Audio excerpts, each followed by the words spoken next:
Hello! Welcome back to Bloodborne. And look at how beautifully spooky we are.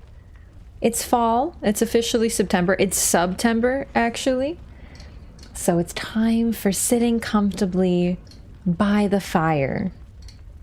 I'm not gonna lie, literally listening to this while I was getting the stream set up made me sleepy. Like, I'm actually chilling. I'm so relaxed. The nice sound of the crackling wood and the fire. Amazing fit. Thank you. I searched the back of my closet and I forgot about this one. Got that vampire drip? Yeah. I'm into the fall now. I haven't seen you guys since last month. Actually, true. I was making a joke, but wait. Yeah, no. Oh my god. All right. We're back with Bloodborne though. Nothing's changed. We're back to Bloodborne. We're gonna do we should be finishing it tonight. It depends on how well I do in the Chalice dungeons. There's still a few more Chalices to do. And then we conclude the game and go into New Game Plus. So we're not done because we want to do New Game Plus. Well, I want to do New Game Plus. So we have to get a couple more endings. I really want to show off at least one of the endings. I think I want to do the final boss is Wetner's ending because it's cool. But we might do a little bit of safe scumming and do both. New Game Plus builds, very exciting. Yeah. So I realized that we can also make a couple other choices because we're doing New Game Plus. So we're pretty much going to have 100%. I'm really just about 100% for sure. Exactly. Yeah. Because we're doing New Game Plus, we have another opportunity to do that, to show off different choices that we can make. Also, Wheels, thank you so much for 13 months. Happy 13 months of me lurking in on lore-a-thons. Has it really been that long that I've been doing well, I'm always doing lore, I guess. Actually, that makes sense. Thank you so much for the support. Welcome back. Thank you for a year in a row and 13 months total. We love to see it. Fighting Alfred and fighting Fosefka is great for dialogue too. Yeah, the thing is... Well, no, I don't need the umbilical cords. I would like them, but no, we can fight Fosefka. Absolutely. So I didn't get to fight Alfred because I won the Covenant. We can also show the Eileen goes crazy ending, which if I'm not mistaken is we just ignore her. Yeah, we can talk to her, I think. But then we just, we can do a bunch of other stuff. Fought her last time I played, she used 4 blood vials. I can't remember the last time I fought Fosefka. Also, sorry, my mic, it vanishes into the ether, so it kind of cuts off my shoulder as well.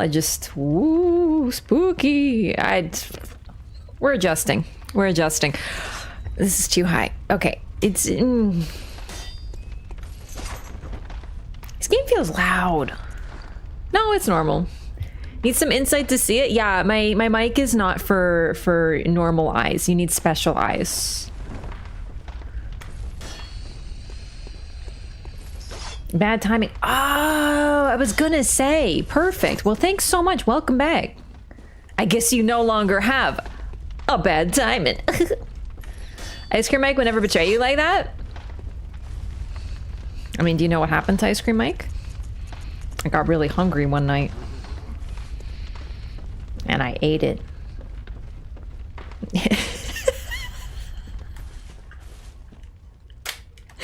I didn't actually eat my mic.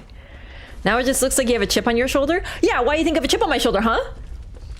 Think I have a chip on my shoulder? Think I have a chip on my shoulder? It does look like it though, doesn't it?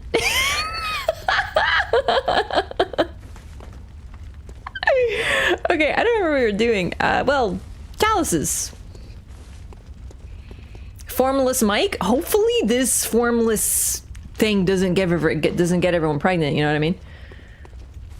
Chip off the old block. Yeah, this me. Alright, it wasn't this one. It was... right. This one. You want to know how I got this chip? Exactly. Alright, we're going into Ihyll. It's not Nihil. It's Ihyll. Ihyll? Ihyll. I think it's Ihyll.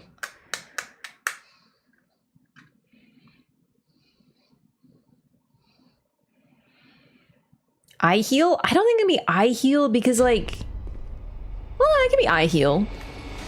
Because that's what you gotta do in this Chalice dungeon, if you know what I'm saying. I gotta stop. I'm becoming like too much of a father today. I'm behaving like formless Erden at this time. Ihyll, that's what I thought.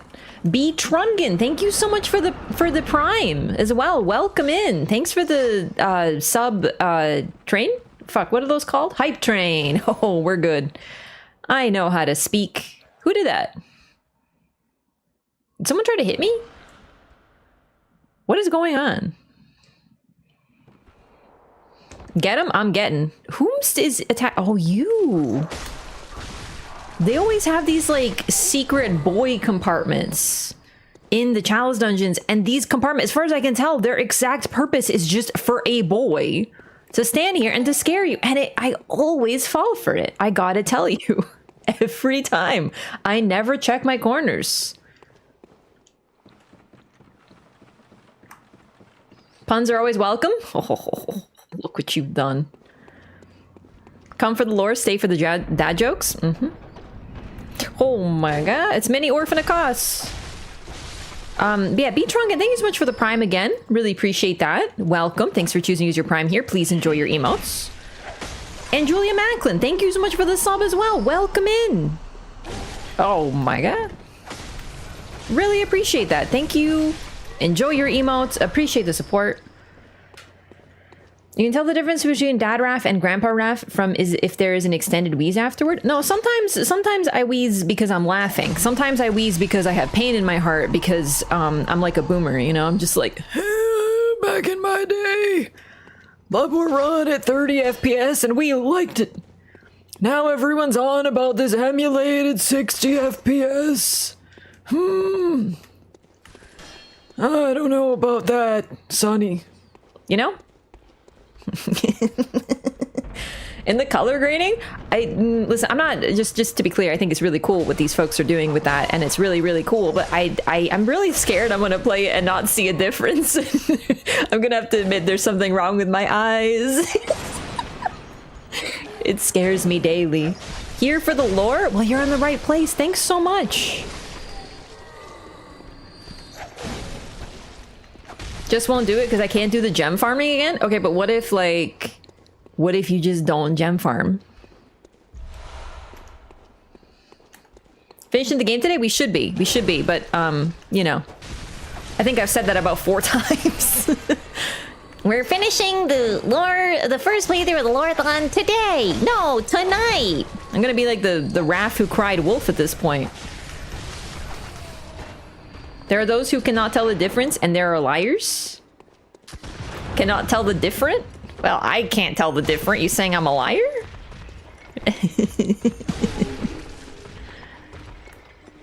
I just can't tell the different, okay?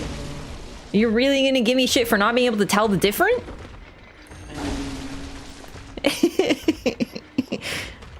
I make you the truther? Wait, did I read it backwards?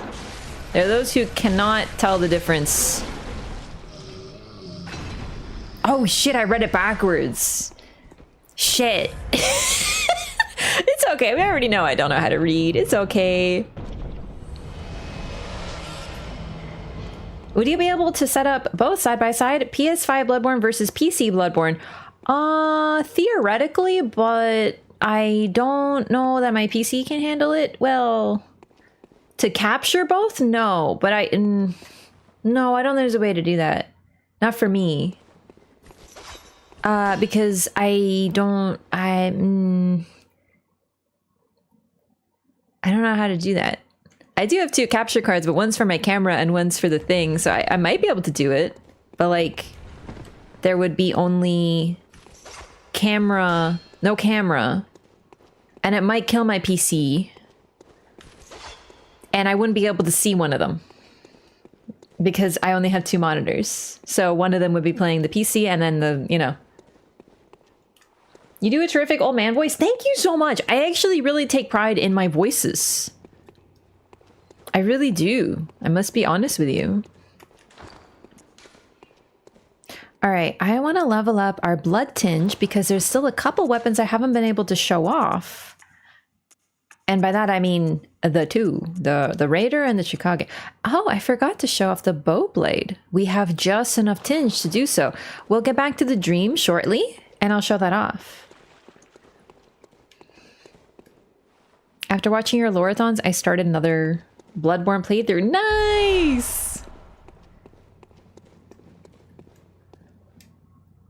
That's awesome. And how are you enjoying it? Well, what weapon are you using? The convergence of those who cannot write and those who cannot read. I've heard of convergence mod, but this is ridiculous. Okay, where's this trap coming from? What the shit? Who? Oh my god.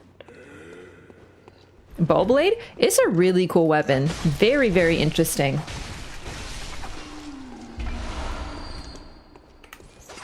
Hey, Comrade Kim, what's up?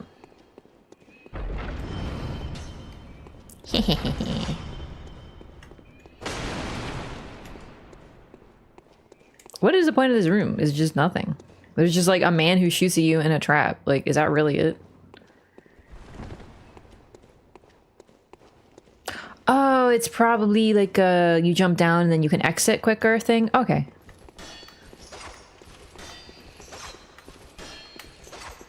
Yeah, like the return rooms. I see it. Bloodborne doesn't get minus points for not being able to respec or change appearance. The changing appearance thing and the changing name, I didn't care about until I played Elden Ring, and I realized how cool it is to be able to completely change your character anytime and not have to feel so much pressure about it. So that's really neat. But in the end of the day, I don't mind too much. Like, it's nice, but it's not the end of the world. Respec, one obstacle with respec that I'm going to say, because, you know, we talked about gem farming and how you can get random gems and all that sort of stuff. Well, one of the problems that we have is that what if you get a really powerful gem, like a really rare one, for a build you don't intend to do, that you can't do because you've already spec'd. You could respec and be able to use that gem, for example, but you can't in this game. So that's kind of the problem. That's one thing you could argue is a problem with Bloodborne, how it really like forces you into... You have to commit. You have to commit. And I like the quality of life that Elden Ring has with that. I don't know. I can see something to be said about that. Bloodborne minus points blasphemy. I think the lack of respec is the only thing we can criticize in this game, literally. Gehrman, go. Very well. Nothing else to me, even... I don't mind anything else anymore. It's kind of crazy. Farewell. The Raider Palash used to have a description that tells you how to pronounce it. Really?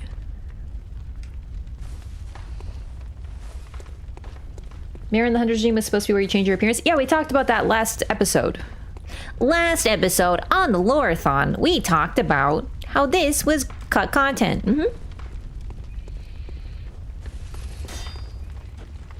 I don't know. I've never like minded that I can't respec, but it would be nice to have the option, I guess. Yeah.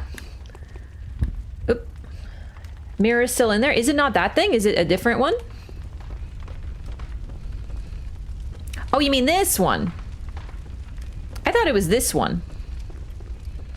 Like, I thought she had a mirror.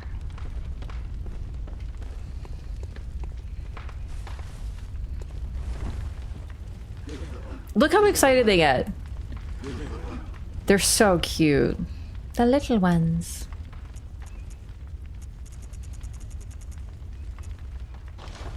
My favorite? Where's my favorite? This one.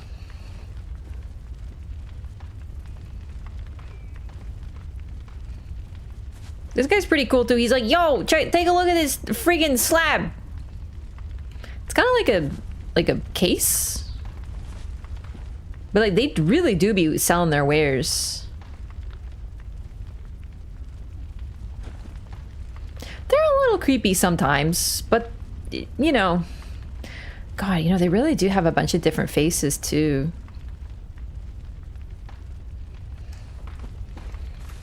Jubilant.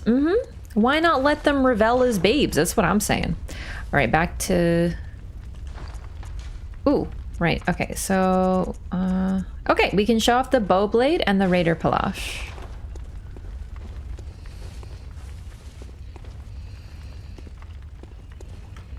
So, in its regular form, it's just a sword.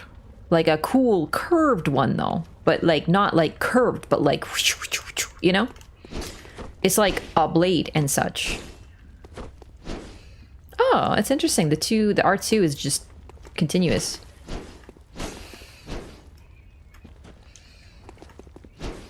Find the top hat for them? I think I found everything for them. And then, when you transform it, boom, baby, it's a freaking bow.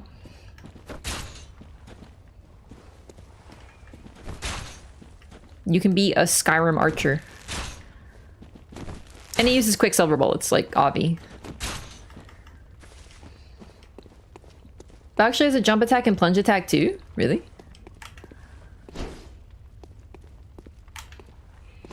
I wouldn't have called that personally... Like, I was thinking of something else. But that is a jump attack. Oh, I guess I can't fall down here. Looking pretty spooky, gamer? Yeah, I'm fitting in. I'm fitting in around about my kind. There's a bow in this game? Sure is. It's called Simon's Bowblade. So it's pretty cool. I'm not like the best to like showcase it, I guess. Neat. Hey, Destrina, thank you so much for 14 months of Prime. Welcome back. And L2? I forgot about L2. Sorry. Wait, what the fuck? Oh my god. You can parry with the... Okay, I forgot about that. Yeah, get freaking parried, nerd. This is what I do when backseaters come in the stream. I'm just like, get fucking parried. You nerd. This is the last thing a backseater sees before they get taken out. Destrina, thank you again. Welcome back. I really appreciate that. It does have a blade form. We just showcased it, but you were late. Boomhammer the best? The boomhammer is a hammer that booms. It really, it's great.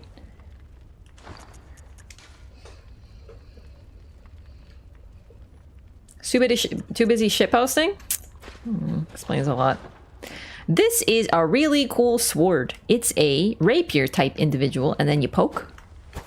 Oh, but it does like, do you see that? You see that second poke? Holy shit. Oh my god, it's like a wow. Like you're so cool when you do that. I really should show off the transform attacks. Those are like the coolest attacks in the entire game, and I'm like not using them. Wow, I was so nervous there. The fuck? Oh, dude, did you see how it goes a scissor? And then a scissor. Wow, you literally smack him with the scissors. Like you're the character from Kill la Kill, Ryuko Matoi, with your scissor blade. Oh, dude, that's so sick, actually. I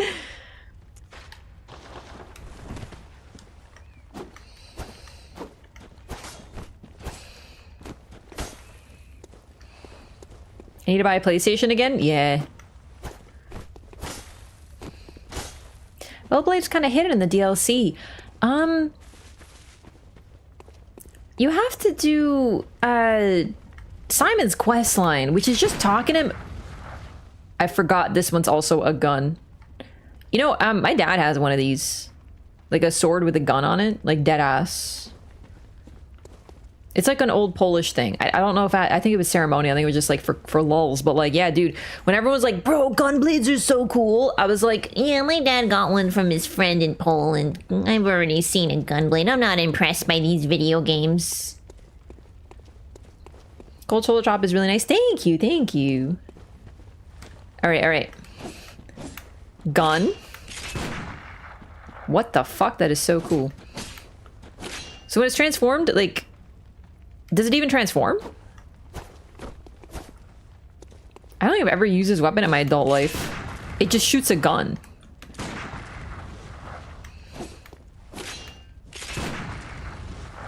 Wait. Am I transformed now? I think it doesn't transform. It's just a gun.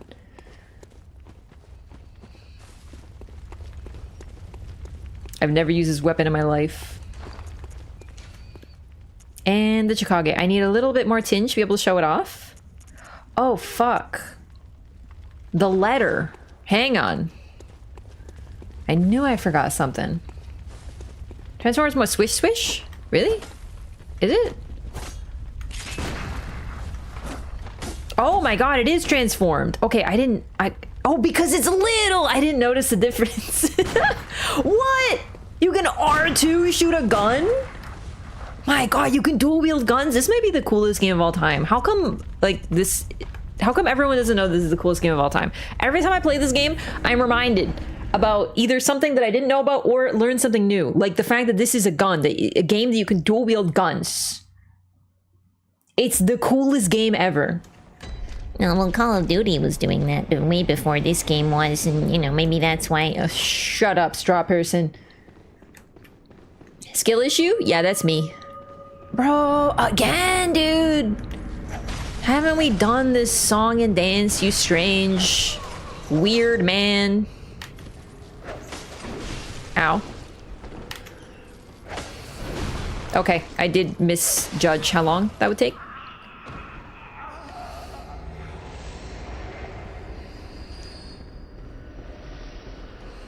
Are you alive? Ah, so when Brador invades you, I actually forgot about this and forgot to show it off. When Brador invades you here, these folks are dead because he killed them, most likely. It's rather interesting.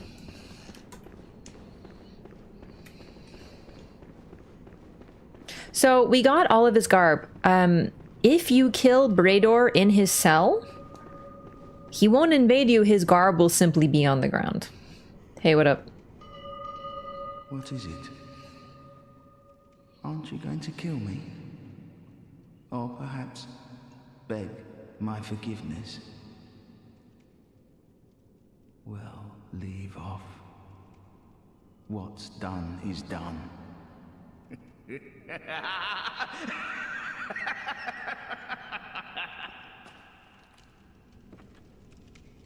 He's also like really old. He's got like a beard and stuff. He's like an old guy. He's been here 5 ever. Anyway, bye. Nothing changes. Such is the nature of man.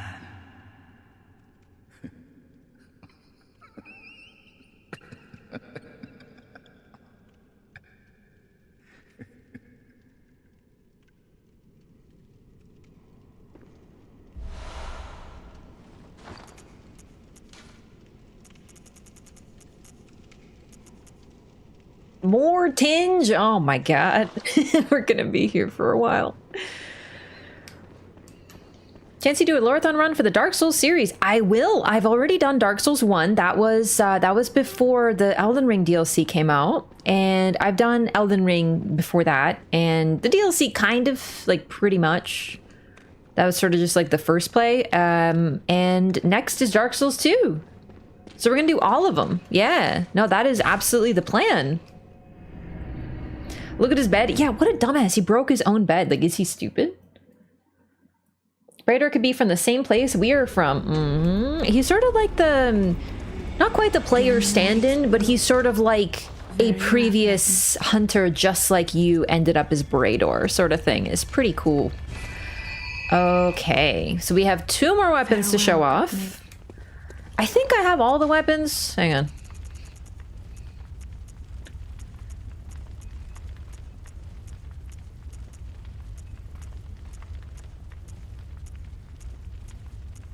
$23 weapons. Does that sound right, chat? Do I have all of them?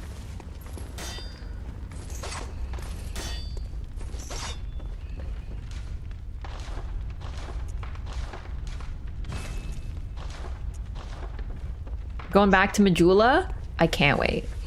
I really can't wait. That's the only one I haven't played yet? Oh man, that was my last one to play too. But Bloodborne 2, Dark Souls 2. Sorry, my brain RAM is occupied. I got all my tabs open. More chalices. Was it this one? Yes. So I need 5 more levels to be able to show off the rest of the weapons. But we'll get a lot of them as we go through these chalices. This chalice, Ihyll, Ihyll, whatever. I think it's Ihyll. Is the route to a very interesting end boss for the chalices, so to speak.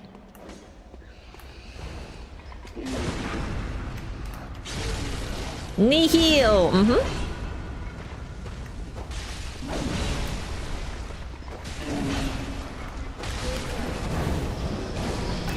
Excuse me? Torch Hollow from Dark Souls 1 looks like this now. Feel old yet? Hey, thanks! Glad you like the fit, gamers. Oh my god, I forgot to read the Bloodletter. Hang on. Thank you for the reminder about that. The demented hunter weapon brandished by Brador, the healing church assassin. The Bloodletter assumes its true and terrifying form after it draws upon blood from the inner reaches of one's body and soul. This is the only effective means of expelling tainted blood, or so Brador, isolated in a cell, continued to believe. I mean, he never transformed into a beast, interestingly enough, even though all hunters do. But he did get trapped in the dream, so... Trying to find which letter it was. Yeah, the bloodletting is not a very common phrase anymore, so I totally don't blame you.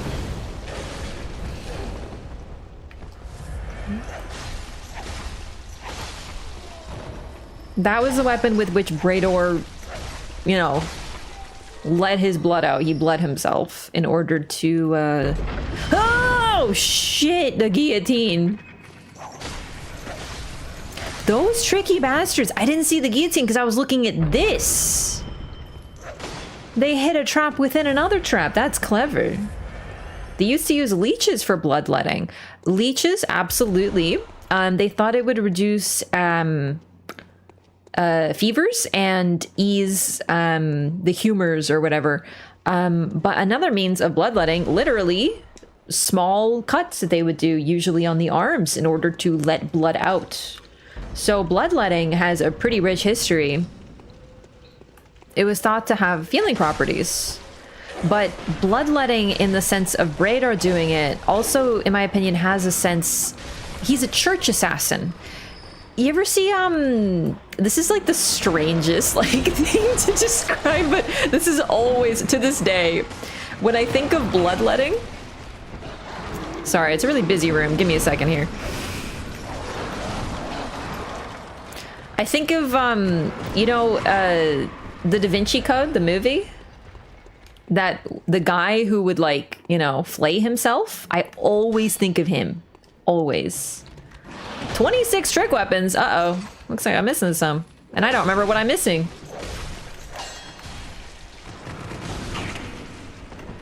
So basically, Brador is literally the guy from the Da Vinci Code, for real.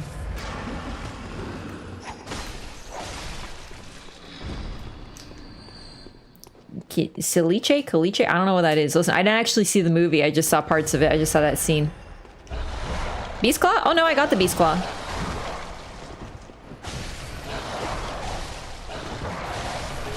Oh, you know what? I don't have the saw cleaver, funny enough. So that's one. I can go buy that real quick. Very little to distinguish between medieval torture and medieval medicine. Yeah, there was some really wrong beliefs they had for a long time. The whole thing about humors and whatnot, like... Hunter's Axe? No, I got the Hunter's Axe. Just no, Oh, you're alive? Oh my god. Damn. Boys be tanky in this one. But yeah, so in the Da Vinci Code, the guy like flagellates himself or flays himself. Is it self-flagellation? Yeah. To like be pure or whatever. So it's healing, but also with a religious context as well. Punishing the body to remain pure or whatever, to expel sin.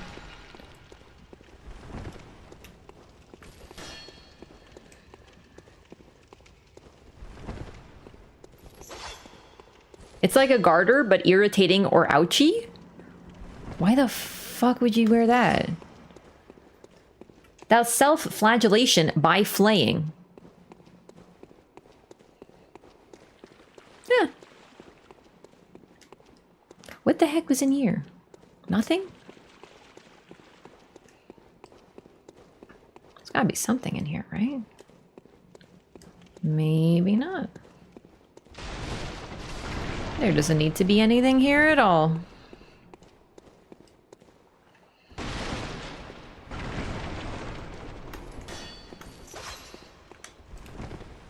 Kinky or religious penitence. There is a very fine line between the two, I would say.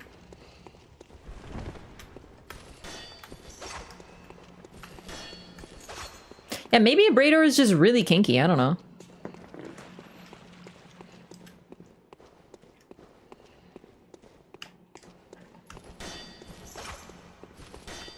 Oh, that's the Da Vinci Code? Sounds like it's the combination for Mike Tyson's Punch-Out. Oh, I see that trap there. Don't try to fool me this time. You have the steak driver? Yup. How could I forget I love steak?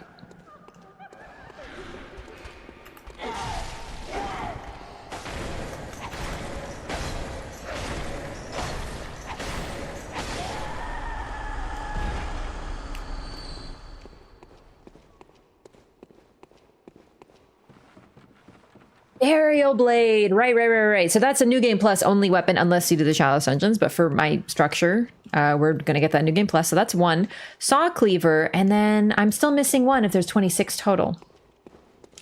Wonder why those women inflict frenzy? They do appear to be ghosts. And they stab you. And I think that that is pretty scary.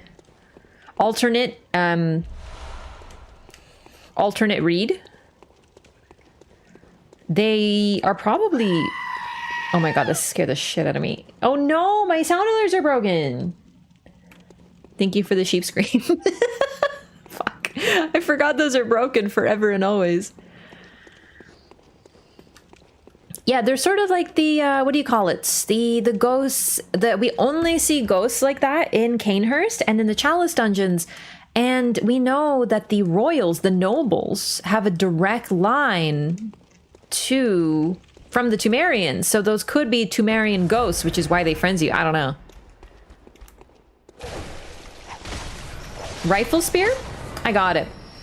I'll just have to look at a list.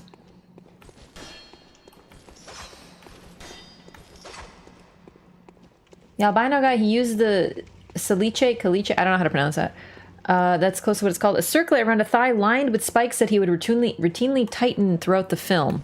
Oh man, I never saw that part of the movie. I just saw him like whipping himself and I was like, oh damn. Okay, this is like the most evil, like come on. They're teasing me with this one. It looks so illusory, you know? Those ghosts are one of the few enemies weak to righteous damage. Really? Ho ho, that's really interesting. The ghosts do seem to have the ability to hide and reappear at will. All right, I think we're... Wait, no, we can't be done. I haven't found the door opening switch. What the fuck? Where haven't I been? I thought this was an optional room, but no, this is like the room. Oh, maybe this. Whoop. Oh my god. Pizza cutter acquired, yep.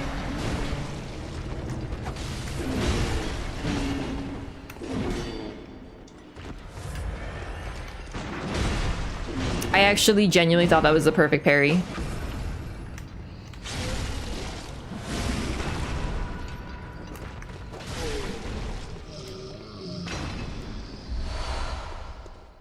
Got the safe. All right, we opened the door. I think we found everything. Silas? It's like Silas. Ah. Isn't his name Solus or Silas? Did he name himself after the kinky thigh device?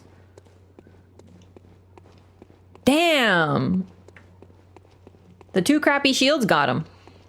Those are those are these gun category. I'm talking about weapon. There should be 26 apparently. You know what? I just realized I don't need to do this because I have 87 bold hunter marks. Church pick? Got it. Seeing that somewhere doors opened, message disappear by itself continues to make me baffled by Elden Ring step back in the aspect. Yeah, so in this game, you notice that the text appears that I've opened the door, and I'm still able to attack, and I don't have to click the X button to manually make it vanish. Yeah, for some reason in Elden Ring, they like reduce the quality of life for some reason. All right, we're gonna go back. Get a couple more levels, and let's look at the weapons. Amygdala arm, got it.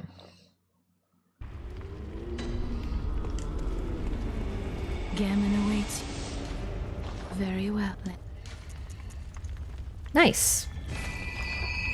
Farewell.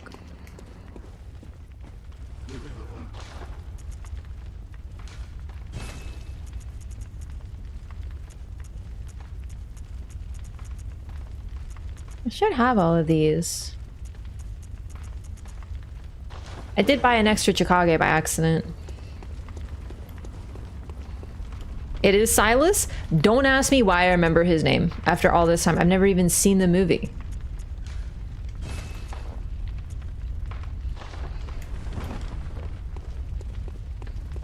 Beast Cutter, got it. Whirligig, got it. I'm just gonna look up a search.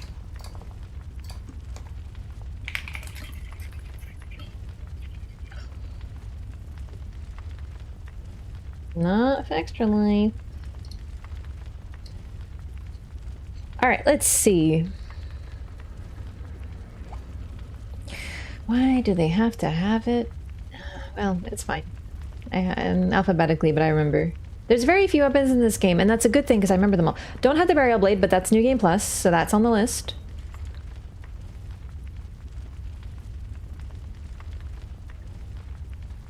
I do have the Rifle Spear, right? Maybe I don't? No, I do.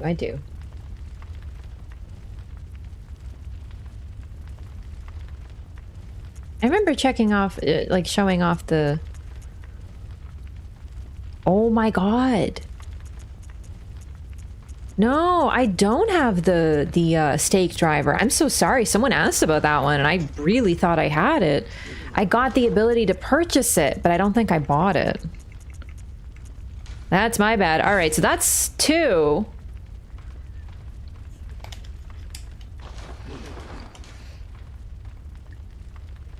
Is that all of them? Hang on. 1, 2, 3, 4.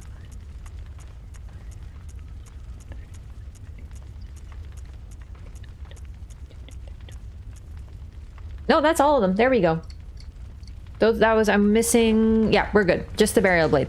Yep, that's my bad. It was a stake driver. Where are we driving the stakes? I don't know, wherever the stakes want to go. You don't presume to know.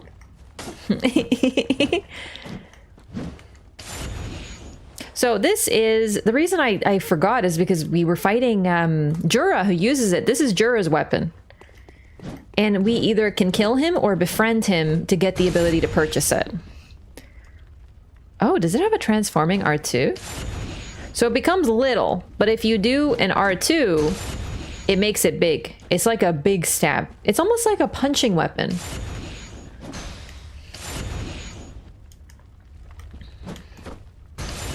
It's a little hard to show off in this fit, though. There.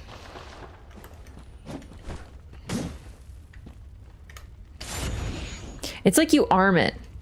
This is a weapon that hits very hard. If you get that attack off, but really short range. So you see you arm it, you kind of, and then when you do a fully charged R2, it blasts.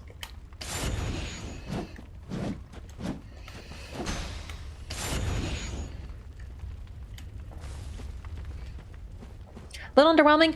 It's a little bit of a weak weapon because I mean, I guess it's more of a PvP thing. I don't really know how it works because I haven't done a play with it, but the range is short, which makes it hard.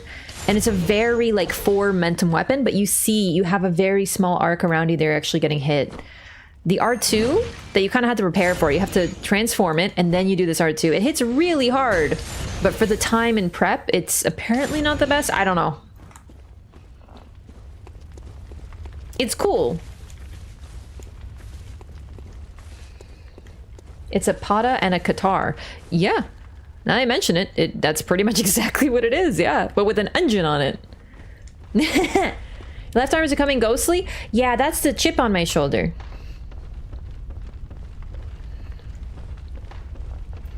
Also, the Charger 2 is thrust damage. So yeah, if you build for it, I think it is. Am I right about that?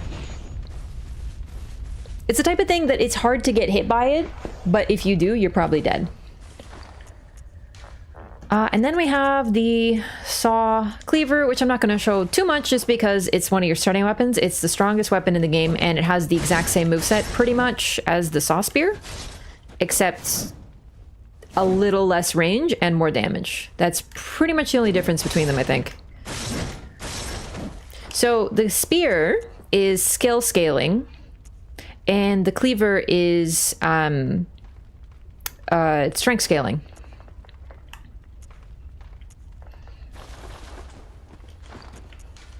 And that's all the weapons in the game, except for the ones I can't show off yet. Oh, right. We got enough stats for the Chikage. The Chikage is Rivers of Blood if it were cool. It's a blood katana, but Bloodborne is a game about blood. So it's just, as a rule, less cringe.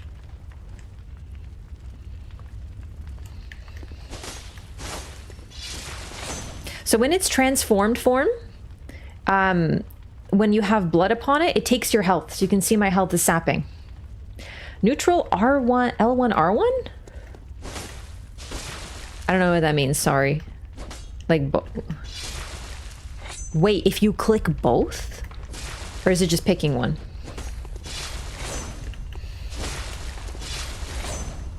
I like how wet it sounds. It's weird out of context, but it's true.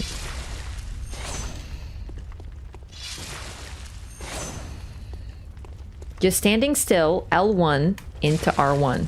Wait, L1 into, hang on. Oh, that's really cool, actually. Oh, sick.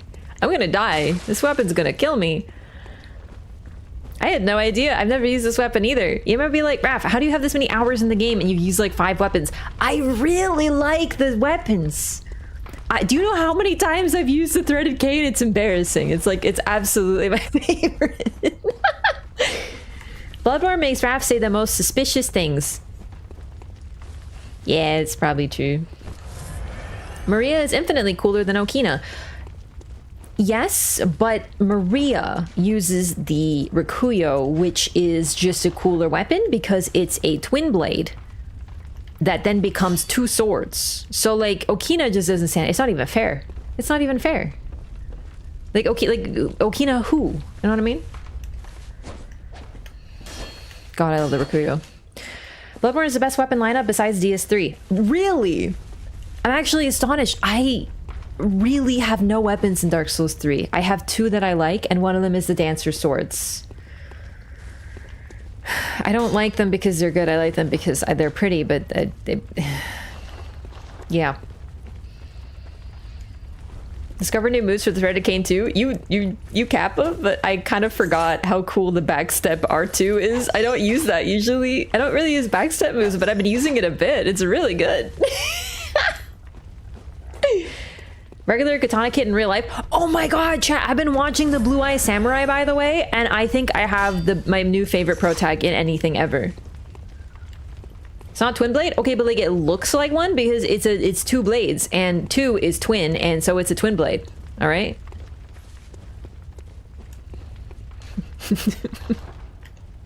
That if there's 2 of them, that means they're twins, you know? Did like the Cardless and Exile greatswords? I don't like any greatswords. In fact, I wouldn't call them greatswords. I would call them they're okay swords, personally. But I'm not Miyazaki, so it's okay. I only like the God or twin swords. That's it. in DS3. I have nothing to use in DS3. I walk into DS3 and I'm like, I have nothing to wear. Also, DS3, unfortunately for me, has like the worst fashion. I only like the dancer set, nothing else in the game. So DS3 for me is a very small, limited game. Talking about Ringo? I do love Ringo. But no, the protagonist. Mizu. I'm just being a shit. It to me looks like a twin blade, but like it just let me have this headcanon that Maria has a twin blade, okay? Because I love twin blades. The Witch's Lash in DS3. Oh, isn't that the one that you have to get by summoning that one NPC?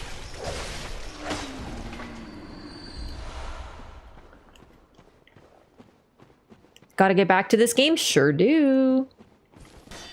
Can't say I can recall any DS3 weapons. Yeah, for me, it's really just the Goddards. And the Goddard... Oh, hey! What the... There's some sort of church hunter down here.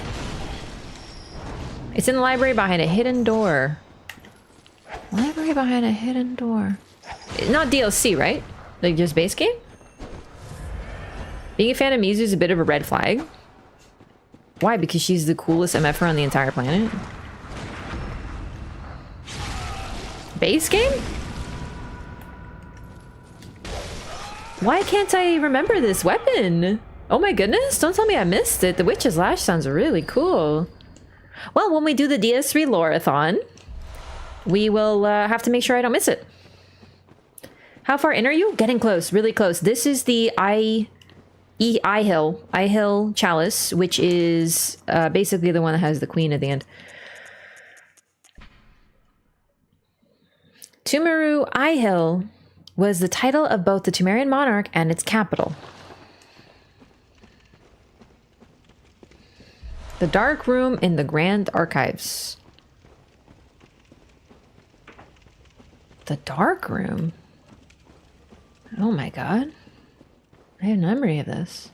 Yeah, I was thinking of the Spotted Whip. Yeah, that's my bad. DS3 has the usual good weapons that are very popular. Like some people in chat are like, the Claymore. Yeah, that's a great weapon, but like it's in all the games. Ow. Sorry. Dark Souls or Bloodborne has the same thing that Dark Souls 2 has, where with if like 5 things explode, it just plays the audio 5 times over itself, and it's not what I would call high level sound design. It's like the only thing that Bloodborne does a little sloppily when it comes to sound design. Frida's Scythe and the Frayed Blade. Yeah, they're all right. I don't know. Frida's I found a little hard to use personally. I feel like DS3 has the most weapons with the fewest movesets spread between them. I think that's a fair way of putting it. So DS3 was my first of the Dark Souls games that I played. I remember being really overwhelmed by the weapons. I was like, I don't know what to use. Like, I got a longsword and I was like, okay, this sounds pretty good. And then I got, you know, MFer's longsword and I was like, okay, cool. And then I got cool as hell emo longsword and I was like, okay, like I get it, like which is good. Like I didn't understand. It was very overwhelming, but it could be because I came from Bloodborne too, so I was used to like each weapon being very unique. But then I played Dark Souls 2 and Dark Souls 1 and I have weapons that I like in those. It's really DS3 that I struggle a bit. You know what, though? I do have a similar problem in Dark Souls 1 as well. A lot of the weapons are very slow, so I don't have too many weapons that I love in that game either. Hollow Greatsword being really great. The Hollow Sword. Oh, that's the one that Lucatiel used. That's the Lucatiel reference. I remember.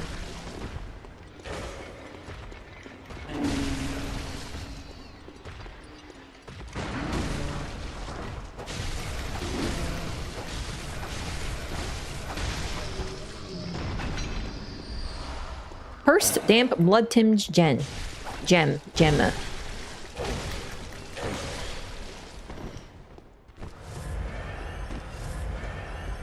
my god, there's another one of you? Jeez. Picked up Warp Sword in DS2? Warped Sword. Warped Sword. I could wait. I feel like I have a positive memory of that weapon. Witch's locks. I still don't remember it. That's probably my fault. I feel like I got it. You know what? DS3 is a game I didn't really use whips in it. Flexile Sentry Soul Wet. Oh, dude, I love that thing. Yes, that was so sick.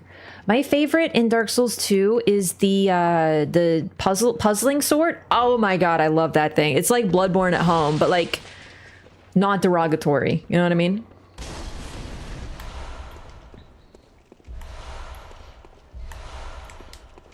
It's a sword that also has a little bladed whip in it. And you can it's not quite like transforming level. Fuck. Like Bloodborne, but it has like a really versatile, cool moveset. Yeah, Bloodborne at home compliment. Exactly. What? I'm sorry, this is just a room to get guillotined? Fucking Bloodborne. Need guillotine lore? They hurt real bad.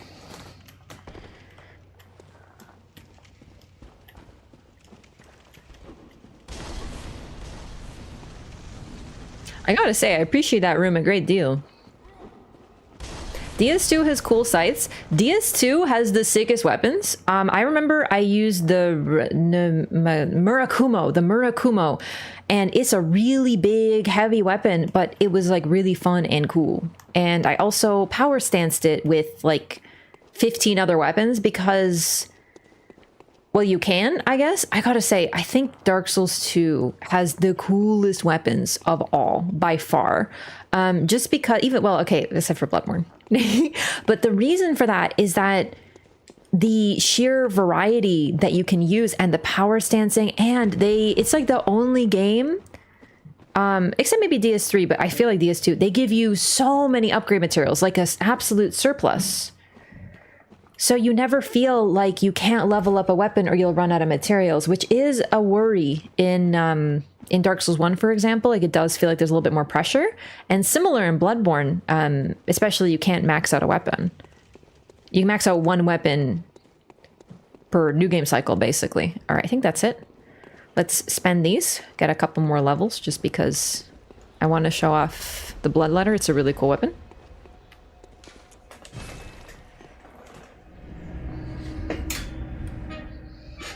Murakumo is really, really cool, yeah.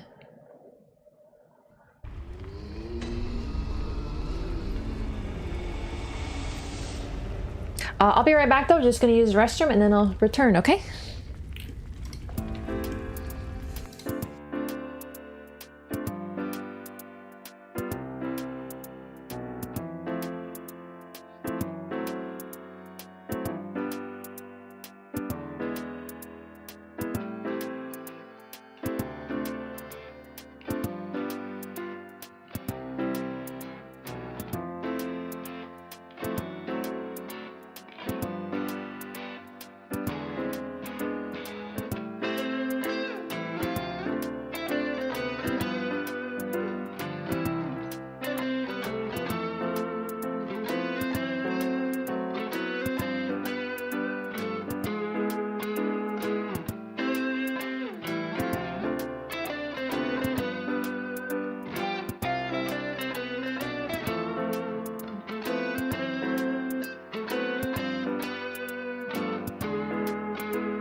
Oh, okay, hello.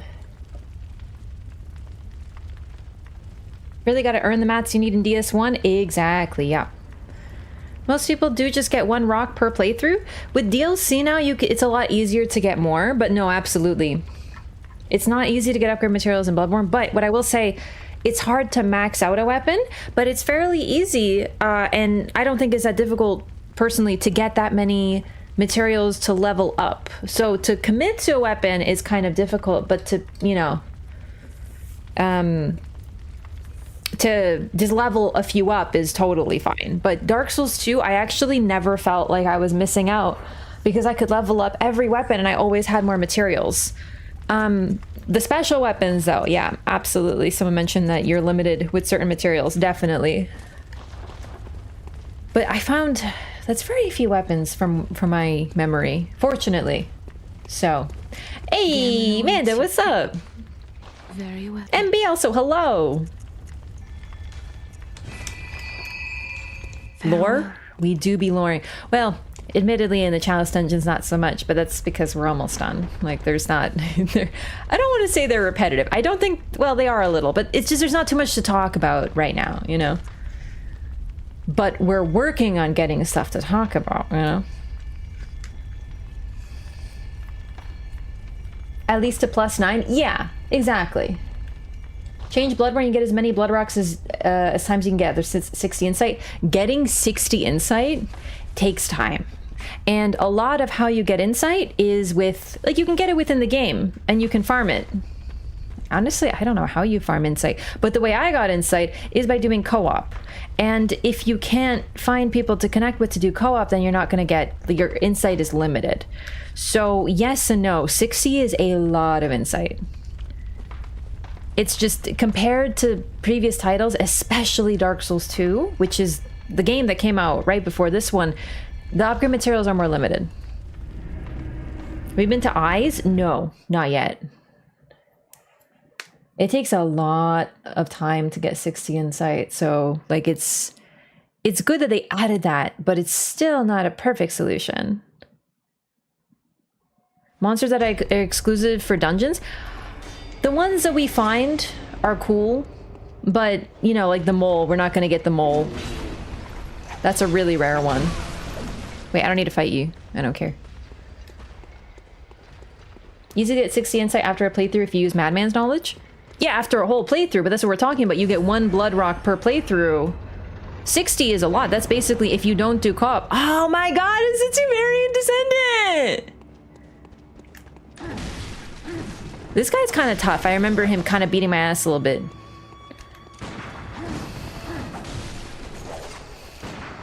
Yeah, that's right. I shoot my gun at you because you're from the past, old man. Yo, I can't believe that they put Targaryens in this game.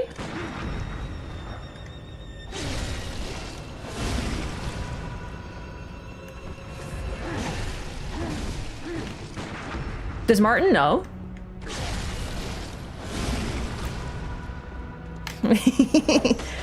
He has Margit level delays? He can be something of a hey, where'd he go? Oh my god, he's playing hide and seek with me! What a gamer! Okay, I'm a little bit displeased by that one.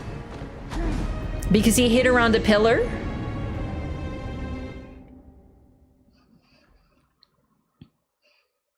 That's Viserys? I was thinking of Matt Smith. But like if you were really old. Who does Matt Smith play? I don't remember his name. I'm leaning toward his name being like... Isn't it like Damon?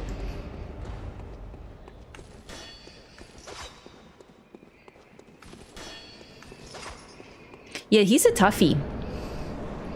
Yo, I remembered. He's hard to parry, but also the main obstacle with him is... he moves to the side so much that sometimes your bullet will straight up miss anyway too. Then again, if your bullet's gonna miss like mine is, you probably just messed up the timing like I just did again. I do have a habit of just shooting my gun too. I don't know, it's cathartic. Okay, that just went through him. He's so wide, how are you missing?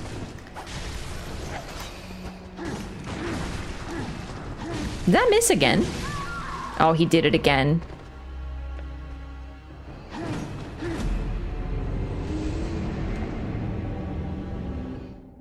You can see the design now that we've been through Castle Cainhurst, though. You can see how this very much, even their garb, is very reminiscent of the garb of Cainhurst, the Vile Blood Knights, but as in these came first, of course. The royals of Cainhurst descended directly from Pthumerians.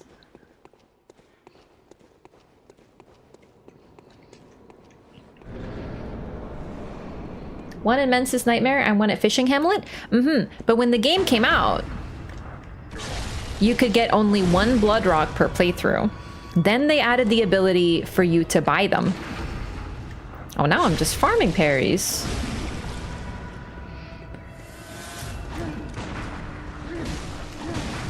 Okay.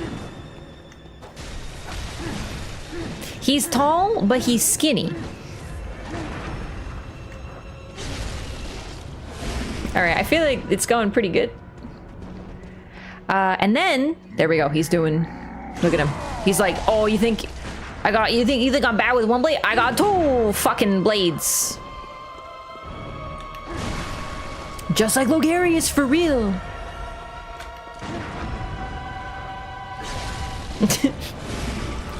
I'm like actually doing parries only.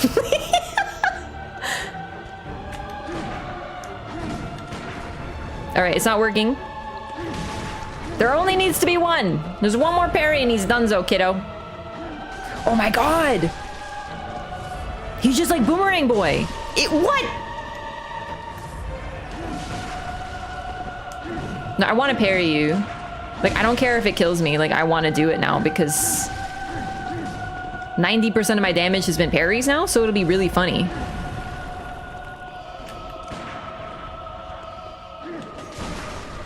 All right, now you're just being a dick about it. No!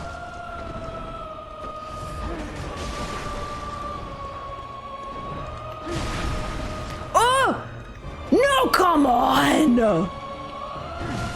I'm actually a little upset. I'm out of gun?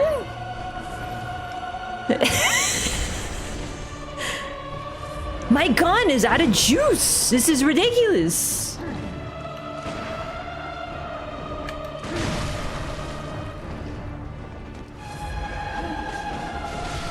Okay. No!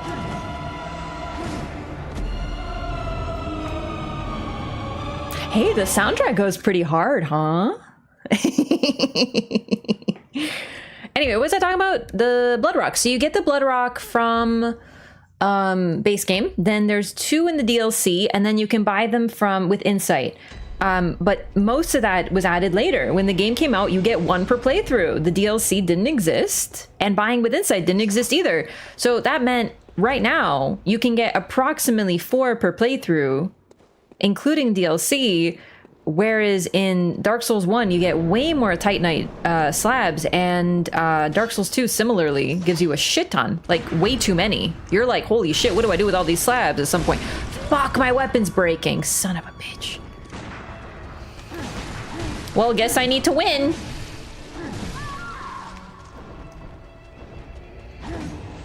I mean, go back to the Hunter's Dream and fix my weapon.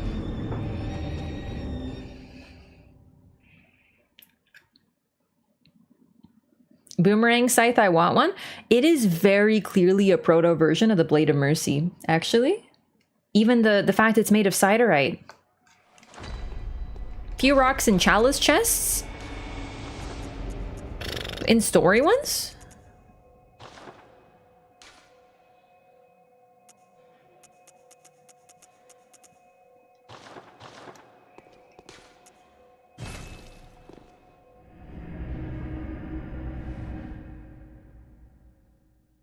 I want to get him with all parries now.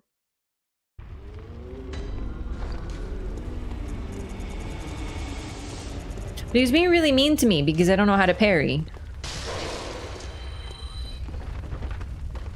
Not story ones, no. Yeah, and you can go for those. I'm just trying to think of like what a normal player is going to encounter. You know, like if you're just playing the game, because a lot of people don't even touch Chalice dungeons, and even if you do, like me, I'm not really gonna go to the randomized ones on my own, unless I wouldn't even have known about the farming one, right?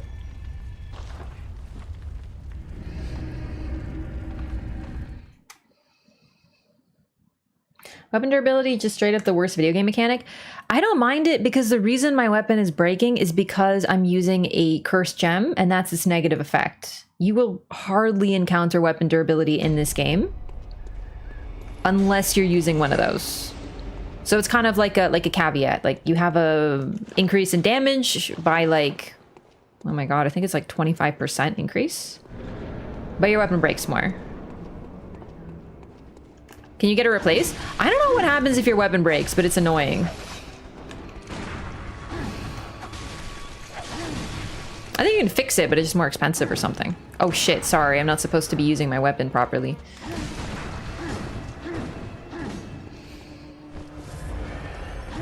If you're not sweaty, about four rocks sounds right. Yeah.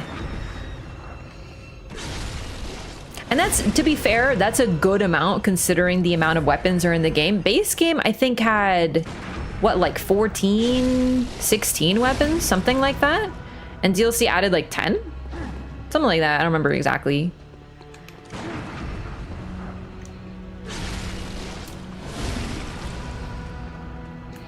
Hated on durability in Breath of the Wild. I hated it too, to a point, but I also kind of get it, you know? A couple whips for his health. Okay, we gotta stay a little closer, but not so close. Damn. That we can't parry him. Alright, we got one more.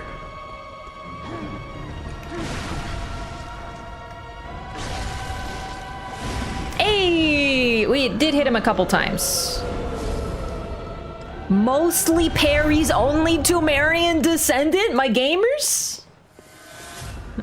Mostly parries only. Mostly parries because I forgot a little? Challenge run?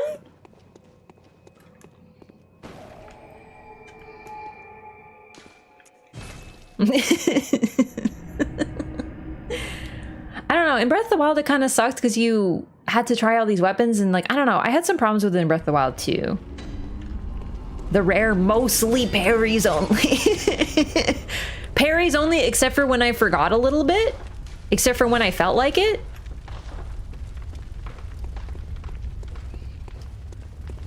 Gehrman awaits.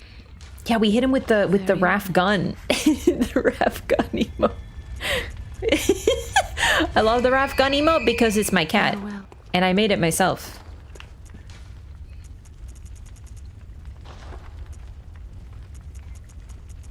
This guy can be found wandering around outside of boss rooms in Curse Root dungeons. So what, you think that he's not allowed to wander around? Which is because he's an old man? It's kind of hateful. Just because he's old, you think he should go in a home? Like, aka a boss room? Wow.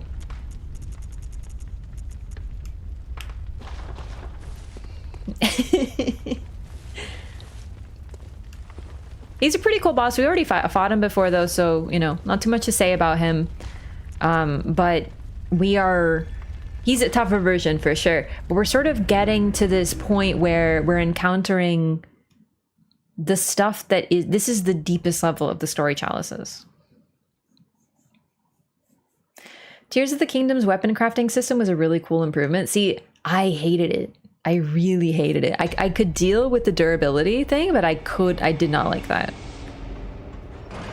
I think I'm just learning I don't like building things in games. I'm not like an open sandbox, build a car in Zelda individual. It's just not me.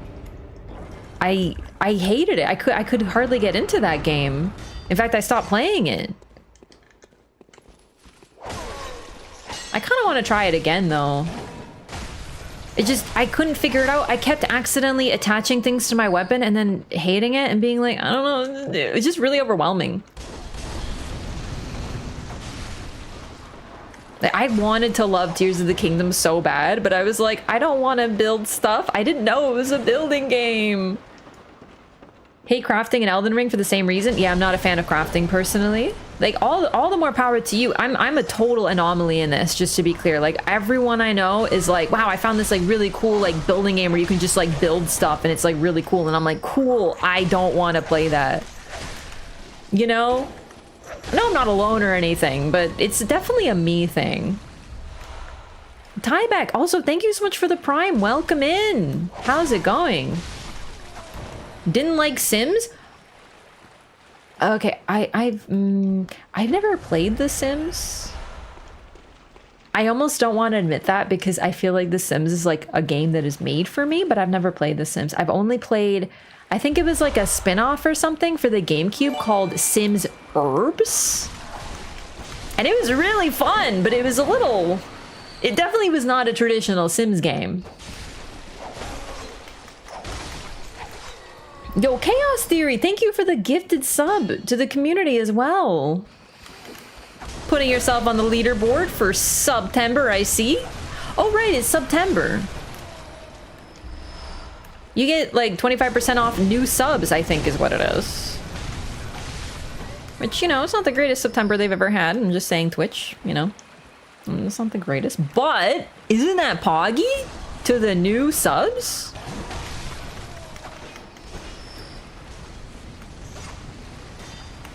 Crafting in Elden Ring is useful? It is! I just don't want to engage with it. It's just not for me. Did play AC though? Assassin's Creed? No, just kidding. Animal Crossing. Animal Crossing added crafting and building. But what really got me in that game, first of all, is the adorable, cute animals. Like, duh. But there's not too much like crafting in a traditional sense because a lot of the crafting, I mean, you can craft stuff to put outside, but the main thing you do is terraforming. And I love terraforming.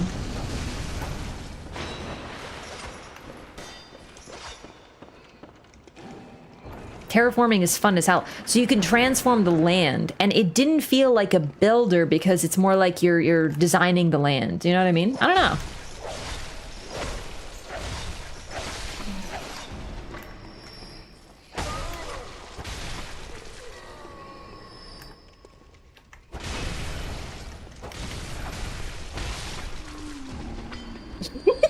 Sorry. I just thought of a I just thought of a really funny but stupid joke. Oh my god, everyone, it's September. I'm so glad that Twitch is recognizing all the hard work of all the submissives in chat.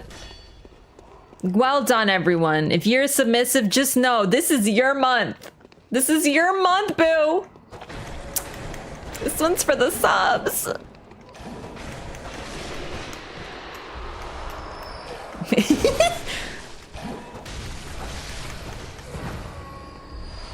You're aware of the work of FromSoft Serve modding Bloodborne on PC? I've become vaguely aware of it. Yeah, it's pretty exciting. I thought it stood for submarines, which I am. That's exactly what it stands for. So many others are on Monster Hunter? Why are they on Monster Hunter? Did it come out? That game's not coming out yet, right? Which Monster Hunter? I'm about to switch to Monster Hunter.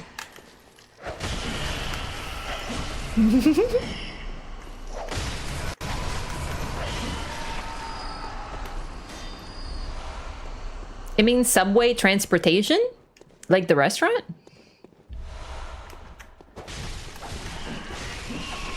Lots of people on World lately. Oh. Did something happen, or is it just hype from the new one coming out?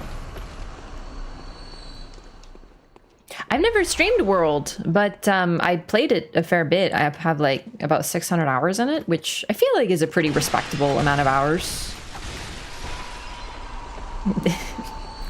600 hours on Insect Glaive alone. I'm that type of person though. Like, I find a weapon and I'm like committed to that weapon. Do you know what I mean? Like, I love it. Like, I get married to my weapons in these games. If I play your game and I can't find a weapon to love, then I feel like that might be a game issue. I'm just saying, because the fact is, I'm a committer. Played some Rise, didn't hold my attention. Yeah, same. Yeah, same. I missed the online of World. And now I know World was an anomaly. They don't normally do that. Like the focus of online and multiplayer lobbies, but I miss it.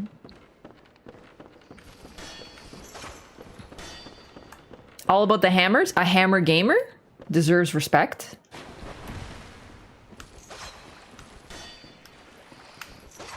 The thing is, I didn't know how to play Monster Hunter, and the people I played with also didn't know how to play. So a lot of my time in Monster Hunter was using the insect glaive without acquiring weapon buffs from the bug, which meant that I was using like half the moveset, and occasionally I'd get one from the bug and I'd be like, wow, I'm attacking so fast now. What changed? It took me an embarrassing amount of hours to learn. Monster Hunter does not have a great tutorial system, in my personal opinion. I think I got the material. I don't know. Yeah, I had no red buff. It completely changes your moveset and is basically like I'm not proud of it, but I didn't know how to play the game. I didn't understand. I just was like, well, this is a really slow game.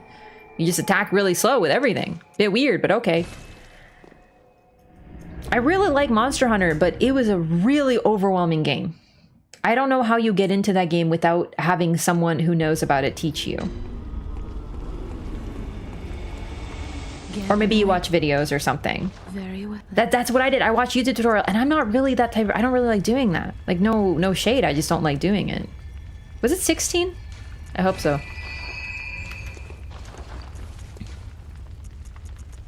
It was okay. This is our second last weapon showcase. We have one more weapon that we get off the final boss, so it's kind of a new game plus weapon. But this is the Bloodletter. So at first, it's just like a pretty cool, kind of edgy looking mace. A little crucifix oriented, I would say. Like not like outright, but it has like a little, it's like crucifix coated, I would argue.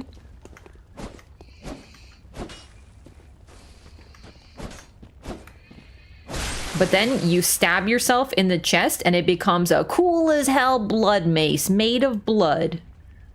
And drains your blood. Doesn't it? Maybe you gotta buff it? Oh shit. Oh shit! This weapon frenzies you? Oh my god. You know what's funny? What I was gonna say is it's very reminiscent of Frenzy.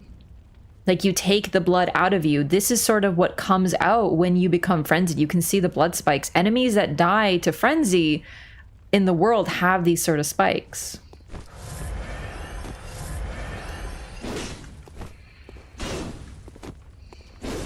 It's a very cool pokey weapon.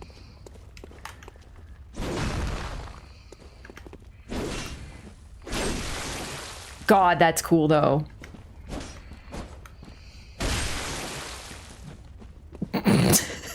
But imagine fighting someone and you're like... And then they just fucking stab themselves in the chest mid-combo. Can I point out, by the way, that that's an attack? So you stab yourself, but you stab through yourself, and then if anyone's in front of you, they get hit. That's cool. Bloodletter is a monster. I have heard that. I've heard it's a very, very cool, very strong weapon.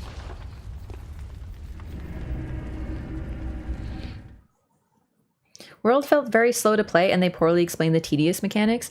Yeah, I really like World, but it was hard to get into at first. And then I enjoyed it a lot, and then I got Iceborne, the DLC, and it was like one of my favorite games of all time. Seriously, that DLC is truly game-changing.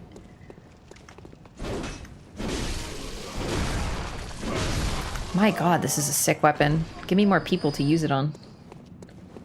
Tinge high enough to use the Evelyn? I don't think so. Unfortunately, no. I need 18. I'm basic though. I just use my hunter's pistol. The Evelyn is the best from what I've heard as well, yeah.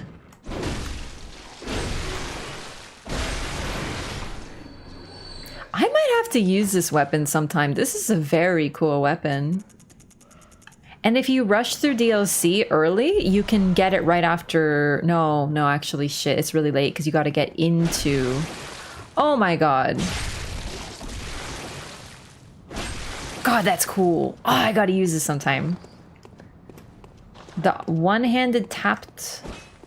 R2, or tapped R2? Hang on.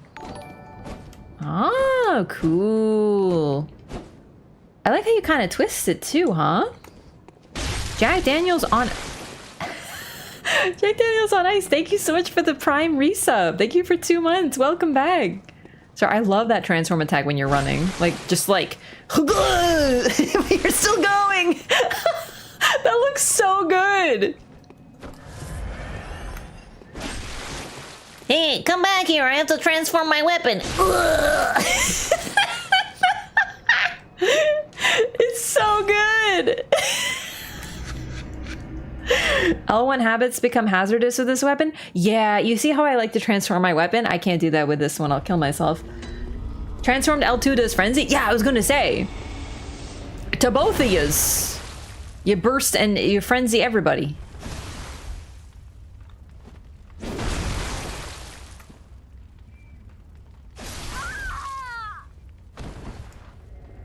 Cool.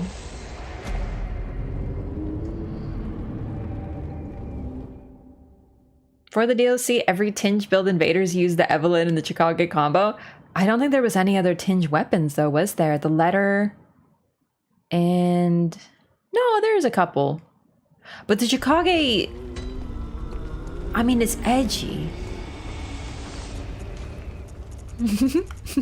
No, there's a couple others now that I think about it. Nope, not the spear. No. Oh, I just wanted to point this out just because it's cool. So now that we got a second look at those enemies, the Pthumerian descendant in this case, they, you might notice the Blade of Mercy is very similar in how it's transformed. It's effectively their weapon is a proto version. The weapon's warped blades are forged with siderite, a rare mineral of the heavens, most effective in swift attacks such as after a quick stepping. Siderite from the heavens, it's made with meteorite metal. So this metal, these are made with meteorites, which appears to be something that the old hunters do, but mainly the Pthumerians did. And it's pretty interesting because another weapon we're going to get, our only final missing weapon, is also made of siderite. So these superhuman beings who were the guardians of the sleeping great ones use metal from the sky, you know? It's pretty neat.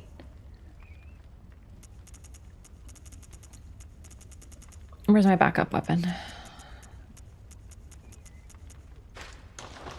Okay, we can't go there yet. We'll get a little bit more tinge because I actually would like to use the Evelyn, you're right. That would be cool. I like my gun though. I like my basic hunter's pistol.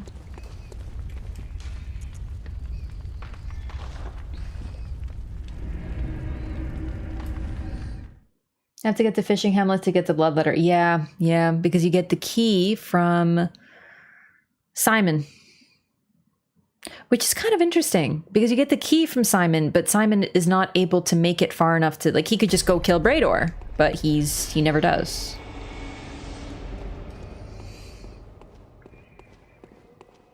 I hear footsteps.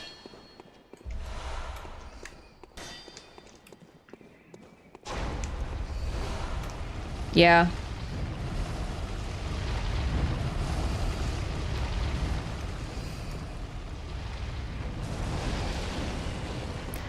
I figured there would be a trap here.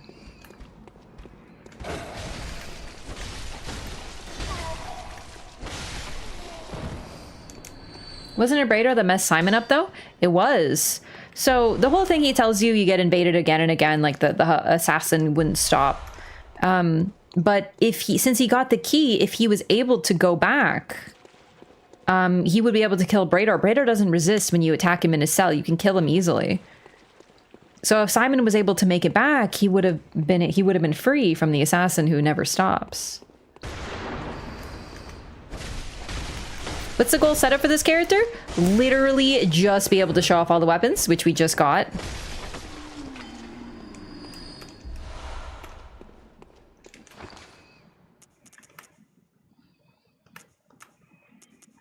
Okay. It's just it's probably just gonna be not too dissimilar from this, really. Just get a little bit more tinge so I can use the Evelyn.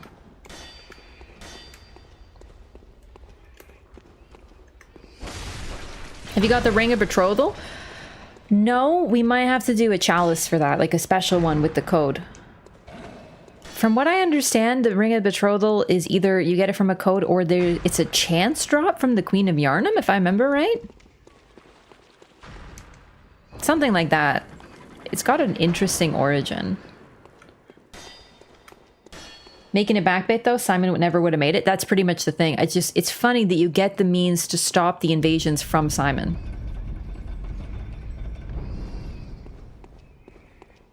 She drops the Yharnam stone? I thought there was a way to get it. Okay, I want to show off what these guys do if I can. They are really crouched low, but if they're searching for you, they will stand up and they are way taller than you think they are. Oh, Jesus!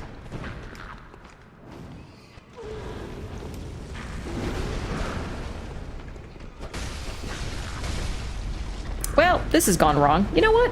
Never mind. Oh, Jesus.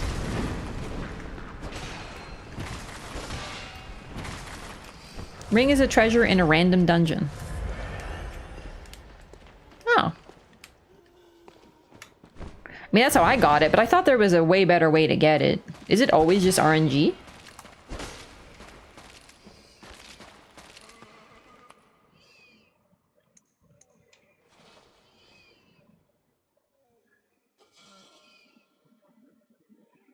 Can I help you?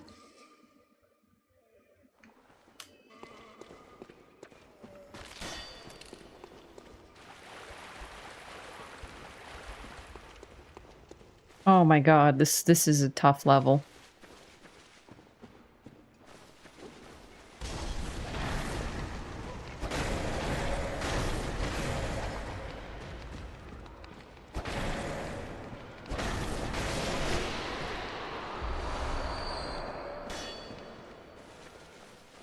Explore dungeons long enough, it's eventually found. I'm not sure how random it is. I don't think it's the story dungeons. That's the thing. Like, I don't think there's a way to get it in the story dungeons, so you have to do random ones. Which, like... eh.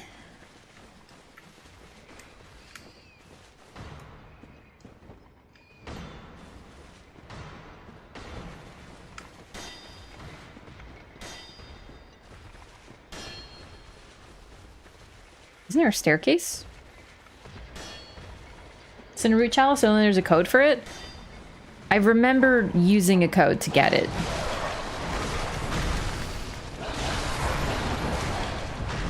Because the root chalices are randomized, right?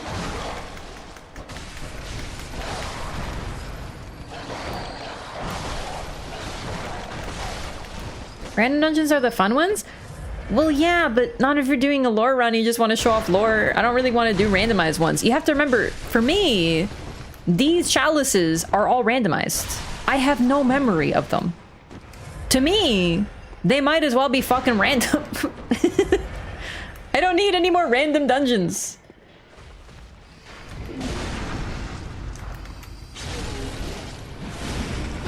Just casually one-shotty with a close range fire burst? Yeah, those enemies are tough.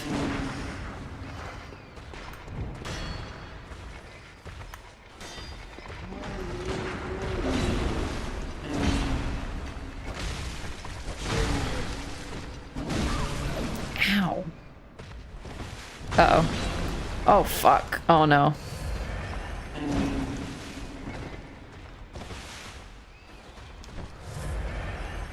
Very big room.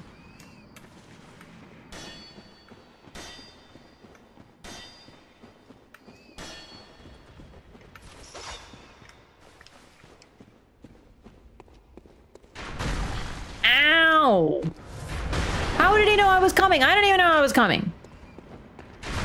Okay, no, he's actually, like, really good.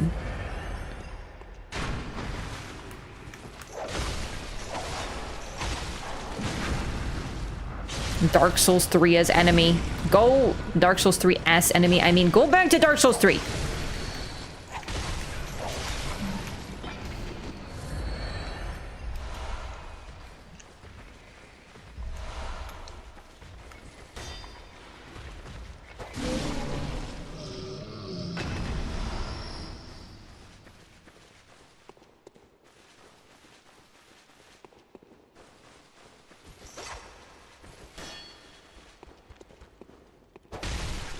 Summoning countless beasts. Yeah.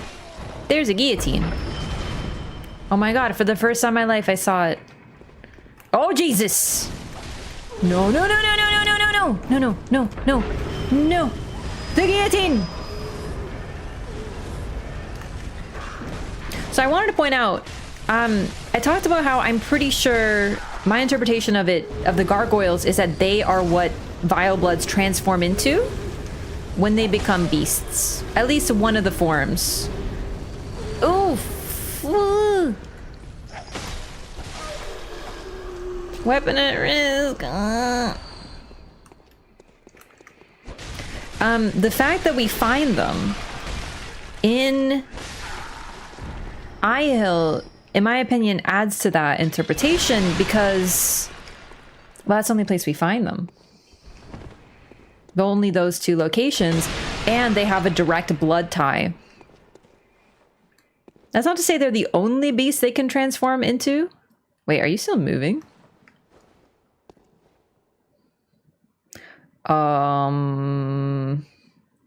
Is this a bug? I'm pretty sure it is. I don't remember these guys moving after death.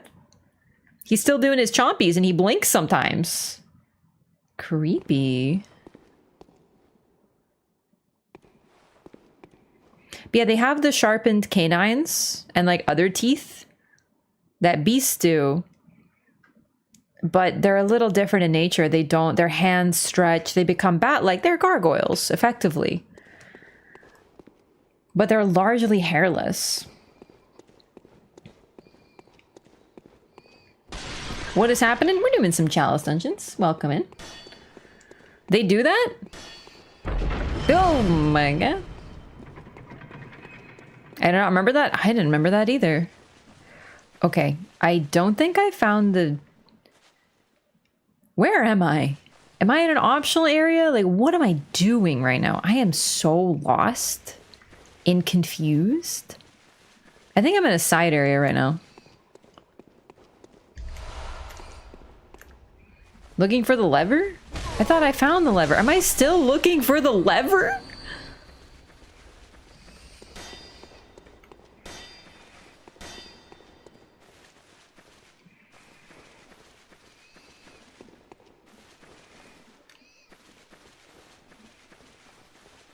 So I came from there.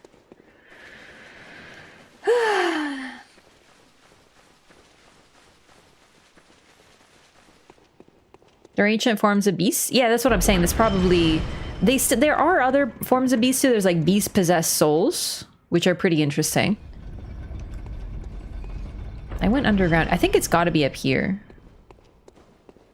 because I didn't look too thoroughly over here yet. I think.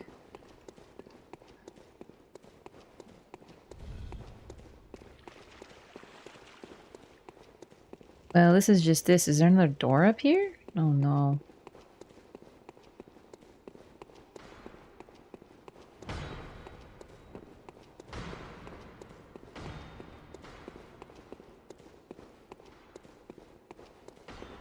And this is why I don't need random chalices. When everyone says, oh, but they're the best, I'm like, does everyone else remember these chalices perfectly?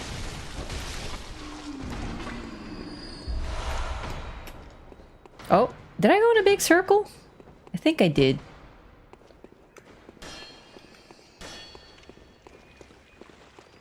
Or is this something different?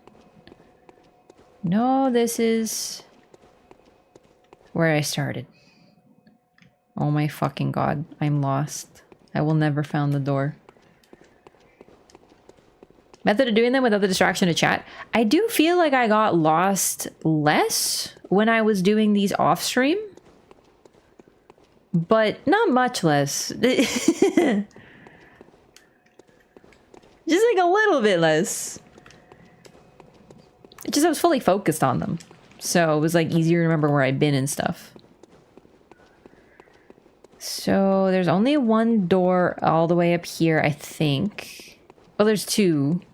It's got to be down there somewhere. Sometimes side areas lead around the main area of a dungeon floor as you can completely bypass the lever. Really? I've never found that.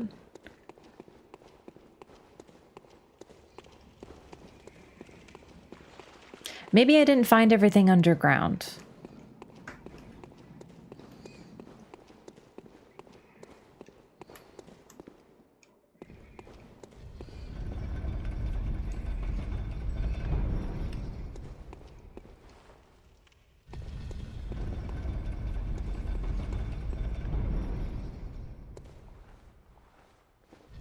Suspicious. Did I go in here?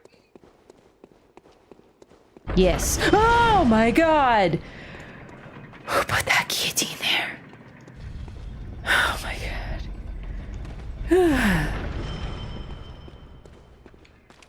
What happened? Are you still talking?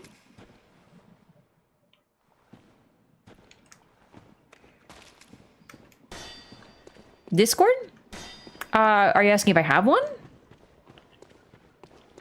Yeah, we have a Discord community, so exclamation mark Discord in the chat. Alright, so it's gotta be through here somewhere.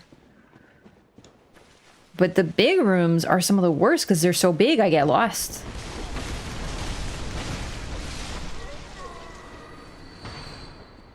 Oh my god, is this... Wait, no, this is not...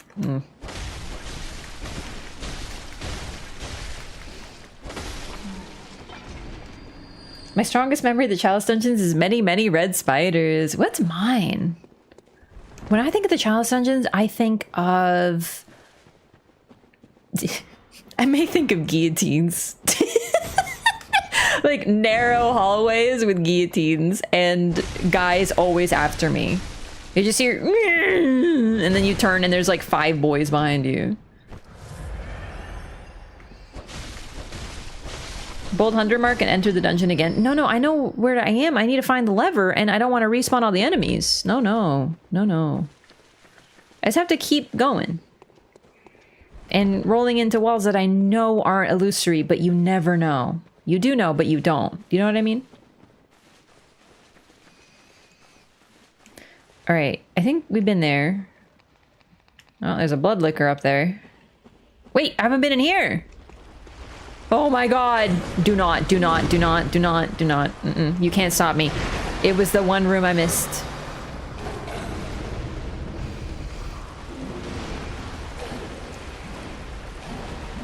And the naked rolling fat man inquisition. As discussed. Naked rolling fat man inquisition.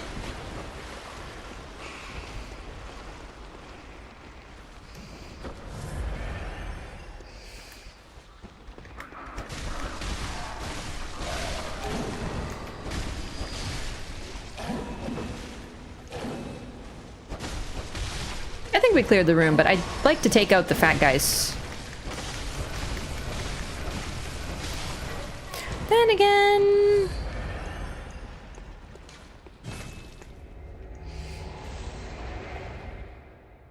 Put a hand on a wall and follow it. Works when you're blindfolded, works in a Chalice dungeon. I prefer to just turn where I feel like and just have fun. Nobody expects a naked rolling fat man inquisition. That's what I'm saying.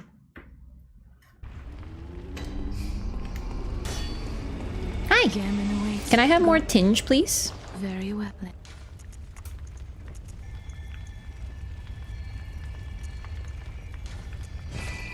I don't really need that much endurance, but it's fun.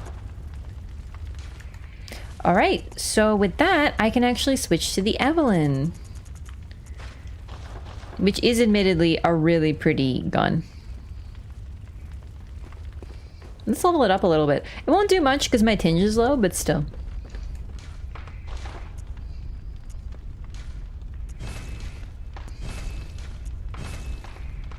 I shouldn't use all the shards, though. Well, no, we can buy shards. Can't we?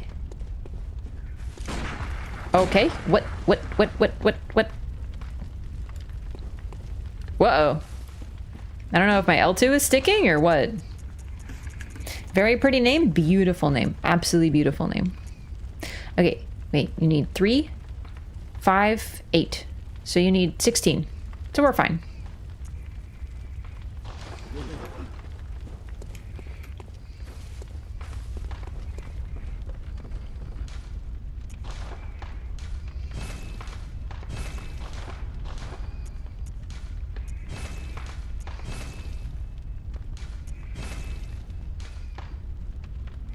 Chunks are a little harder to get.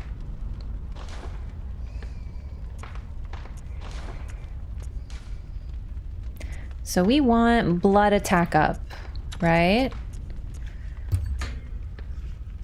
Blood attack up, weapon durability down 60.8. That seems really...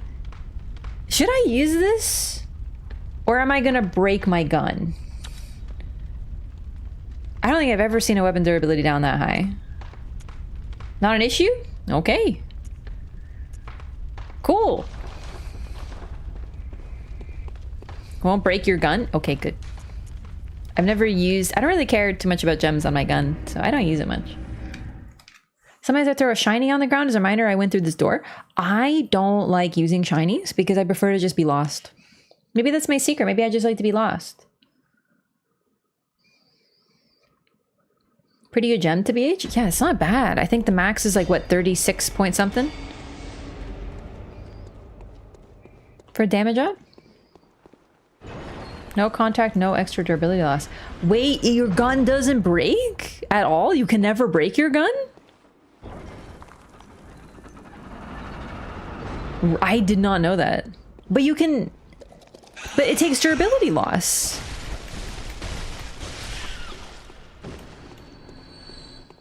If you can't, I've never seen it. Really? I've never used guns. You telling me that, like... Firing it doesn't lower the durability? You can't break... Well, I guess that makes sense. I could break a gun. I love the confidence in that statement. Yeah, I could totally break a gun. I would simply take a hammer and smash it.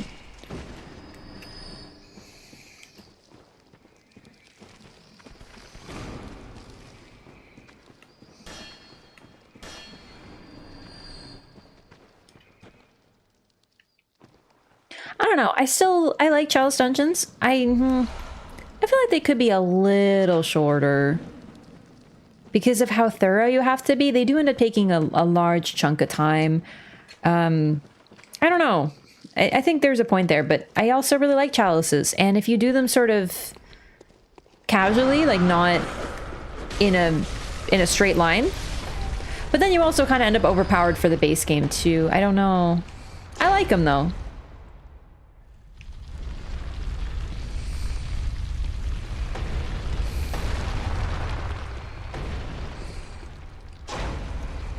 Wish they did look different.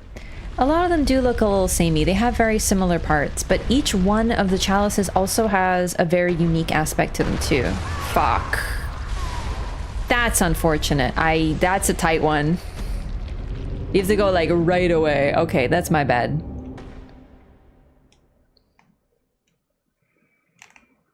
Greatly enjoy them as a moody aside. That's how I feel too. But each of them has its own style. You can tell where you're at most of the time.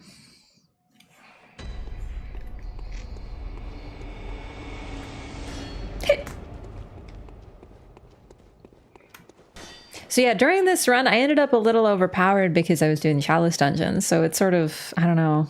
But then if you do the base game, you'll be overpowered for chalices too. I don't know. I think they're fun to have. Personally, I feel like the story dungeons were sort of meant to be done just a couple times because of the grind. And then you were supposed to mainly play with like root chalices. I don't know. Maybe that's just how I sort of read the situation. I think generally they're pretty cool. And they are some of the best content in the game to co-op. Yeah, absolutely. They're a little half-baked in the end. They are, but I'm glad we have them. Like, if this is half-baked FromSoft content, then I love half-baked. Random multiplayer in Chalices is a huge waste of time from waiting. Yeah, if you're doing it with randoms, good luck. We were trying to summon someone in chat. I was trying to summon them, or the reverse. They were trying to summon me so that we could do a boss together because I needed one more vermin and we could see each other, or at least they could see me, and no connection. Password and everything. Bloodborne has a bit of a connection problem. This can happen at any point in time. I remember it was one of the obstacles of my co-op run. I played through this entire game, including DLC and Chalice dungeons in co-op. I did like a fun together with chat run. I've done a couple actually, and it was really fun. Except for when we were waiting for connectivity. Yeah, wasn't it you, Really Long Cat? Literally just could not summon me. No bell. Oh my god, that scared me. I think another negative on Bloodborne is the connectivity. That's a major negative. But other than that, really. I know it may seem... Oh, shit. Fuck. Maybe I gotta come from the other side. That is like... No, I can't do it. Can I? I have...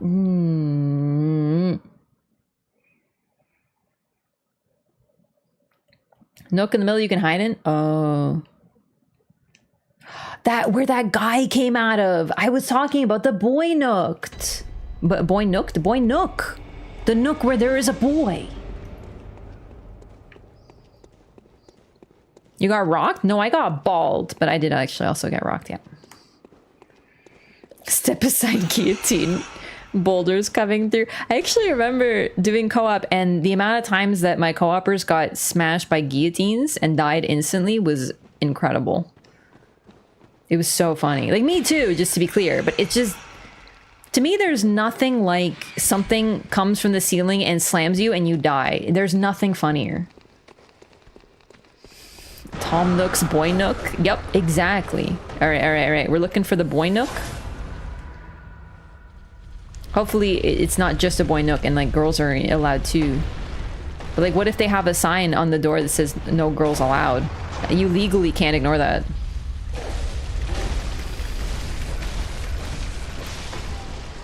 You know, like, what if they have like a 10-year-old boys decorating system?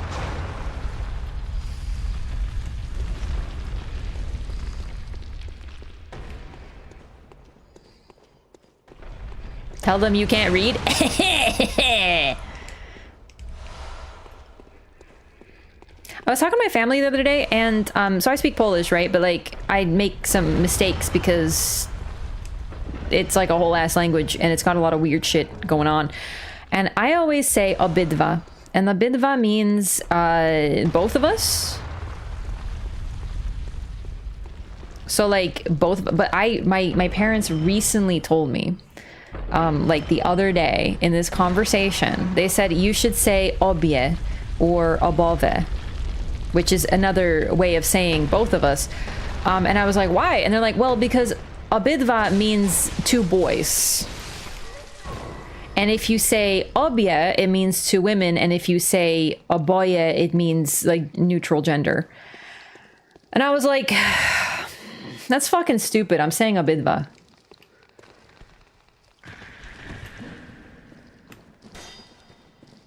I hate gender language because it's so fucking stupid. I was like, nah, I'm just not. I simply will not bother.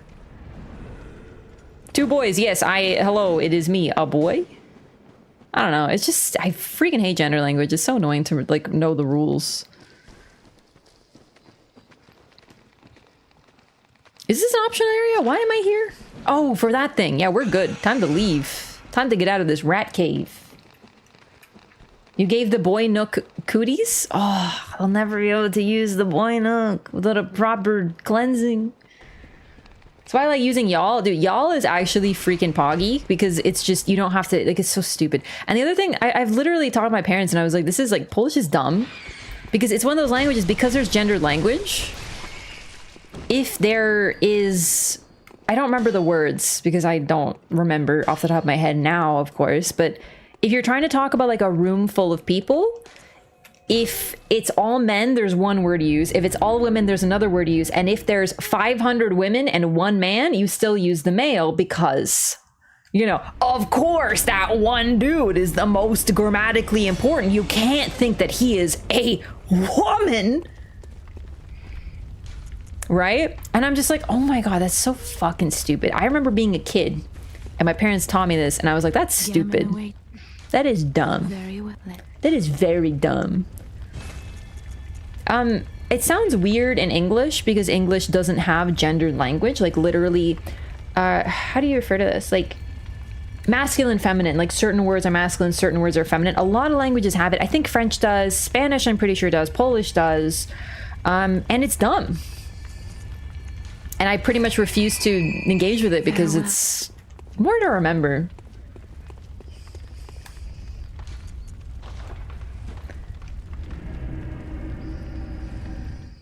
Ladies and gentlemen is said even if there's only one woman. Yeah, but it's like entire ass words except like only for this purpose. Japanese does? Oh, yeah, I feel like Japanese does. Spanish definitely does. Russian does. Russian's related to Polish. So all the related languages. One dude is half of a divine beast. Okay, but where's the divine beast pronoun then? Welcome, ladies and divine beast. You know? Japanese is gender neutral. Japanese has a gender neutral pronoun, but they also have, like, boku is I, but boku is used by men. And it's women can use it, but it's a little bit rebellious. Women are supposed to use watashi. It's just I, like literally me, like I. So like watashi wa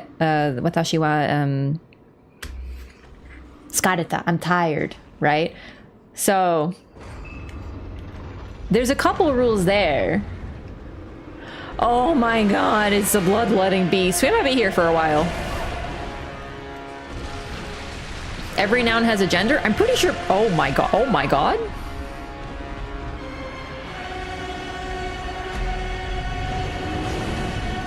So this guy, you might notice, I don't know if you had an opportunity to take a little peekarino at what's going on there. He has no head. This one is called the Headless bloodletting beast because what he does is he shoots fucking poison bullets at you. And I'm pretty sure they're actually like bugs. Yeah, he shoots like bugs at you. I forgore. We're really close though. Dick move? Something of a dick move, yeah. Also lose aggro on you sometimes? Yeah, because he's stupid. He doesn't have a head. Alright, you want to stay by his booty? Probably, like statistically. I was gonna say whip him in the face, but like clearly that isn't working, so. Are you good?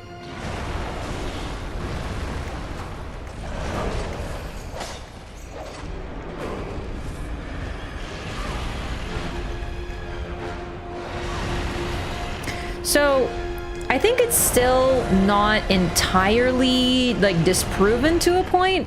But before the DLC, there was some theories that this was Lawrence because of the status of Lawrence's skull and what he looked like as a beast in the Grand Cathedral. We saw the black hair or black fur on the skull.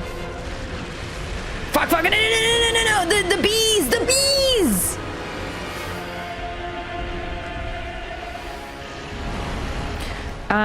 And also this guy's headless and he's very deep in the chalices. So it was like, that's where he made it before he transformed or something. Are you broken? Oh no, he's okay. Let's not forget the giant larvae incubating in that reanimated corpse. Spoilers! Wait for them to be surprised. No, I'm kidding, it's fine.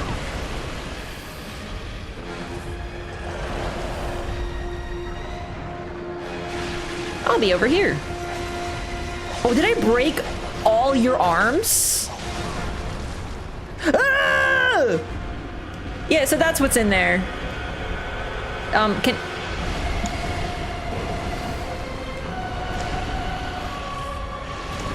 Yeah, it's Sekiro.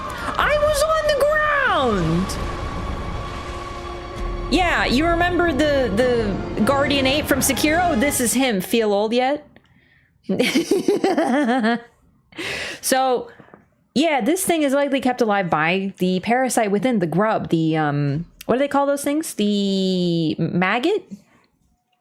It's literally Guardian Ape. It's literally Guardian Ape before there was Guardian Ape. Uh-huh. The vermin?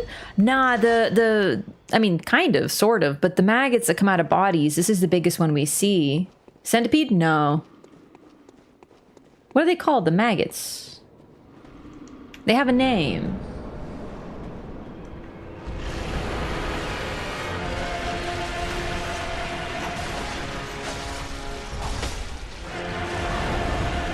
John? Yeah, John. John Bloodborne.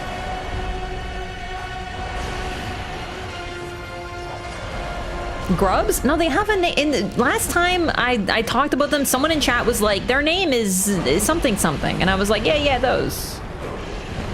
I think they're called hateful maggots. The enemies, the little mini versions that we encounter. Hateful maggots. Yeah. I like John though. John Larva.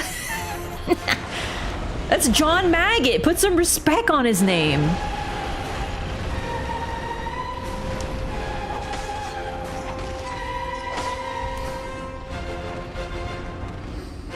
Parasite? No, they are. It is a parasite for sure also, but I was looking for that particular terminology.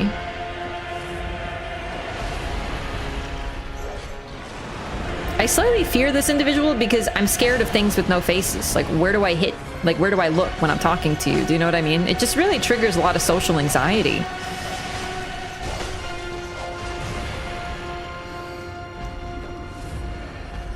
I don't want to look directly into the stump. It just feels impolite.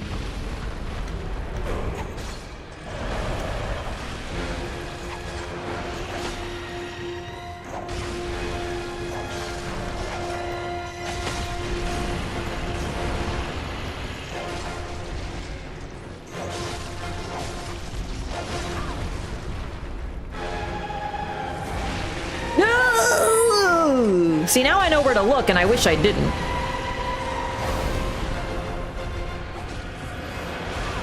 Don't kill me, please. I'm doing good. Thank you.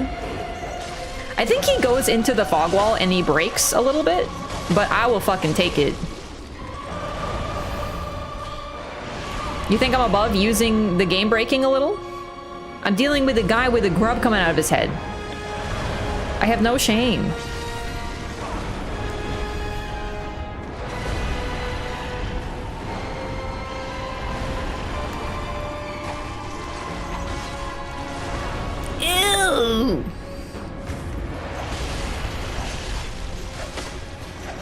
I think he broke again.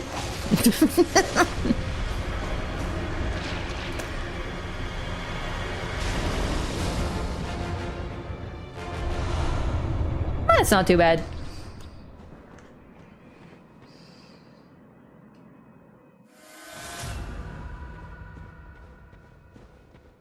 Good RNG? Yeah, I'll take it. I don't find him, like, he's tough, don't get me wrong, but he's not a fight that scares me the way that Defiled Watchdog does, but still, it's good to get him out of the way. I got something good, but then I forgot what it was called, so never mind. Calls him hateful maggots is Fextra? People give me Fextra information? I'm offended. Call them parasite larva. Ooh, I'd hate to see the final form. Official guidebook right here. I do too, but not... Okay, we're not right here. Bloodletting Beast is Lawrence. Lawrence DLC is more like a metaphor since there are multiple Nightmare Cathedrals. Each altering game is a different representation of Lawrence. I can definitely dig that interpretation. My only issue is Brador. I think that Brador truly... Personally, I think that Brador killed Lawrence.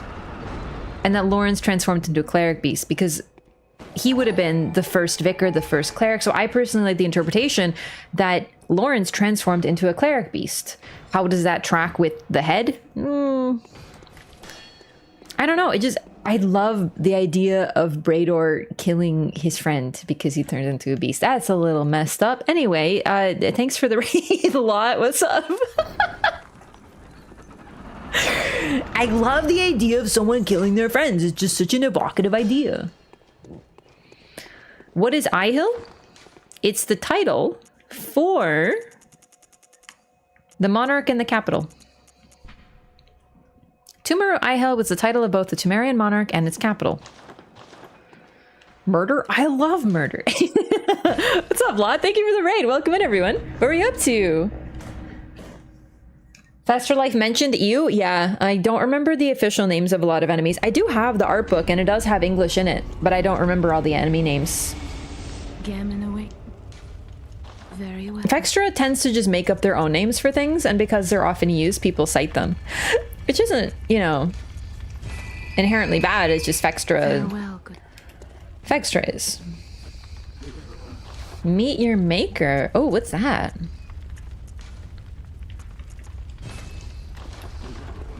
Love this game so much. Me too. Welcome in, everyone. We're doing a lore run of Bloodborne, so I'm very close to the end. As you can, if you play Bloodborne, you probably have an idea of that, considering it's on fire. But I'm working on the Chalice dungeons. We're trying to finish Ihyll, which is sort of the final story Chalice, and then we have to go to the Eyes Chalice just to check it out. I don't even think I'm gonna fully do it, to be honest. Need more arcane haze, huh? Okay.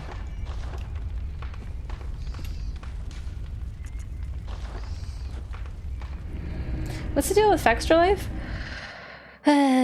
Basically, one of the very first things they did, they tend to steal their content, and like it's not just that. They, for example, I think one of the early things with Elden Ring is it was either a data miner or someone got access to the high-res images of all the items in the game, and they shared it. And if you remember who this is, please tell me. I don't remember.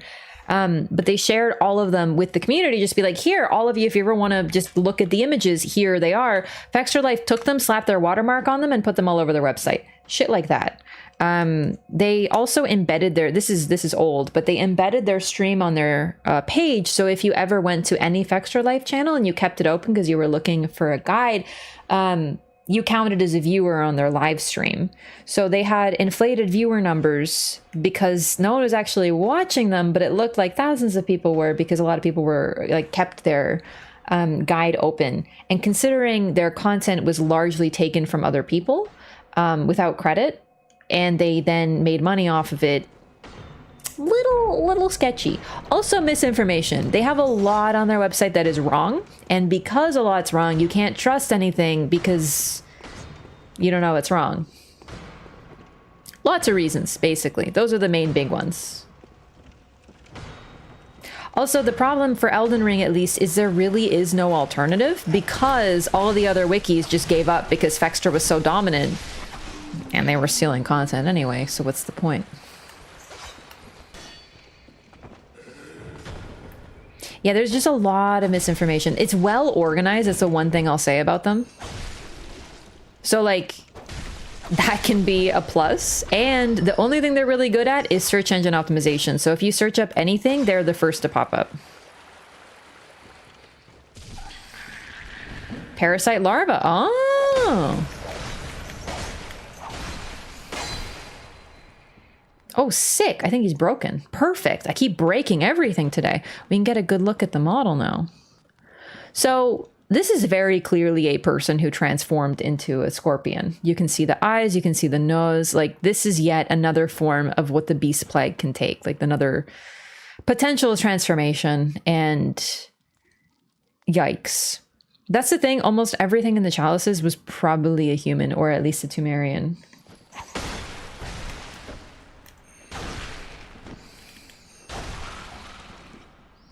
Wow, I really broke it. God, I'm so good at this today.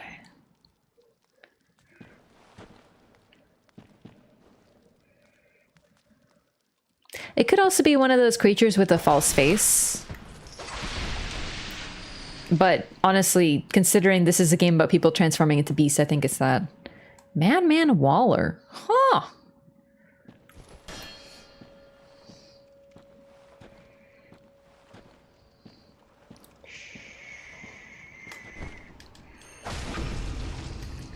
What? Oh no, I'm getting church hammered.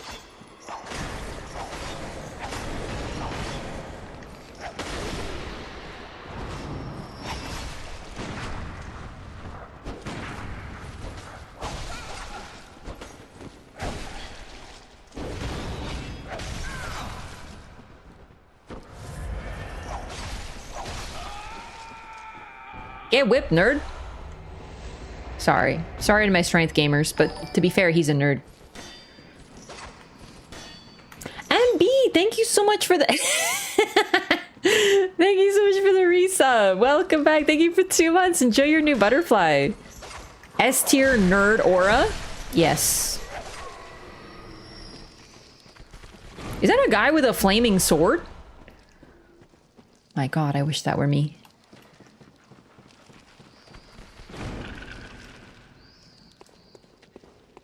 Welcome back. I really appreciate that. Thank you for the prime. Look, he's got a shield.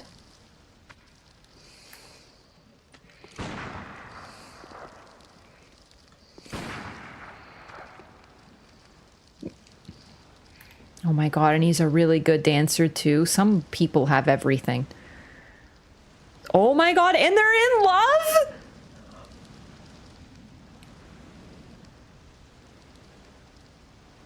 There is no heterosexual explanation for that.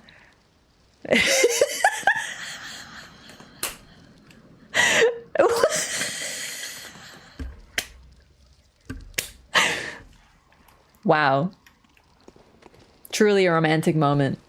Can someone clip that for me, please? That was amazing. They had a little smooch break. Oh my god. Sorry, could you try weakening the shield guy? Absolutely, I sure can. That was beautiful. I almost feel bad now. Yeah, just 2 guys being dudes. That's true. This is why it's a boys only club. Can love bloom in the dungeons? I feel like, is that an anime? Because if it's not, it probably is somewhere, you know? Anime names these days, well, really it's the isekais. They're so awful, dude. It's like that time that I became a slime and started at level 1 and beat the final boss in the dungeon. And I'm like, I don't even want to look at your anime. I hate you for this. Yo, Pigu, what's up? Double raid. What's up, gamers? Welcome in.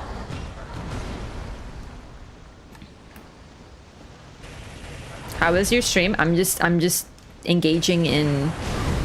What? No.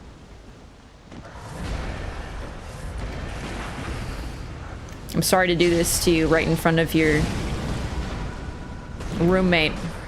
If you know what I'm saying. You know, a roommate.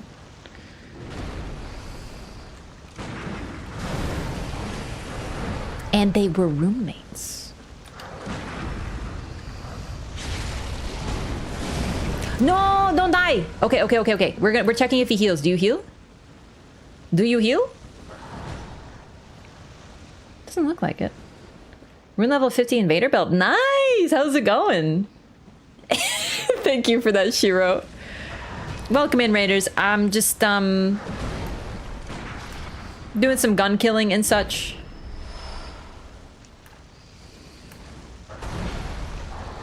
They're good friends. Yeah, they live together and they remain bachelors for their whole lives.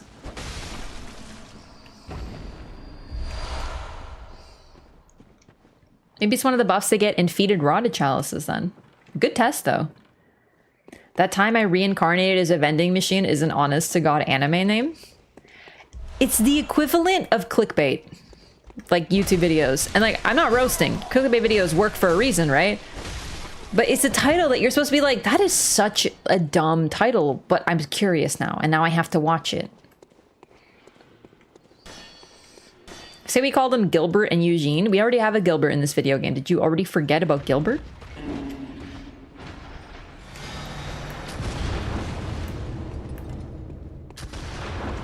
Oh my god, I'm so brain rotted. You said rune level 50, and I was like, oh my god, you're doing a Bloodborne invader?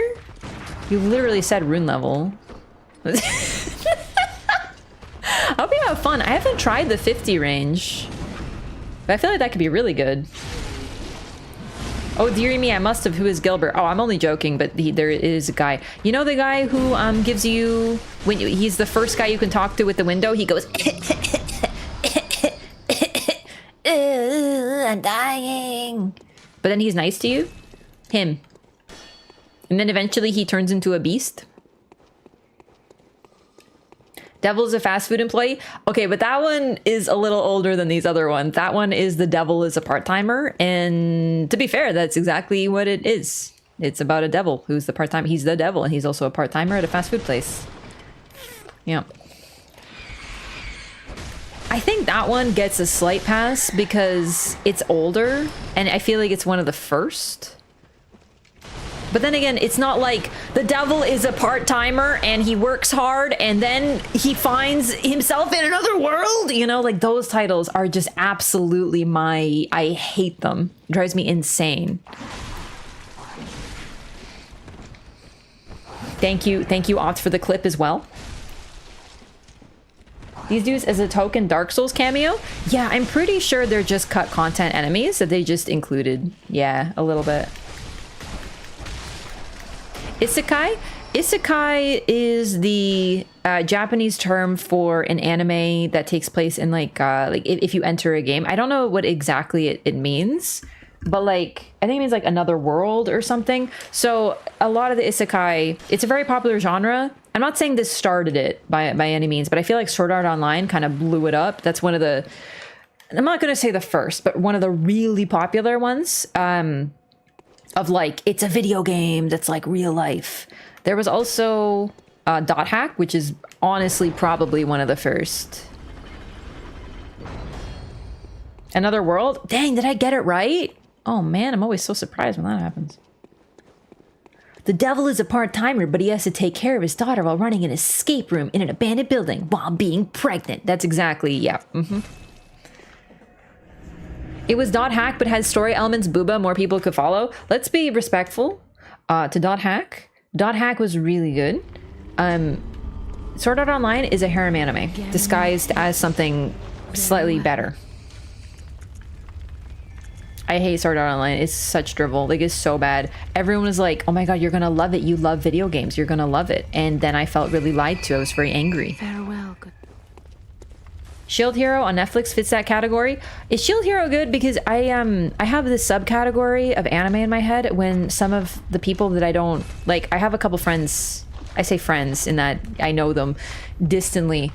When they recommend something, I'm like, oh, that's going off the list. Do you have those friends? Like, do you have friends that you trust, and when they recommend something, you're like, oh, I should listen to that. And then you have the opposite of they recommend something, and you're like, so I'm not gonna watch that one. Okay, good to know. That one was recommended to me by a non-trust friend.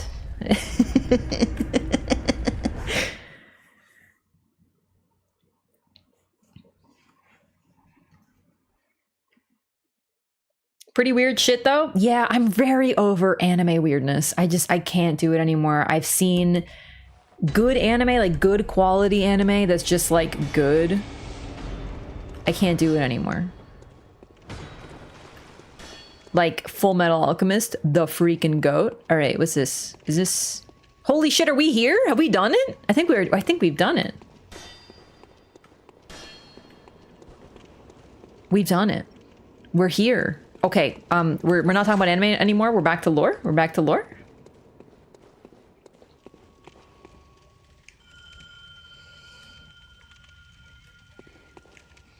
Which metal though? Both. All of them. Every single one. They're both incredible.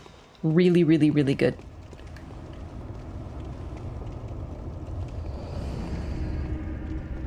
I'm summoning Queen Killer because I want you to see who they are. You might see some resemblance to a fellow of ours. They're using Logarius's wheel. They're using the gold Ordeo and are otherwise naked except for that and a cannon. Yeah, so Alfred killed the Vile Blood Queen, but there's another queen that needs to be killed, apparently. He do be pyramid heading. Yeah, I'm gonna bring him in. I'll probably send him home. I just really want to show off, well, him in his home. We could have summoned him before. This isn't our first option, but now it's more relevant.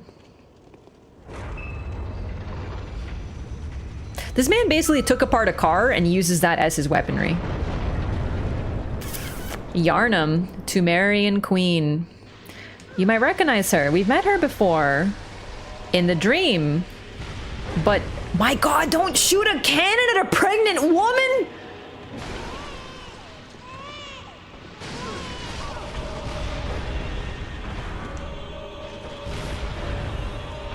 As I was gonna say, she's pregnant. And we hear the baby cry. She breaks apart her bonds. I want to show some of her moves. He's going in, though.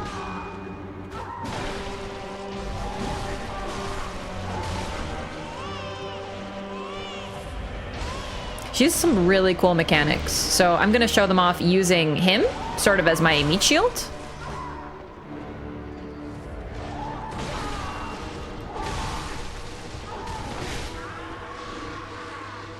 Man, queen killer can't even kill one queen? Wow. They shoot gun bullets at you, like blood bullets at you. She uses a dagger. Oh my god, I forgot. I'm glad we got to show that off.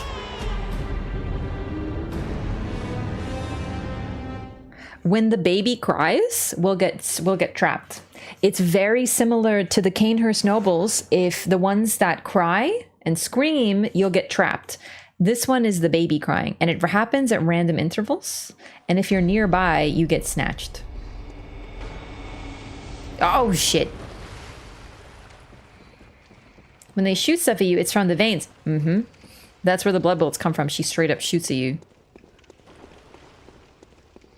Killer Queen? I thought we were done talking about anime. Was that a freaking JoJo's reference? Stabbing the hand to casting? Yeah, I'm gonna try to show it off a little better now.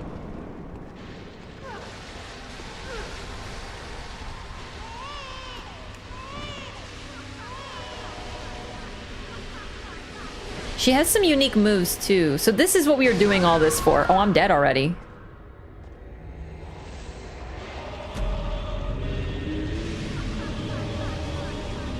So this is the queen in the real world, as far as we can tell. So it's interesting that we encounter her having given birth in the nightmare, but here she remains pregnant. She kind of laughs when she does the spray. Bro, if I could shoot blood out my veins on command, I would probably laugh too. I am a little bit of a sick puppy though. I just think that'd be really funny though. You know, I'd be like, also.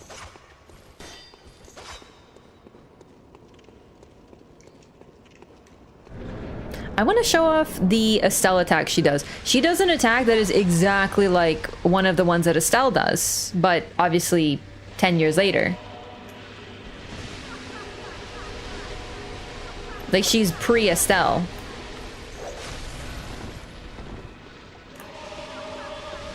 She changed the move because I went far away. That's really neat. When you hear the baby cry, you want to run.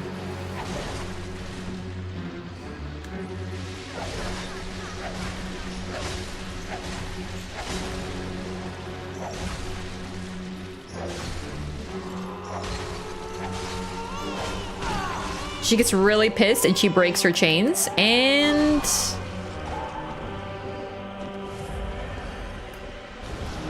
this.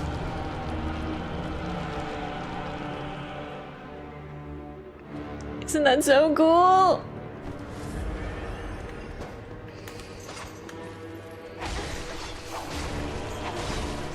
It is very Wii, you're right. No, no, no, no.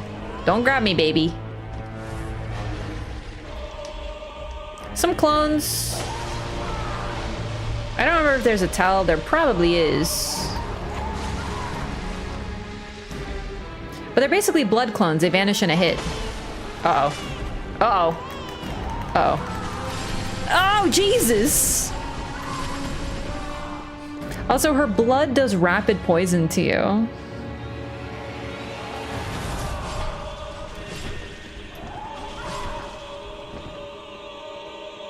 Are you stabbing yourself in the baby? Oh, jeez. No, no, no, no, no, no, no, no, no.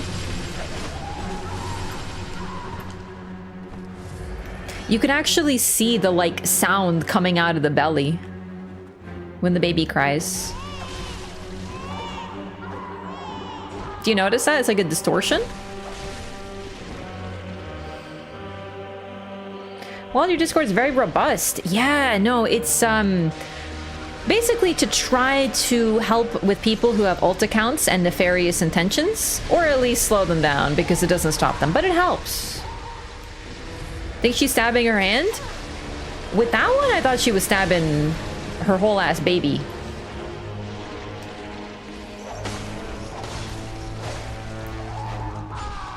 Oh, she is stabbing the hand for that one. No, now she is. Look, now she's got a cool blood sword.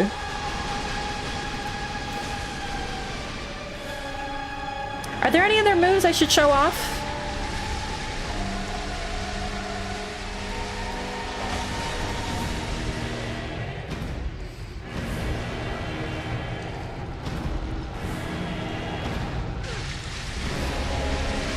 Holy shit. Her telekinesis. Which one's her telekinesis? Stabbing the baby wouldn't be out of the realm of possibility for her. I don't think she is stabbing the baby though, but I think she's stabbing herself, but like right above. Because to stab your chest / heart, it's right above where Baby Town is. So I don't think she's stabbing Baby Town. Bloodletting that she does gets progressively worse as the fight goes on. Yeah, so we see that her combat is almost entirely oriented around her use of blood tinge. Maria doesn't even come close to the level of... I was going to say like use, but to be fair, Maria does not like using blood tinge. She hates the use of blood. So it makes sense that she's not particularly good at it. But considering she hated it, she uses it with great efficacy during her boss fight, but she doesn't use flame. Sorry, she uses flame. Queenie does not. Just interesting. She poisons you with her blood instead.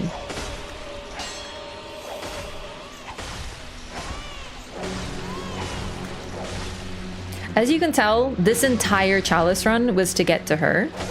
So I'm probably gonna take my time with this fight. I want to show like everything that I can because it's hard to get back.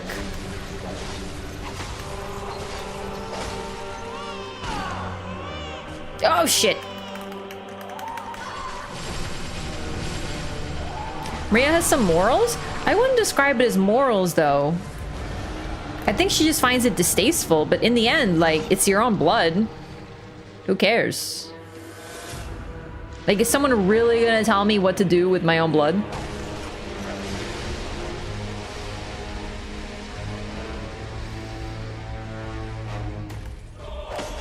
Oh, we already showed off the telekinesis move, yeah. Oh shit, I got grabbed by the baby.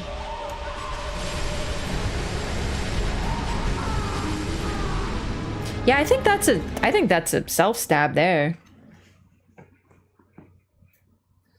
Please don't use your own blood to impale and murder people. Like, I don't really want to, but I'm just saying that if I could, you know.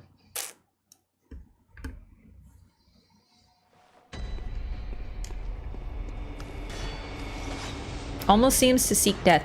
She was to... I guess we can finally get into her lore. We've talked about it here and there. But... Queen Yharnam, her title was Ihyll, right? Like that's the name of the Pthumerian monarch and their capital. And what's interesting is Yharnam, the city that the whole game takes place in, is similarly named Yharnam.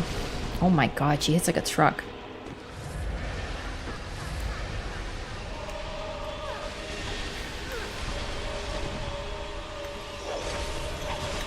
She was the mother of the Child of Blood, otherwise known as Murgo. So we encountered Murgo. Murgo is kind of one of the major plot points.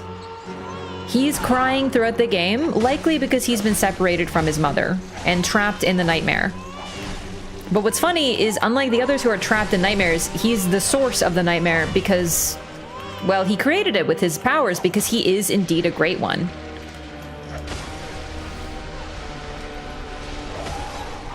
But he's also an infant, so he's not able to control his powers, which is why he created the nightmare and then proceeds to be trapped in it. It could be that because of her status as a Pthumerian, she remains pregnant, but when we find her...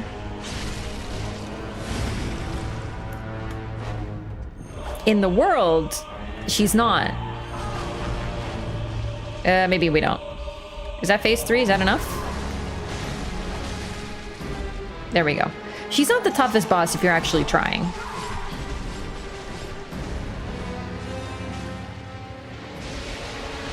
Now, the reason she was the mother of the child of blood is because the Pthumerians were the guardians of the tombs of the Great Ones. But it looks like eventually one of them married a Great One, and that would be Erden. So their child was in wedlock and everything proper.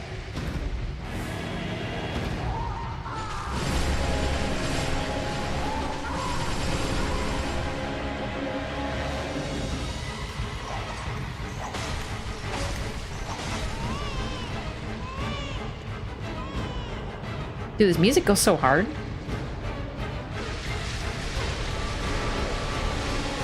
I think she's bloodier. I think that's the tell.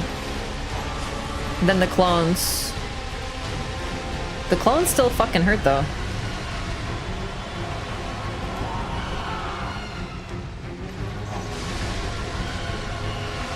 Oh my god, damn, she's good.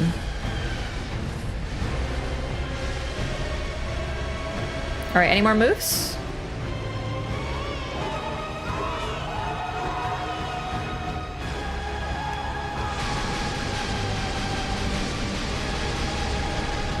Damn, that's cool. Ow! Oh my god! Whoa! Oh my god! Was there anything else? I don't really remember.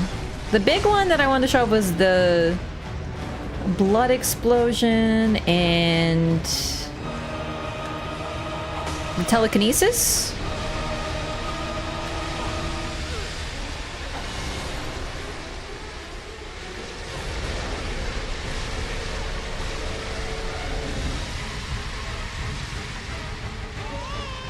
No.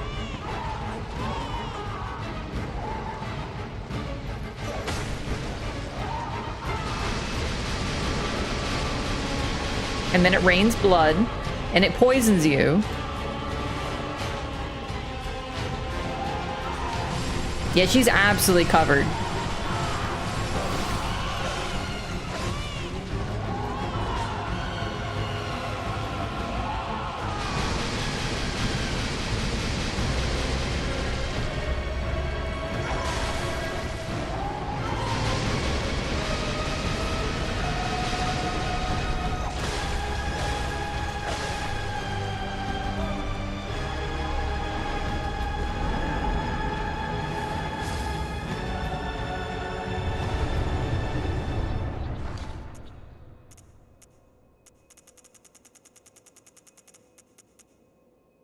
Yharnam Stone, sacred heirloom of Yharnam, Pthumerian queen. A sacred heirloom left by Yharnam, Pthumerian queen. The queen lies dead, but her horrific consciousness is only asleep and stirs in unsettling motions. So she's not dead. Because we see her in the dream. And even when we see her, she vanishes. She is sort of, as a Pthumerian and the queen of them, and someone who's very well versed in tinge, and I call it blood magic, but blood tinge is probably a better term.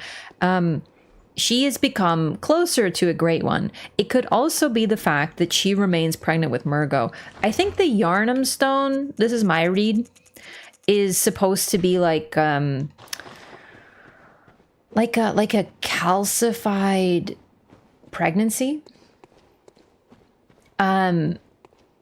Sometimes you can get different growths in anywhere in your body, but like the uterus, it can happen in the uterus. So like, I don't think the pregnancy itself is viable anymore, but Murgo remains alive because that's kind of how the Great Ones work. So Murgo is also formless. That's why we can't see him. So when we fight the Murgo's wet nurse, we just see what looks like an empty baby carriage, because Murgo, like his father Erden, is formless. So we can't seem to see him, but we can hear his cries. We hear him crying during this fight, even though, as far as we can tell, he's still in there. She's still pregnant. I think the stone is what drops from her. So it's like she's kind of in this permanent state of pregnancy. You can even see like what looks like arms and bits sort of curled around. Maybe Murgo shed his body like Mikola? Possibly, but genuinely, I think he's just also meant to be formless like his father. Holds her face as she dies. Yeah, she's pretty upset about it. Also, this is like probably meant to be her tomb. Perhaps the tomb of the other Pthumerians. They were just meant to be servants of the Great Ones. We don't know much about the Pthumerians, just that they're an ancient race. They're considered superhuman. And this one married a Great One and had the Child of Blood, a successful Great One child. But every Great One loses their child. And we don't really know what that entails. Here, she clearly wasn't holding the baby in any way, shape, or form. The baby was separated from her. And that's pretty much your reward from this. That's pretty much it. Runes were on that wall? Oh, I was just looking at the statue. I didn't look at the runes. Anticlimactic redeem? Yeah, it's a little anticlimactic, but you're doing it for the journey, not the destination in the end. Hell yeah, for the uterus stones? Hell yeah, uterus stones. It's so sad. I think that's what it's supposed to represent, because it's sort of like some... If women have a growth in their uterus, their stomach can look like that, even if they aren't pregnant. I'm not like a medical expert. I don't know if we have any doctors in the chat right now, but maybe you know what I'm talking about. But I've heard of similar things, like calcified growths that just remain there. Kidney stone? Not even kidney stones, but, you know, kind of. The queen made the same pose as the statues as you defeated her. It's like a pose of lament. Ken Thomas, thank you so much for the $10 Canadian super chat as well. I really appreciate that. She is still close to her child though, because she seeks to be reunited with Murgo and thanks you after defeating. Like, she bows to you clearly in gratitude because you reunited her with her infant. But even though, as far as we know, she still remains pregnant with him, it's quite possibly like his body... It could be that his body was shed, but I really just think he just takes after his father. It's very similar to Kos. We kind of encounter a similar thing with Kos being dead on the beach, but still taking part in the fight and still being present. Great Ones don't die in the traditional sense. She's under a spell that prevents a child from being born. It's possible. It's definitely possible, but what's interesting is this stone. I think that's what we're supposed to get from it, that this is a calcified pregnancy. All right, now I would like to get the ring of betrothal. Someone posted the code. Can I get it again? Or the child died. It's possible, but I think there's enough evidence that the child remains with his mother in some way, shape, or form.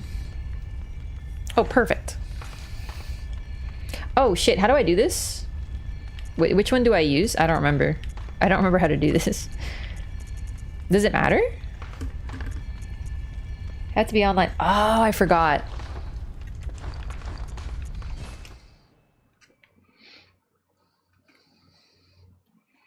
Hey, thanks. Everyone's complimenting my fit today. It's very kind. Thank you. Thank you.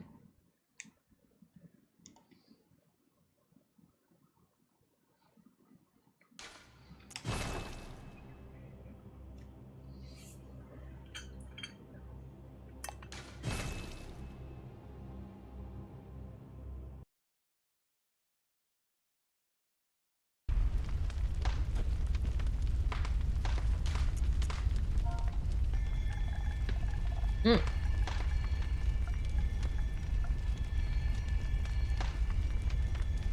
Seven 3V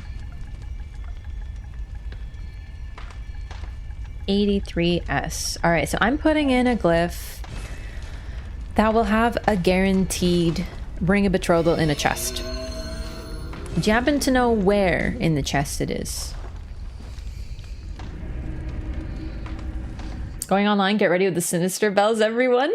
I mean, that'd be fun, but I don't think there's going to be any sinister bells here. Layer 2, pre-layer lamp bonus room. Pre-layer lamp bonus room. Layer 2. Okay. Okay, let's go. So this is one of the random dungeons, and we have to progress. I should say, it was a random dungeon, and someone created a glyph out of it.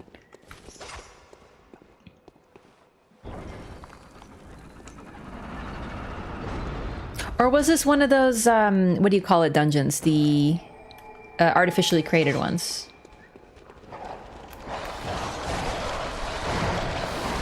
Okay, good start. Good start with the dogs. Yep, that's a great... I got so stuck. That was very unfortunate. But now I know. There's 3 dogs and 3 boys. Yeah, a save edit. I don't know if this is a save edit dungeon or not. How do people discover these seeds? From the people I know is... Like, the people who are really into Bloodborne, there's a Tomb Prospector Discord where they just... Oh, shit. Oh my god, are we good?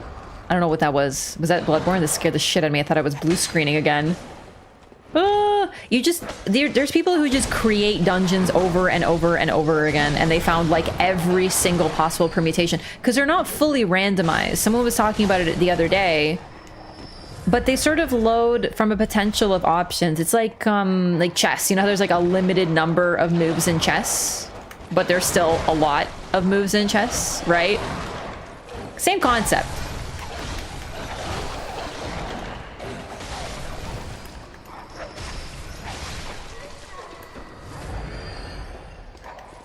So people just go exploring.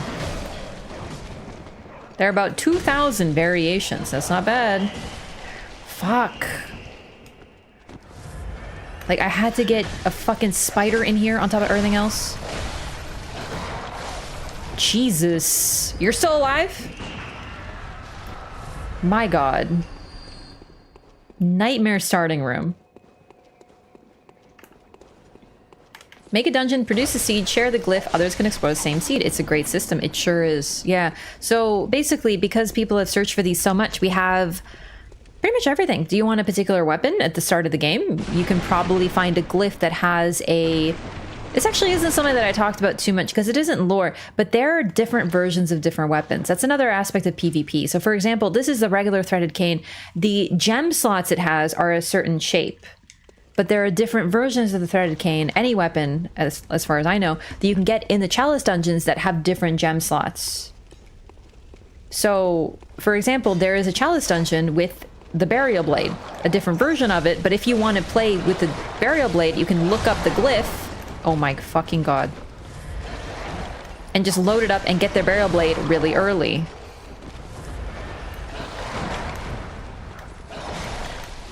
Lost and uncanny. Yep, that's exactly it. I couldn't remember the term. Just fell short in making the multiplayer work. The creativity is so there, but yeah, unfortunately. Are you kidding me? They have a grab? After all that? One boy?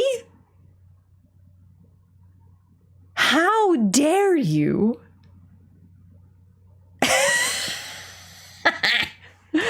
I cry. Literally Borderlands gun mechanics and parts. Pretty much, but cooler. As much as I love Borderlands, this is cooler. Got hooked? I did get hooked.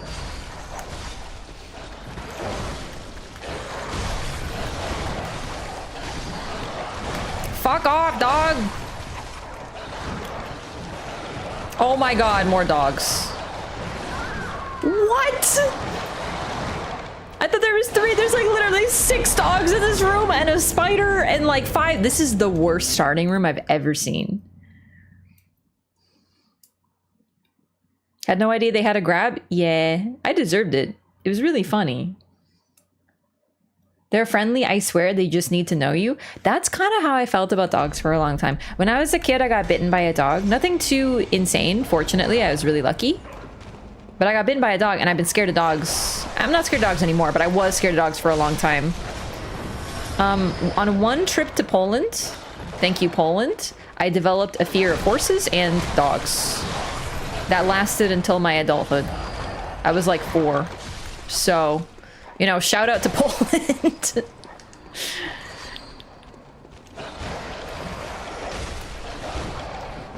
Cats don't do that? Cats totally do. I was also scared of cats for a bit, but that wasn't because of Poland. That was because my babysitter who had a cat that hated children. It sounds like something out of a kid's movie, doesn't it? That a babysitter who takes care of, like an at-home babysitter who, it was basically an at-home daycare. She took care of kids, had a cat who hated kids. She was a really cute cat. She just, if you came near her, she would slap you. And she wouldn't hurt you, but, you know, if you're a child, that's scary as shit. Does that sound like something out of Matilda? And then there was the daycare lady who took care of several children at her home. Of course, she had a cute little dog that was just sweet as pie, but her cat hated children and would only swat at their legs if they even came close. The children learned quickly to fear this cat. If you ever saw this cat standing on one side of the hallway, you knew to hug the wall in the opposite direction.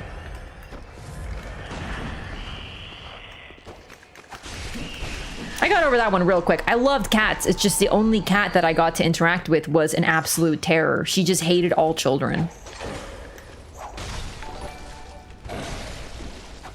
44? What the heck? 44? Tivo, welcome back. Thank you for 44 months. That's a big number. Thank you for the tier 2. Appreciate that so much. Appreciate the support. Welcome back. Cat was probably fed up with random kids invading their house. Oh yeah, I feel for the cat now, but it was really scary because, you know, it's like you had to like hug the wall and not even get close. Fear of horses? Yeah, we went to a farm because like we had family friends who like had like a working ranch, and it was beautiful. It was great. They had kittens there. I played with the kittens. It was so fun. My parents wanted a photo of me on a horse, but the only horse they had was this freshly not tamed horse. He was clearly tamed a little, but not fully. And there was an older girl there. When I say older, she was probably like 6 or 8, like a couple of years older than me. She had to have been like at least 8, maybe 9. But when you're like 4, a 6-year-old seems like an adult to you. Do you know what I mean? Like that was a big kid, and she lived there. So they took a photo of her on the horse, and the horse threw her. And it bucked, and she fell, and she was crying. And then they put me on the fucking horse. They're like, don't worry, we're holding the horse. And I am sobbing my eyes out. And that's the photo of me just fucking crying on a horse. Because they wanted a photo of me on the fucking horse. Like, are you insane? Some suboptimal decisions were possibly made on that particular Poland trip, I gotta tell you. Like, she was fine, but, you know, a horse fucking threw her. She was scared. She lived on the ranch. She was around horses all the time, and she got thrown. I remember thinking, bro, like, if she got thrown and I get on that horse, I'm gonna get thrown, and I'm like a little kid.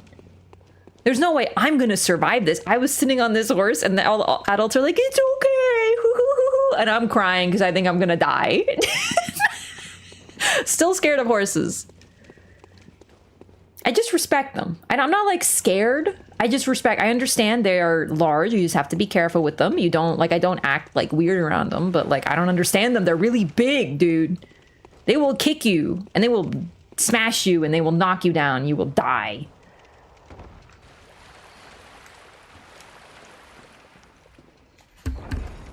The horse was a Witcher test, and you failed? Yeah. Good thing. No, horses are no joke. Like, I'm not trying to make light of the situation by any means. It's just, you know, it's a little funny to think like, well, this child was just thrown from a horse. Let's put another child on the horse, see what happens. Like, are you insane? Run off with you on it? Yeah, they were holding the horse, and like it was fully tied up. It had like the bridle and everything. I don't care. I don't care. I won. I survived. Original Superman got paralyzed? Yep. No, horses are no joke. Adults, am I right? I can't understand the logic. You know what's the worst part? I don't think I've ever seen that photo. I developed fear from that photo, and I still haven't seen it. I don't even know if it exists. I'm gonna ask my parents. I'm gonna be like, hey, do you have that photo of me, like, as a child on a horse crying?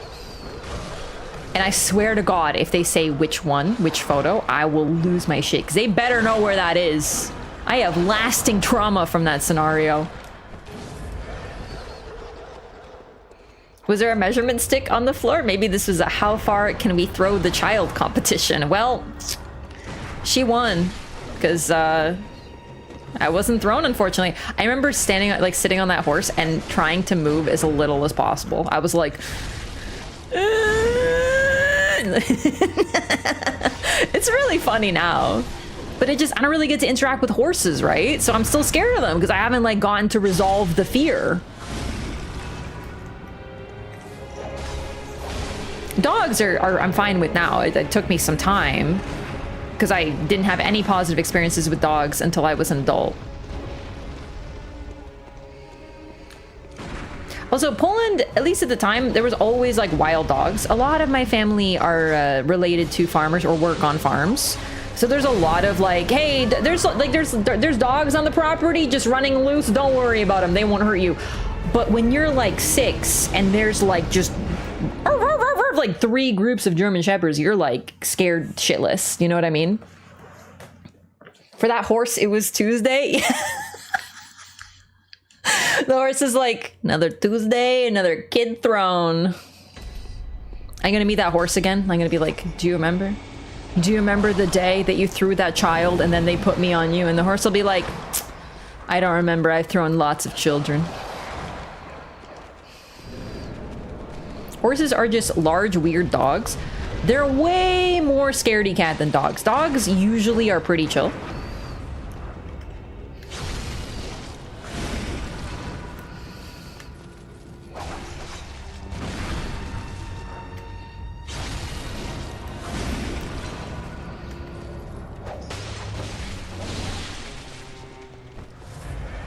Next trip to Poland. The most recent trip to Poland, we visited relatives and they once again had dogs on their property loose. And I was like, yeah, you're gonna tell them that I'm scared of dogs. And they're putting those dogs not loose. And we were visiting my dad's side of the family. And my dad was just like, it's okay, they're fine, they're just dogs. And I'm like, yeah, I'm not scared of dogs anymore, but I'm not fucking around with loose dogs that are currently leaping and jumping and are about to knock you the fuck down. So I was like, yeah, I'm just so scared of dogs right now. Not telling them that it was their outdoor dogs that I was very scared of. I'm scared of outdoor dogs. A lot of Polish houses still have like just straight up dogs who live entirely outside and are basically guard dogs. And that's the type of dog that bit me. It was through a fence and he still got a solid chunk of my arm. So nowadays when I see like basically guard dogs, I'm like, you stay away from me respectfully. Respectfully. And not to mention, I don't have the best balance in the world, so I have gotten knocked down by like very loving sweet dogs. One of my friends had this adorable dog, huge. It was a Malamute, but it was also mixed with something that made it freaking ginormous, like the largest dog you'll ever see. And he was so precious and I loved him, but he was so powerful that he'll lean against you and you're on the ground now, you know? So I don't want a dog jumping on me, I'll fall. We had a guy that caught alligators and he would let us sit on them. I would sit on an alligator.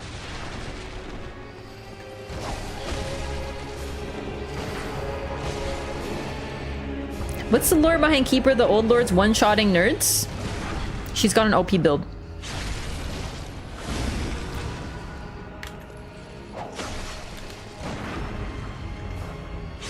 I want to see if I can chain these. Oh, so far so good. All right, and one more. And oh, we got it. We got the rhythm. Oh, she's on the stairs now though. Fuck.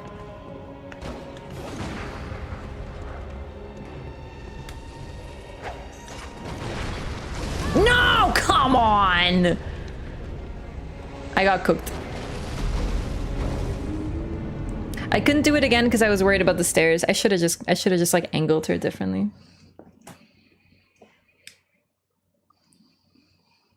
We were pretty good there for a bit. I think I can do that again. At a very, very young school outing, we had the fear of horses put into us. Don't ever stand behind a horse. They will kick you in the head. Yes, that, to be fair, it's very important to teach children safety around an animal they're going to be around. Like, no doubt. And horses are, like, prey animals. They have, like, fear. And they have a big, major blind spots. They are scared. If you surprise them, they might kick you. It's just, like, their nature. If someone came up behind you, and you had, like, feet made of iron, you too might kick them. I might kick them. Fuck. I gotta stop.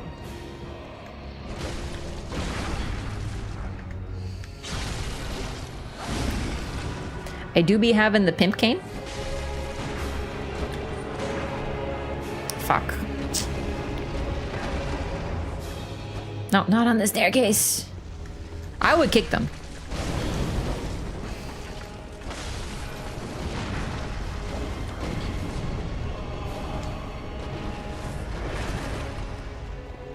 Okay. How did that one catch me? I am confusion. Maybe I was too far back.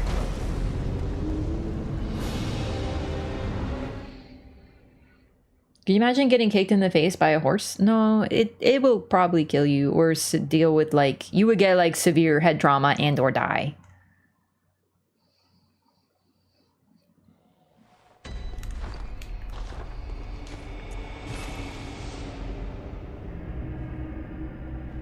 Unless you are an Elden Ring gamer, then you can get kicked in the face by horses and boars and be totally fine.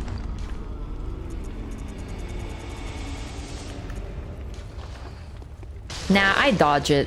That's the type of confidence that I think we all should try to have in our lives.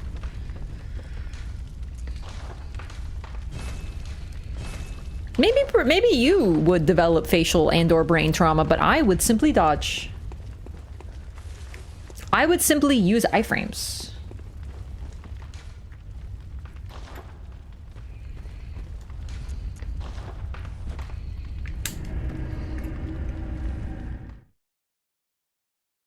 Your ICA, welcome as well. Wait, layer 2.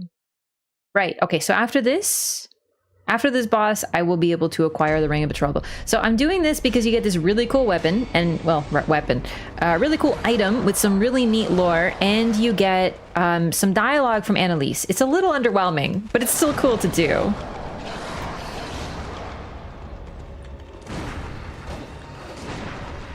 Damn.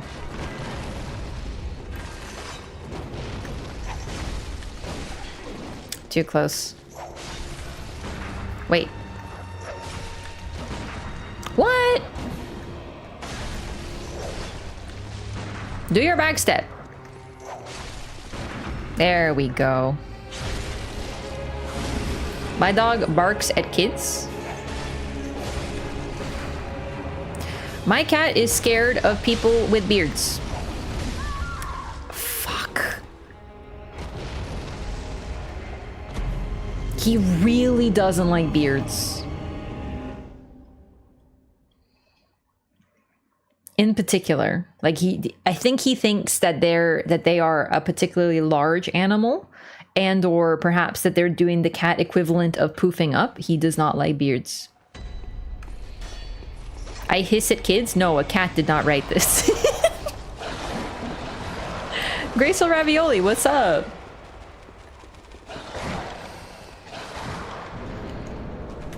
Kitty is about 10. I will admit, he's getting a little grumpy these days. He doesn't like it when I cut his nails, and he kicks up a huge fuss. You think I'm torturing him.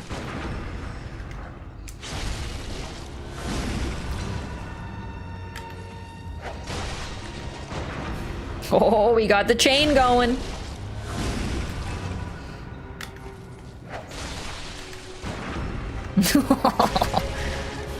Let's see if I can do this fully, perfectly. Can't. What? Oh my god, I would have been so bummed. Well, okay, I'm still bummed. I shouldn't have done a jump attack. There was no need.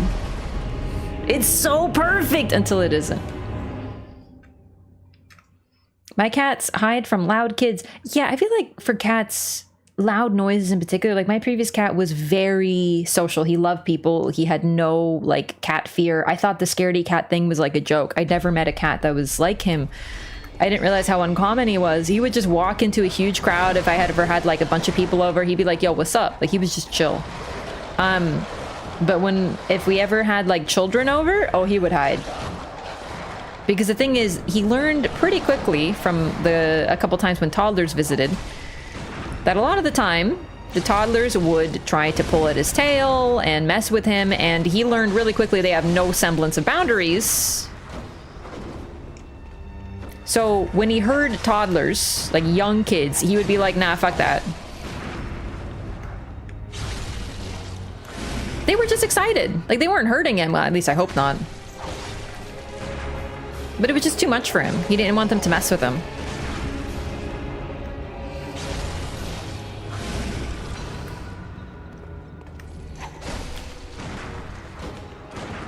There we go. Imagining your cat cracking a cold one and dapping up the squad at a party. But he basically did. He did like beer as well. I might be like, oh my god, you fed your cat beer? No. But he was a fucking hound for it. If, you know, Polish parties, there's gonna be some beer. We'd put beer bottles just, you know, on the ground, out of the way when they're empty, and he would go for them, lick them, knock them over, and try to get the last liquid. Like, this man, he loved beer. He was a beer hunter.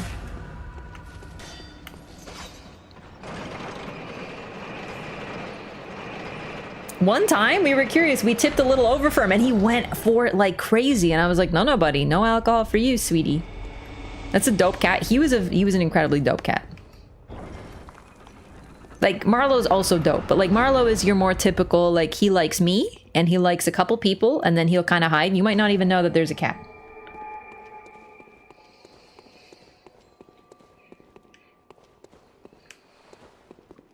Yeah, I thought it was supposed to be here, no? Uh-oh. I spent time around horses. They can maul like bears. Why would you give me new reasons to fear horses? Wait a minute. Oh no.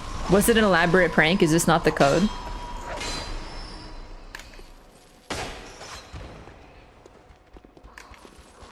Pre-layer lamp bonus room on layer 1. Oh my god, imagine if I fought the keeper for no reason.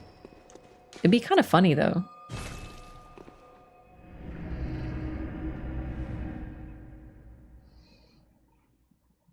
Acknowledge at an early age that he was cooler than me. I swear my previous cat was like more popular than me. Incredible, incredible vibes, immaculate. He was very curious, so if we ever had people like working on the house or anything, like, you know, coming to repair anything, he was there. Like he would step into their toolboxes and like mess with all their stuff. Like not mess with them, but just sniff everything. And he just loved people. He wanted to know what was going on. He was very involved. Kind of a busybody cat.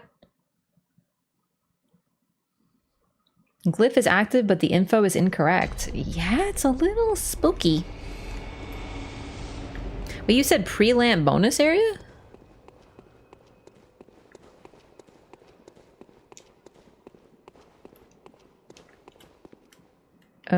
So wait, that should be here, right? Oh, do you mean pre-boss? Oh no.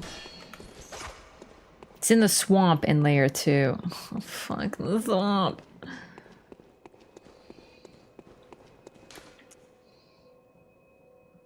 Okay.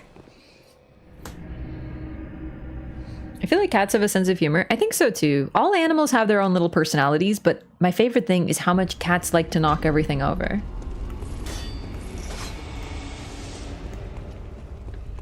Like they never get tired of knocking shit off of shelves. I bet they think it's the height of comedy. And the best part is half the time they knock something down and then you'll pick it back up and put it back on the shelf and they're like, bro. And then down it goes again. Yeah, and they must think that we're so stupid because they're like, well, I clearly just knocked this down because it should be on the ground. Why are you putting it back up? Is that an invitation for me to knock it down again? They do like to look at you when they do it too. I, the cat, have decided this must be at a different location.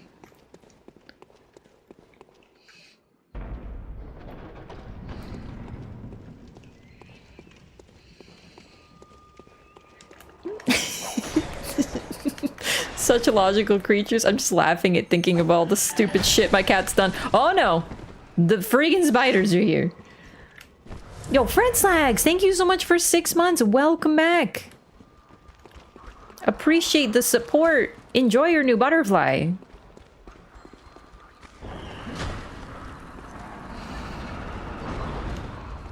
I once knew someone with 3 cats, and they all had such vastly different personalities, which isn't unusual, of course, but the main thing about one of them is that he was a pure white cat named Snowball.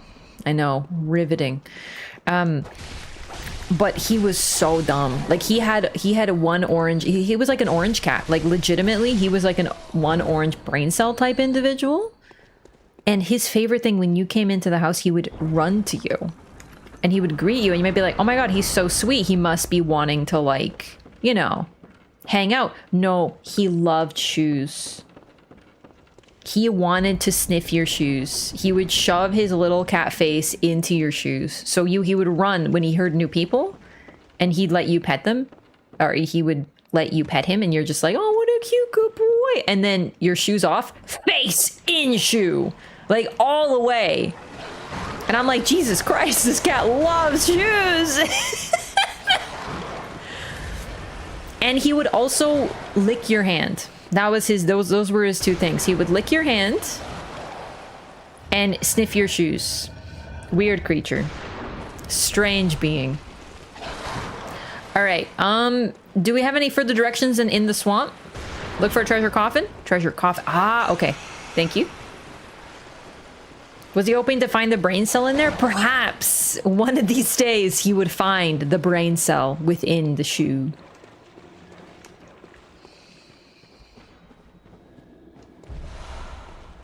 People think that's why god complexes are in their DNA.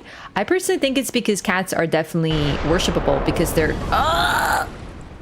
so cute. They know. They just know how precious they are. Every single cat is completely confident that they are simply the best cat. And I think we should all aspire to have that level of self-confidence. I like the hand. I sniff the shoe.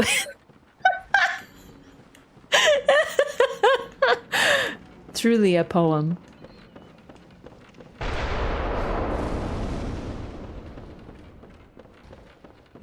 And he was such a rotund cat, like just like a very immense creature. But he had, you know, when cats have the downturned eyes and they look like a little sad? Like, you know that cat that every time you call her name, she looks like you just told her that her husband drowned in sea? Do you know that meme? It's like that. Same face. Have I been in there already? Oh no.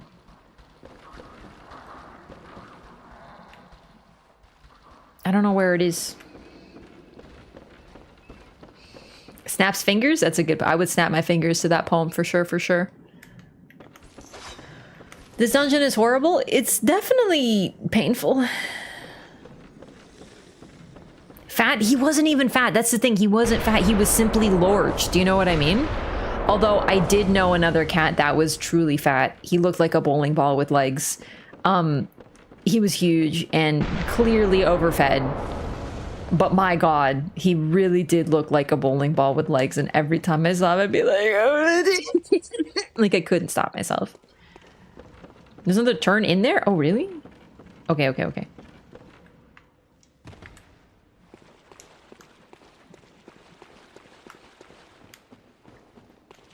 Loving your fashion? Hey, thanks.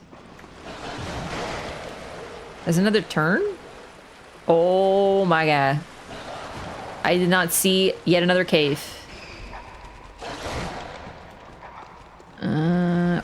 baby. Okay, okay, okay, okay, okay. Fuck! Oh my god, that smoked me. No! You can't. I will never find my way back here again. I'm so lost. You don't even understand what I'm going through right now. Free me. Free me? Okay, okay, okay. Yep. No problem. No problemo. Evasive maneuvers? Oh my god, we found the engagement ring. Holy shit. Listen, unless you have to do all this to get an engagement ring, I am not listening to any complaints, okay? Unless you have to go through, like, a whole ass swamp and find, like, rats the size of fucking golden retrievers just to get married, my god. Hang on, this cat poem is sending me. I like the hand, I sniff the shoe, I white like snow, that what I do. I love it, truly art. It's like Snowball himself wrote that. I had a cat that was 20 pounds and loved to bite ankles. Cats freaking love ankles. I think it's because they realize it's the weak point of the human individual, like the human specimen. Do you know what I mean? Like, you bite them in the ankle and they fucking crumble. It's like our weak point. And then we fall. We're like, ah! And then our face gets lowered and they can go for the fucking visceral attack. I'm just saying. Cats are Bloodborne gamers.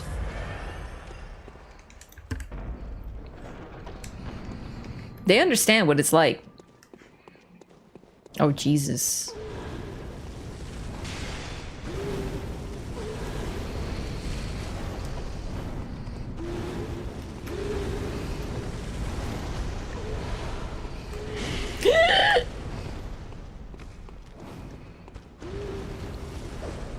Wait. Oh. I guess I'll open this while I'm here. I think it is simply time to go. Take me. Nope. Time to go.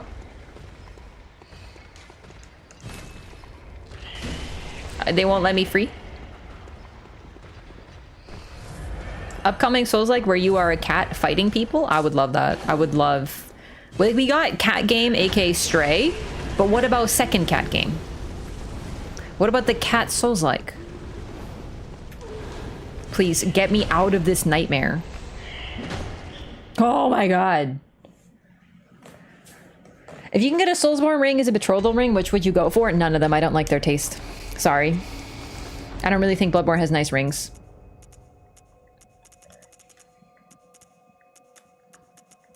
It's like freaking huge, you know? Ring of Betrothal. The inhuman beings known as the Great Ones imbued this ring of betrothal with some special meaning. In the age of the Great Ones, wedlock was a blood contract only permitted to the... Are you fucking kidding me right now?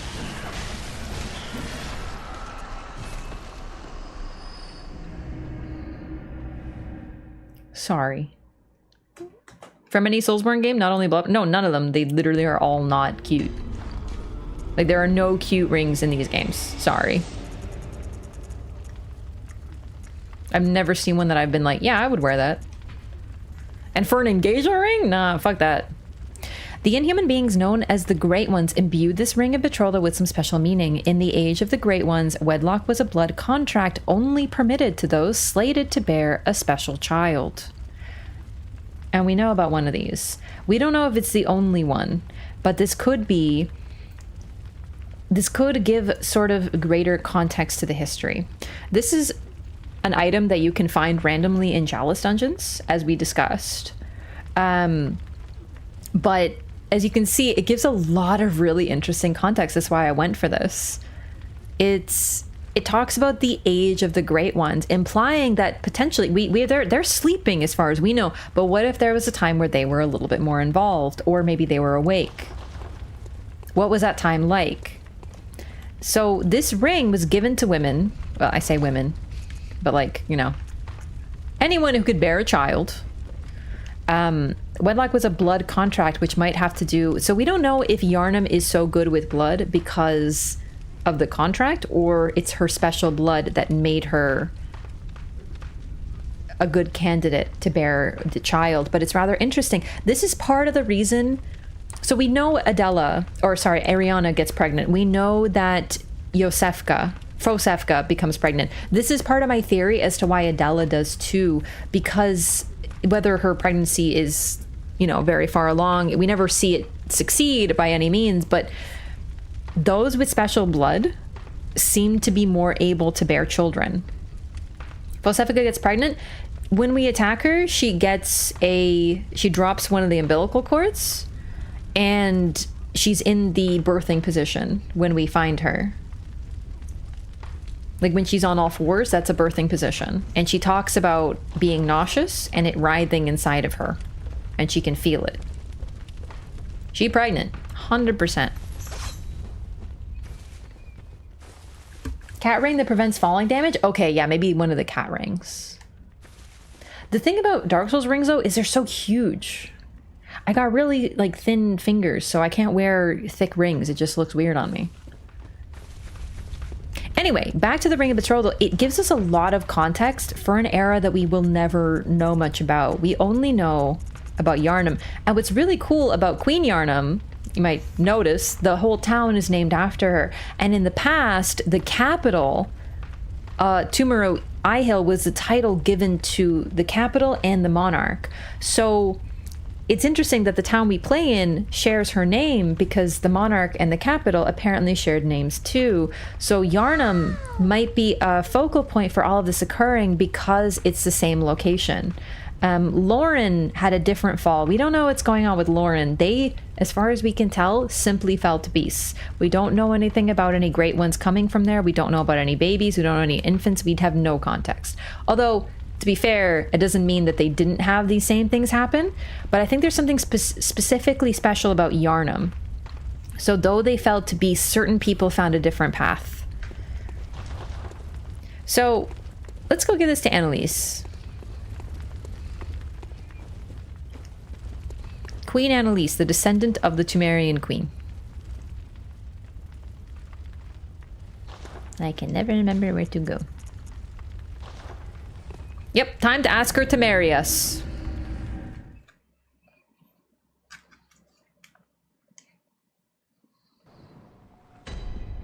Favorite thing about cats is there's no difference between big cats and house cats other than size. Pretty much, yeah. Kneel. I did forget. Kneel. I keep forgetting you have to kneel to her. She's a little less snarky about it, though. She's not like, I may be vile blood, but I am still a queen. Closest of kin, bearer of our blood, I welcome thee. What is thy wish? Marry me, please. Propose marriage. Speak not those words. We have little need of a consort. Consort? Such a path would belike lead to further ruin. Thou art dear to us. We would see no harm befall thee.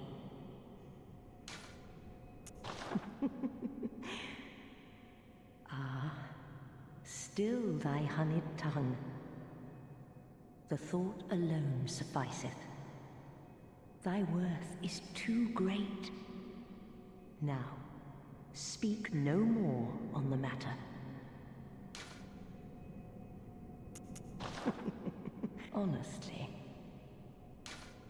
That's it. Honestly. We await thy return for the honor of Canehurst. What a polite way to reject you. She basically says that she doesn't want to ruin our friendship. No, I'm kidding. Danger will befall us if we become married.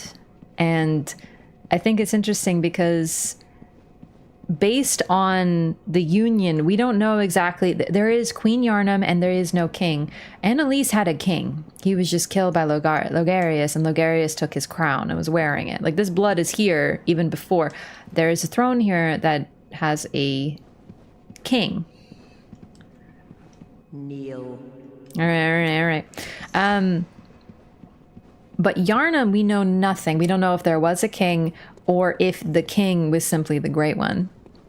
Like, we don't know. It's Erden was probably the father. I think this is near guaranteed because of Murgo's formlessness and because he's the one getting everybody pregnant. We don't know about any others.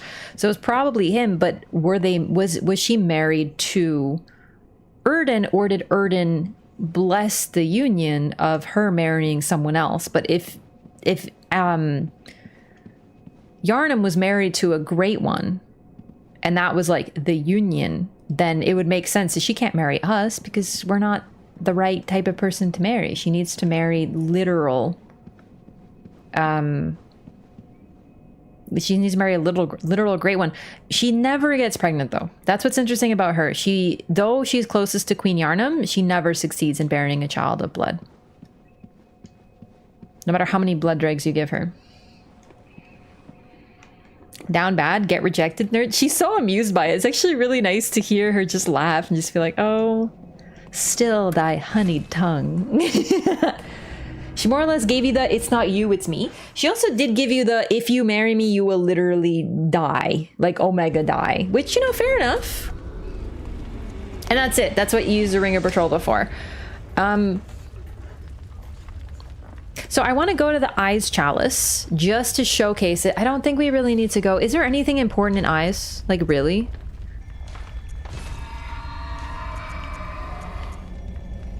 Arcane Haze. Okay. Raph is a mod now? A mod of what?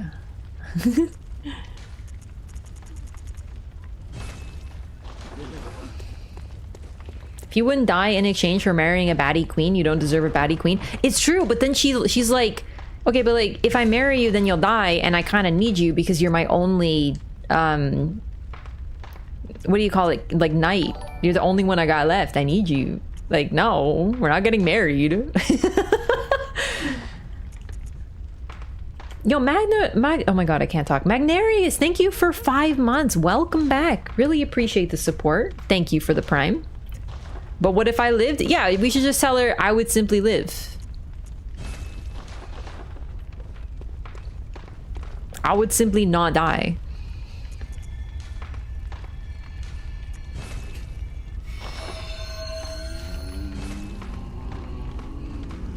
It's interesting though, we don't know what ruin would befall us. Is it her? Is she the threat? Is she the danger?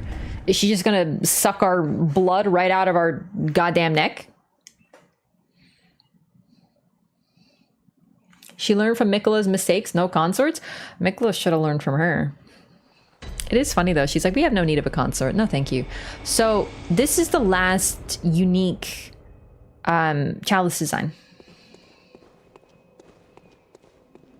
So you can tell it's very blue. It's covered in this growth, this arcane growth.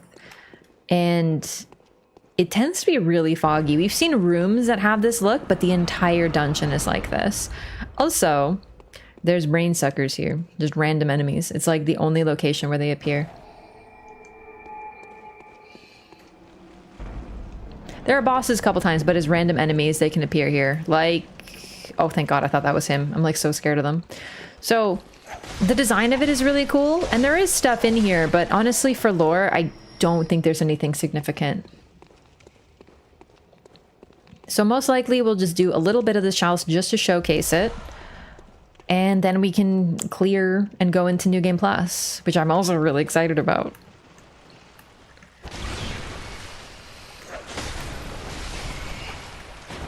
Wondered if you could use it on Ariana? No. That's the only use of it. Hey, Saint, welcome in. Welcome in, Saint and Raiders. How's it going, everyone? Thanks so much, Saint. Hope your stream was good. Take it easy. Say hi to your dogs. We're doing some Bloodborne today. We're back on the Lorathon. We're actually really close to the end of this one, but we're going to be doing a brand new Game Plus run. So if you're into lore, or even if you just want to hear me talk about lore and or cats, we've been talking about cats a lot actually today. Be lurking while I grab some food. Please do. Please enjoy. Thanks so much for the raid. Thanks for sending your community over. Welcome in, Saint. and raiders. We love Saint Riot. Cat lore, we have been getting into pretty advanced discourse. Ton of traps unique to eyes.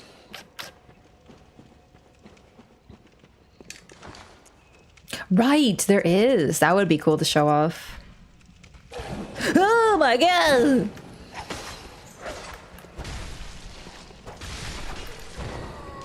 Beware of trap. Perfect.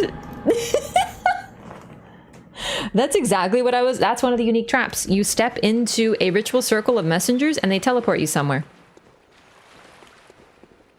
Thank you so much for that message. I gotta go find that again and vote it up.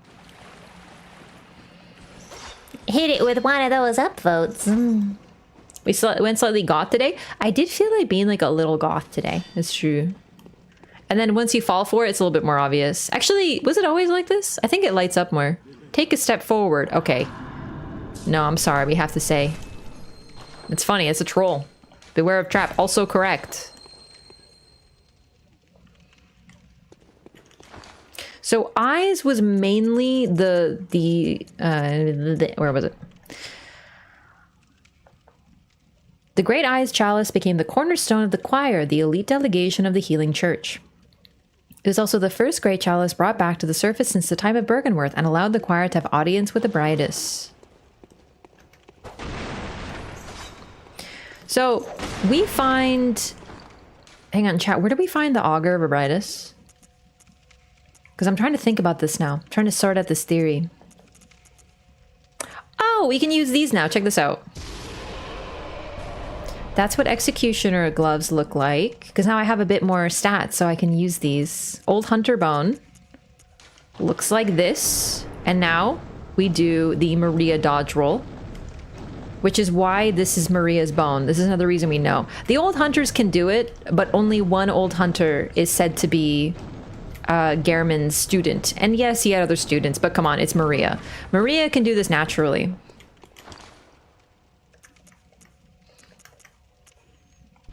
Where do we get the augur?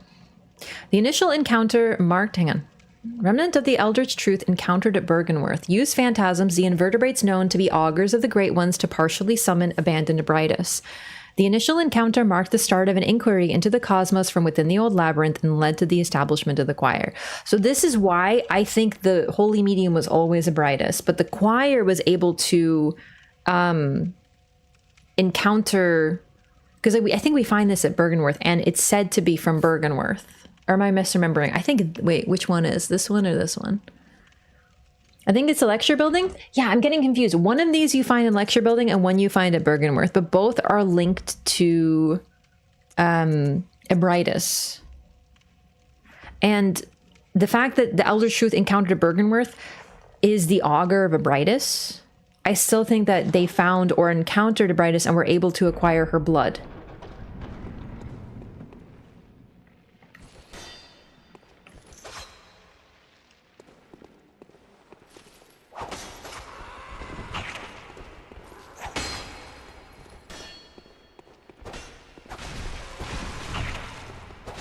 Oh, that's probably gonna frenzy me. I got really high insight right now.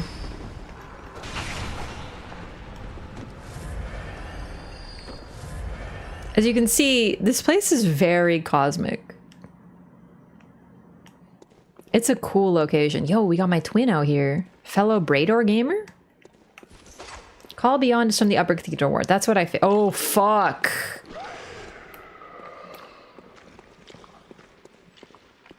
Do all Caner's people have the blood power like Maria?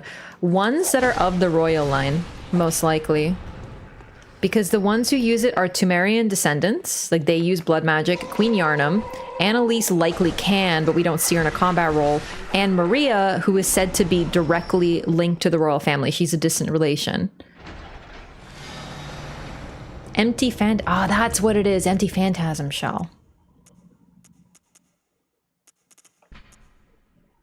Empty invertebrate shell that is said to be a familiar of a great one. That great one is a Bridus. The Healing Church has discovered a great variety of invertebrates, or phantasms as they are called. Shells with slime still harbor arcane power and can be rubbed on weapons to imbue them with their strength. It's a buff. It's a reusable buff that takes quicksilver bullets.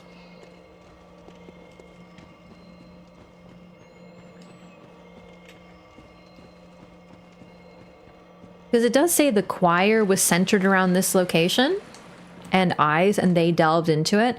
But the Augur of Abritus allows you to summon Abritus partially.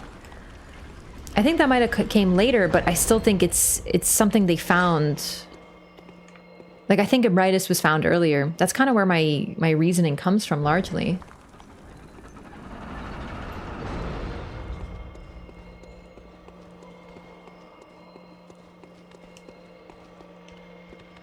I want to hit something with my powers. Where are you?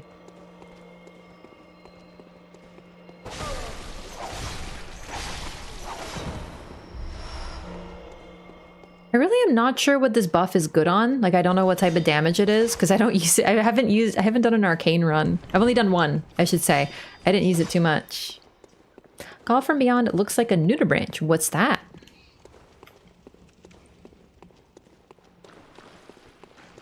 Oh, fuck. I hear a brain sucker. That's part of the reason this place is so freaking scary, is because there's brain suckers places. Nothing but children here. Damn, lore knowledge. That's correct. These are children. Probably.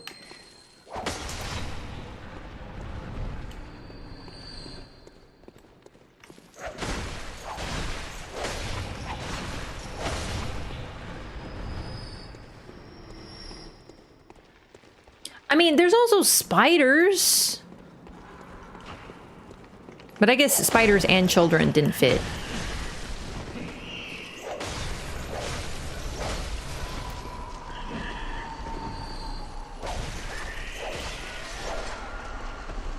I feel like there's an illusory wall in... yep. I was gonna say, I feel like there's an illusory wall in eyes. Finally. Rolling randomly served me well. I think you're supposed to find that one because the little guy goes for it. Are you kidding me?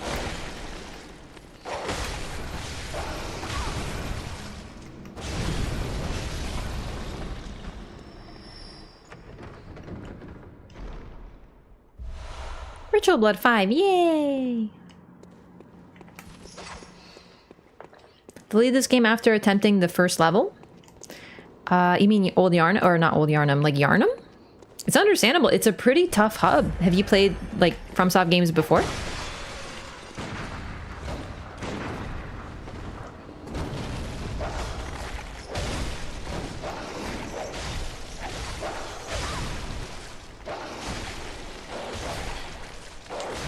Yo, can the buttons work, please? Jesus.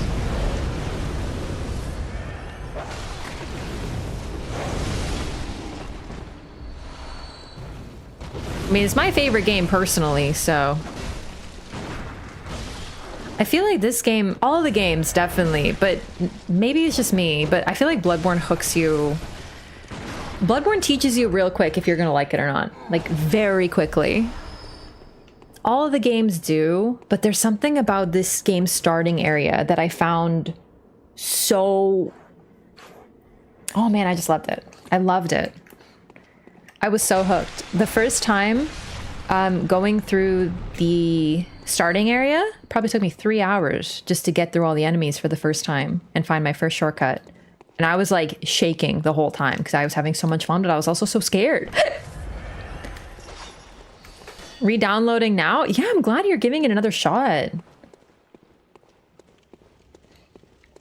It's a really great game, but it is tough. It is tough. They teach you really quickly how they want you to handle the game, but also if you're not gonna like it, they teach you pretty quickly too. Oh shit! I stepped into the trap bags and... Actually, wait. Where the fuck am I? Have I been here before?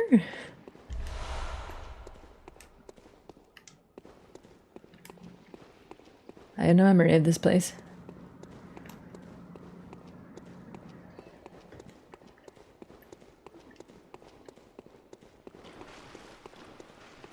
I hear that little stinker and slinker wandering around.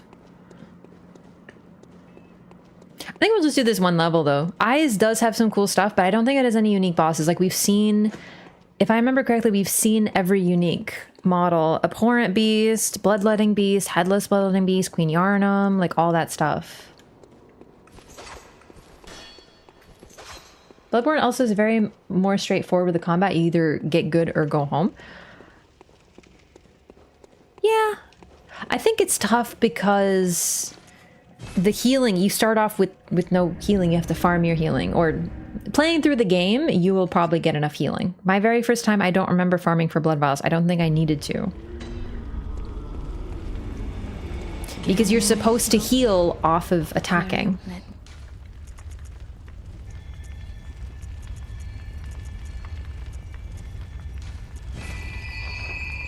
Farewell, good hut.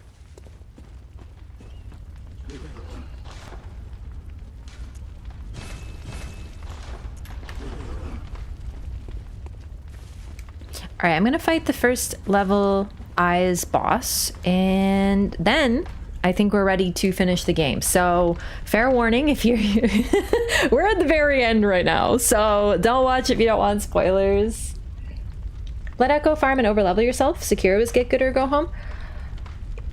Arguably all the games are. In some way, shape, or form. I think it's just about whether you connect with it or not. All the games are trying to teach you something, and at first it can feel really harsh because we're kind of used to games that tutorials are easy. They teach you a couple combos, but you're not really going to struggle too much. A lot of games you can just pay half attention and get through them, and there's nothing wrong with that, but they're not meant to be too challenging. They're just supposed to give you like a fair level of challenge. These games are like, you weren't paying attention, you're dead now. You're dead again. You're dead again. Pick it up, learn. But they're trying to teach you, and once you learn the lesson, it clicks, as they say, right? So I don't know. That's kind of what I feel like. They're punishing compared to other games, but that doesn't mean they're mean or difficult. They just are trying to teach you something a little bit. They can feel overwhelming, but the whole point is getting over that. Is getting over the thing that you thought was impossible at first. That's pretty much like all of them have that same core, whatever it is. Sekiro, you do have to learn a little bit more. And Sekiro is tough because you have to get hit. Not really, you have to parry, but you have to wait for the hit, and it's such a different structure. All the games do something cool, all of them. You do get rewarded? Yeah, dude, the dopamine is sky high in this game. Either way, be right back, and then we'll beat the game. Ah!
Wow.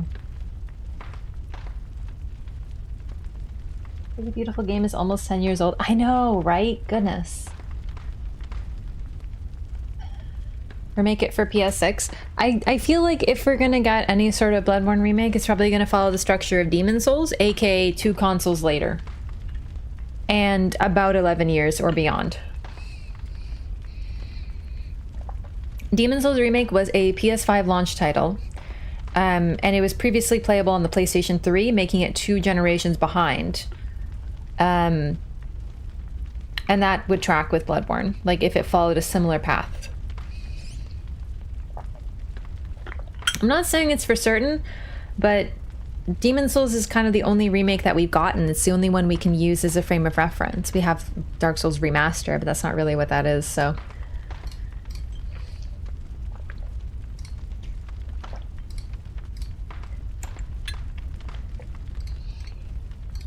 PS5 Pro. Bloodborne 2? Yeah, maybe not, maybe not. Demon Souls Remake is not as charming. I don't know which I'm gonna play for the Lorathon. I want to play the original. I'll have to see if I can emulate it, because the goal is to play it. But, I don't know. It's weird because I've only played Remake. Demon Souls Remake was 11 years after OG. Bloodborne's turning 10 next year. So it's about the time. If there is a PS6, which there's likely going to be, whenever that is, I think that's about when we can start being like, for real? No cap this time?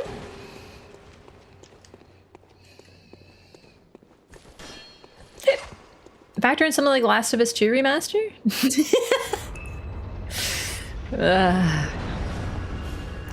Oh, fuck. He's trying to steal my brain.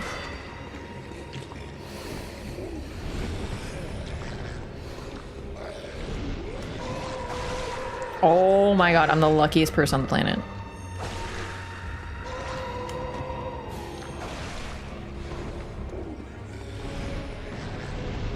Oh my god, he does a double? Holy shit! That's so sneaky. I hate that.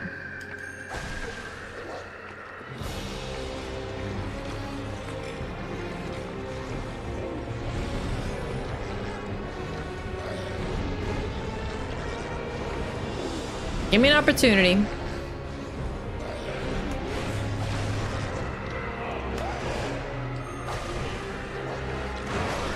Sorry for the gun kill.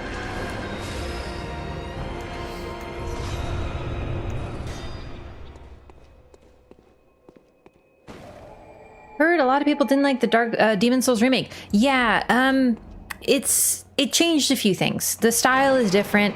One of the major ones I would say, from what I heard, like I said, I haven't played Demon Souls remake.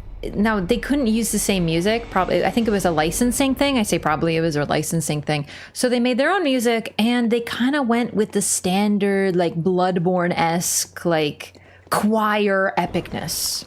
And while that works, a lot of Demon Souls is not really that epic choir. Like, you're fighting a weird, huge guy with a bird for a head. You know, the music of Demon Souls original was very different.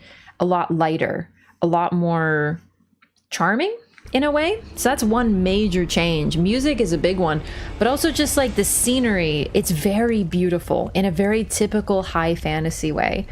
I remember playing it being like, this doesn't feel like a Souls game. And it's hard to kind of get over the graphics and like how it looks, but it's got a different signature style.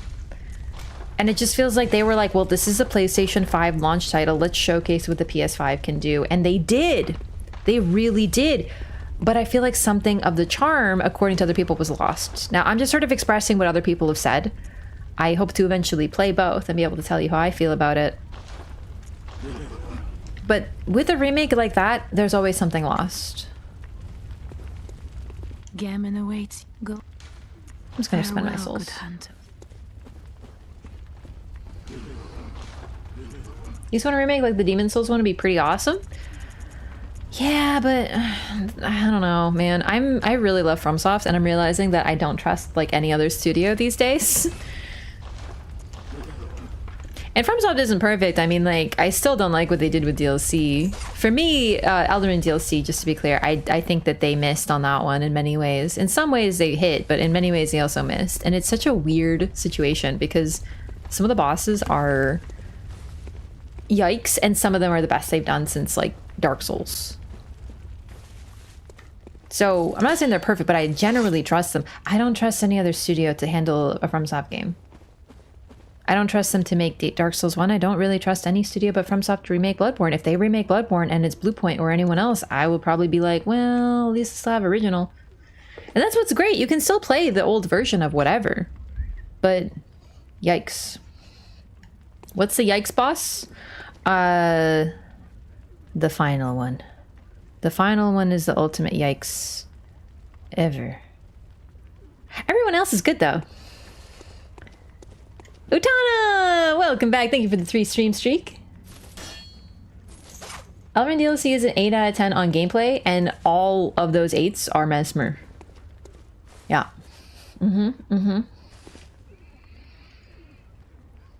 DLC double down on the things I didn't like about Elden Ring. Yeah, I feel that way about a lot of it too. There's still some really cool... I feel like in every aspect there's a silver lining. So for example, Letta. Fan of Mikola. She's an insane murderer. Yay! Do you know what I mean? Like, everyone has a silver lining. Everyone has a good and bad. It's very much like real life. You know? DLC, it's Mikola. But it's not all Mikola. Yay! You know what I mean?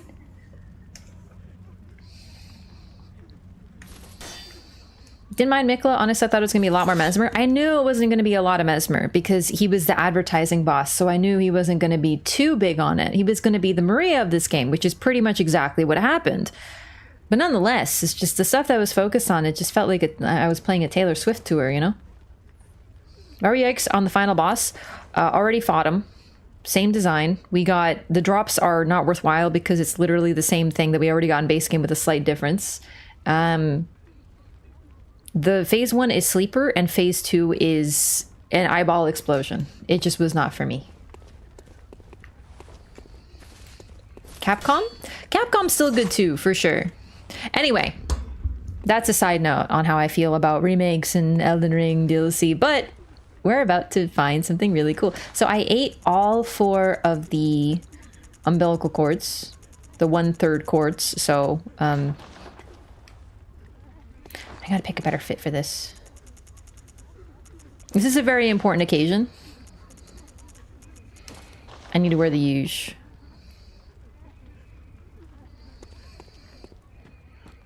Gehrman awaits us at the foot of the great tree. There he is. Crosses.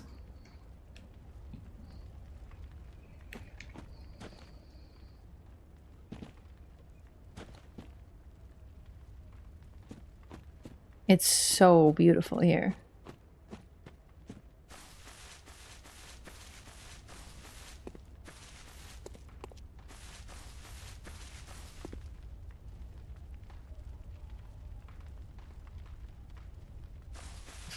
You gotta wonder.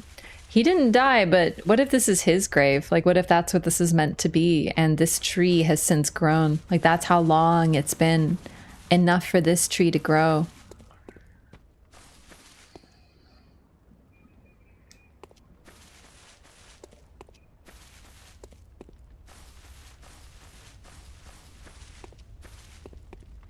Good hunter, you've done well. The night is near its end. Now, I will show you mercy. You will die, forget the dream, and awake under the morning sun. You will be freed from this terrible hunter's dream. So this is your ending choice. There's 3 endings, and this is related to, well, all of them. But one is linked to a path, and the other one is you submit. We're going to refuse. Everyone else has either submitted or tried to fight him and then lost to him and been freed, because we know that other hunters have dreamed. Jura and Eileen are 2 specifically that mention the dream, but they eventually woke up. We, however, are going to refuse.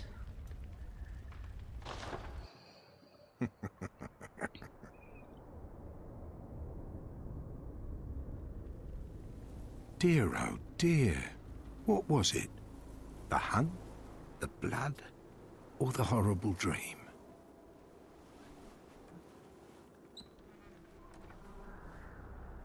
Oh, it doesn't matter.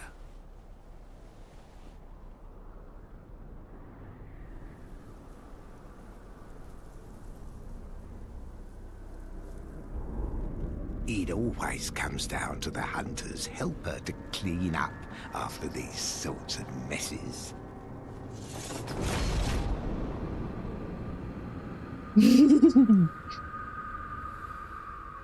Tonight, Gehrman joins the hunt. Ooh, shivers every time. I want to try to get a look at his leg if I can, because you might notice in the wheelchair, the reason he's in the wheelchair is because he's missing a leg. There you go. It's a peg. And if you want to know how fucking good Sony and FromSoft are, when he steps, you can hear the difference between his regular foot and his peg leg. You can hear the wood hitting the ground.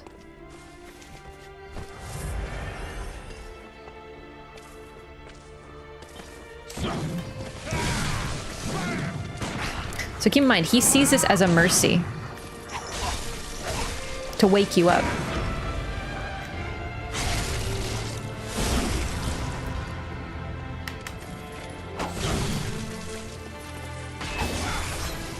Here we go. We got phase 1.5. He switches to the one-handed and pulls out the blunderbuss on you. Or a special form of it. I think his is unique now that I think about it.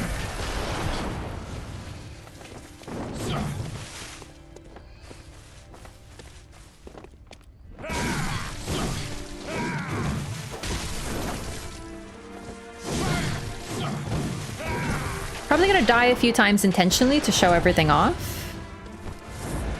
I like the submit ending, but Gehrman is too good to skip. That's how I feel. If you submit, you don't fight him.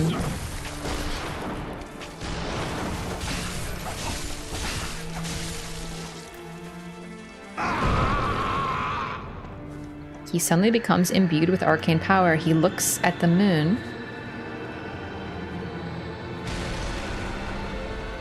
And buffs.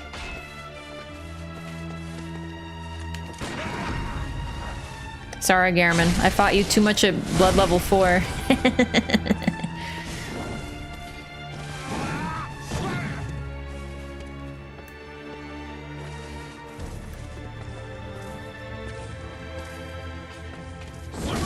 Oh! I'll show off a couple of his moves. There, that one. That one is brutal. You saw how fast that comes out? Just accept your death. Be freed from the night.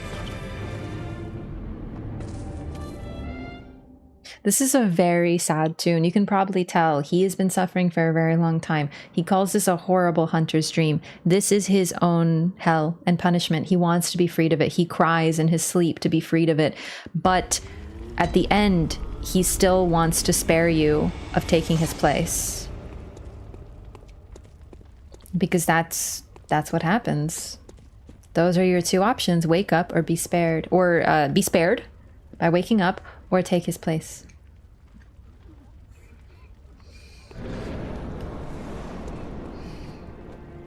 So I want to show off more of his moves. Like I was gonna die. I didn't mean to die just there.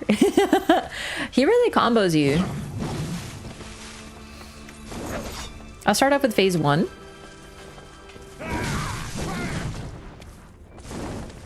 As you saw, same attack, different permutation.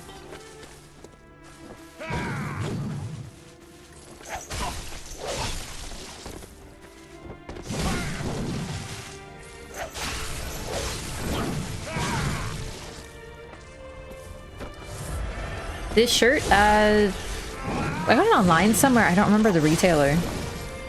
Do you analyze most games you play? Literally everyone. If there's anything to analyze, yes. It just so happens that FromSoft has the greatest depth for analysis.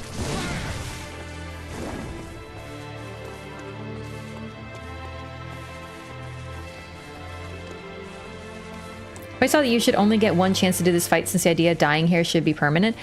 You have to accept it. He is going to fight you as many times as it takes for you to accept it. And that's likely what he's done. If anyone has become blood-addled or whatever's going on. They want to, you know, keep fighting, or maybe they want to spare him, whatever. He will keep on beating them until it's, you know, until we submit. It has to be our choice, apparently, which is why he says you have to accept it. So is everyone who is human in this game sleeping somewhere in the real world? That's kind of the thing. Because as far as we can tell, the world that we wake up in when we leave the hunter's dream is the real world, but we wake up from it. When we wake up, the cutscene, I don't think it's a location in the game. It's its own place. And there's also the... God, sorry, I just love this track. It's so sad. Because this is him sacrificing himself for you, and we're not accepting his mercy. He wants to be freed so badly, but he's not letting it happen because he doesn't want anyone to take his place. He's a truly honorable guy, as much as he can be. It's Cathedral Ward at day. It looks different. It could just be the center. But you gotta wonder, we literally have a fever dream at the very start of the game. Is the entire game just another dream? Like, imagine you have to approach him each time. What, like Dormammu? Gehrman, I have come to bargain.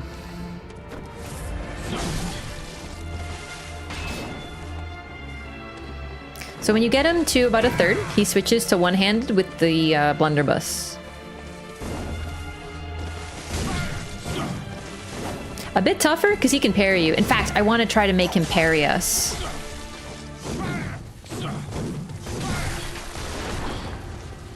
Honestly, I don't know how to time getting parried, though.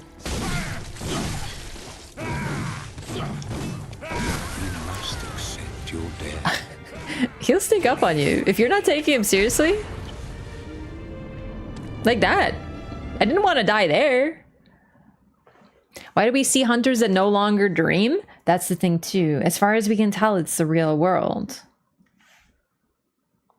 Hate of the twisted story is it's all in the head. No. It's not like it's all in the head. It's just...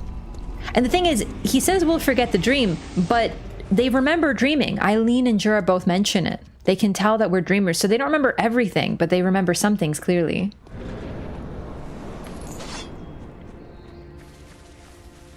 It's real what's happening, but we can't be sure. It's like... It happens in Persona. Like, half of it is you lose the experience of what happened, and that's the biggest tragedy, because you don't remember what occurred. Half the Persona games are like... You go through the entire game, but you lose your memory at the end, and it's so tragic because you lose the experience and who you became. Isn't that so sad?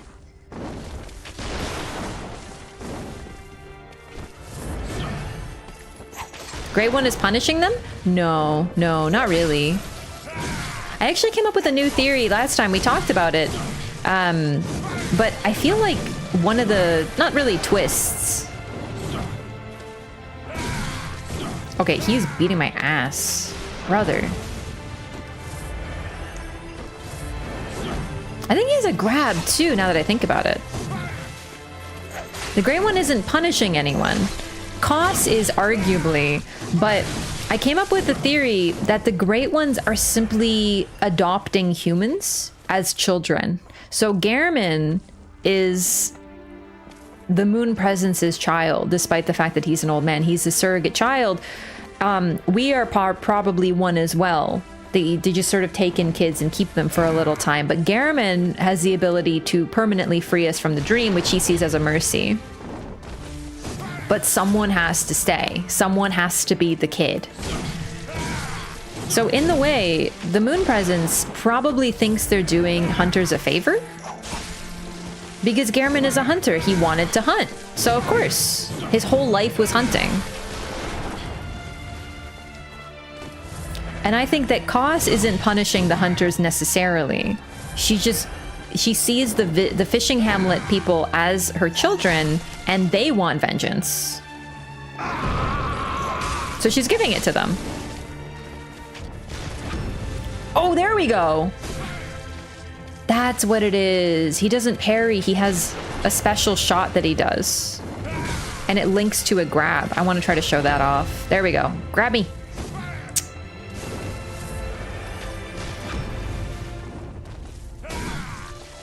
Doesn't it?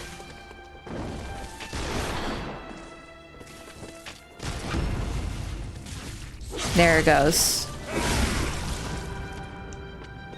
He also has a grab with the scythe, though.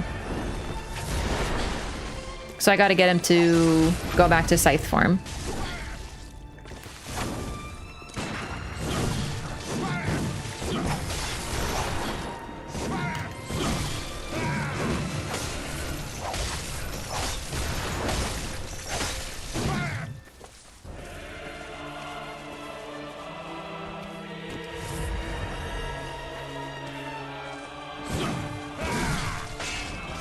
There we go.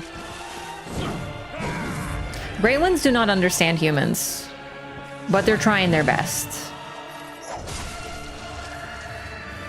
This hurts. I want to show it.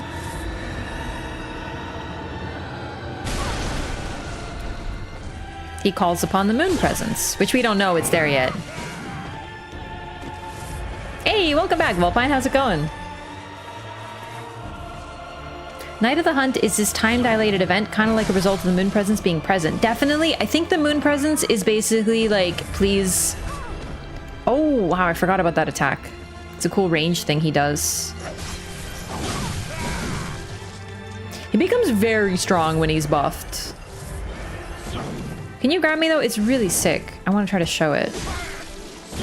It's not that. Oh, please, don't kill him yet. We're not ready.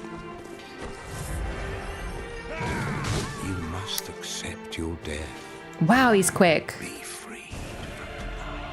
I don't remember what the grab looks like, unfortunately. Been so busy and have missed most of the Bloodborne Loreathon. Oh, I'm sorry.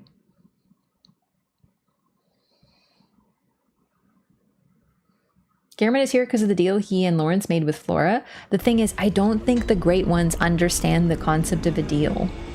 To a point. I think you could argue there was a deal, but I don't know how much the moon presence is truly aware of what the humans were attempting. But every Great One, you know, loses a child and seeks a surrogate. I think Gehrman is a surrogate. In one of the endings, the moon presence embraces us and we become the new Gehrman because we kill Gehrman. So we killed the child, so he needs another one. She needs another one, sorry. Gone again until Sunday at the earliest? Oh man, what's going on? Price of touching grass? Hey, that's a good thing.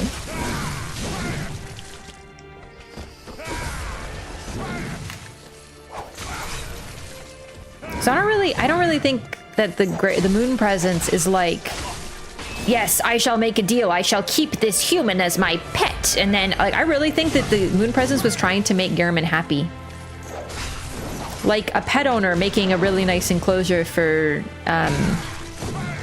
their pet, but maybe they don't quite understand what that pet needs. Or keeping your child in a gilded cage to protect them, but it's more so they're just stuck there and trapped and developed. Even the most beautiful cage still grates after a while, you know?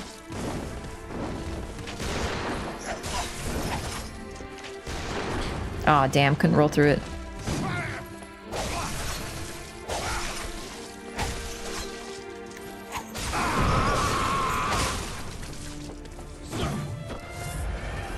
I love Gehrman. No phase transitions, no phase 2 cutscene. Just, oh, this long, drawn-out fight where he wields everything he has against you.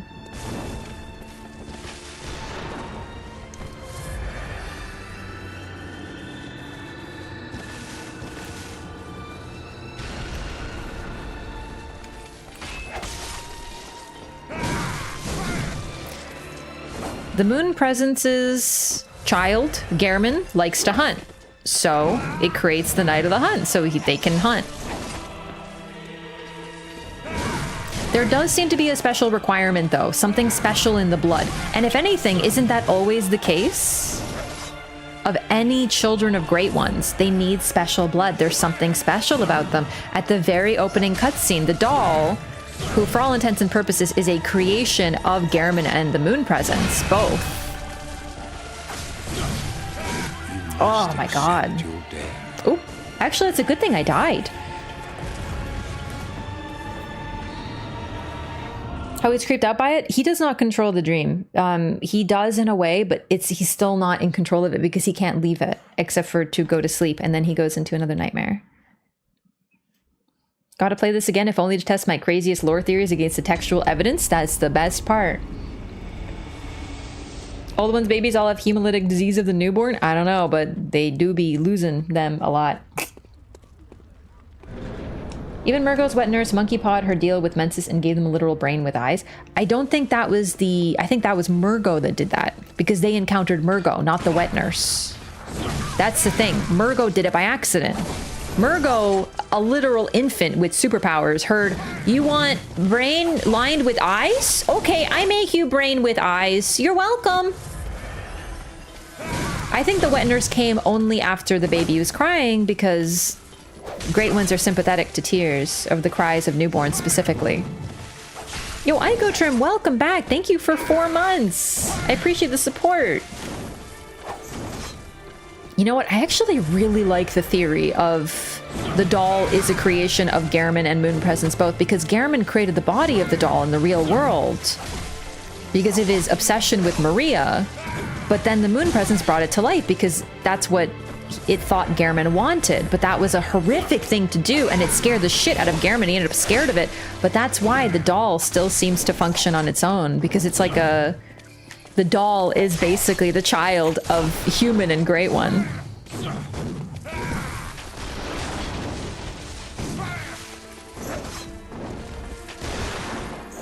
Like a symbolic child, an artificial one too. That's so interesting.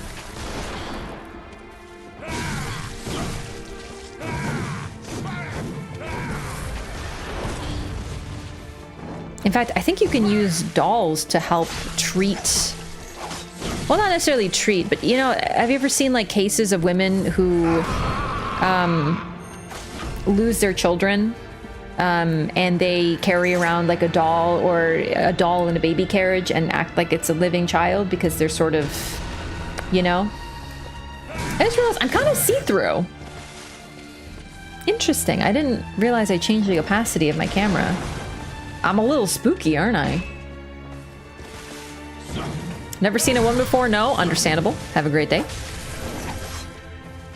No, I wonder if that's sort of what they're doing. But here, it's also Gehrman is replacing Maria with a doll because he's sad that he lost her. That attack hurts. Oh, no, I'm dead! You must accept your death. I think it's because I got like red as see-through. I don't know what happened there. They were trying to summon Koss, they summoned the wet nurse instead. I disagree. They wanted to encounter someone like Koss, but they wanted to be like Rom but successful. I don't think anyone considered Rom a success story. In fact, Rom ended up as the thing hiding Mikolash from sight and preventing the others of Mensis if there were any left. Like Damien, for example, seems to have escaped what happened. So I think they talk about wanting to encounter Murgo specifically. They seek Murgo. That seems to have always been their goal, and they succeed in doing that, but the consequences are not what they foresaw. The wet nurse is an unintended variable. I mean, we don't even know that Great One's name. We know she's a Great One. We just know she's the wet nurse of Murgo. That's it. Effectively adopted mother in this case. And keeping Murgo from his mother as well.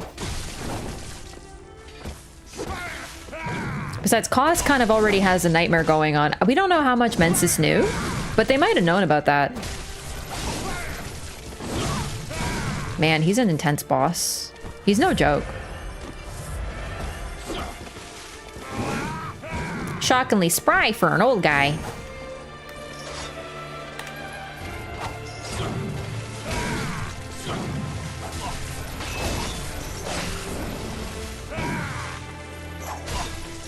Her name is Weta Nurse. Fights remind me of Ishin. Ishin before Ishin. Fighting in a field, whether it's flowers or... Is it grain? Wheat? Reeds? Reeds.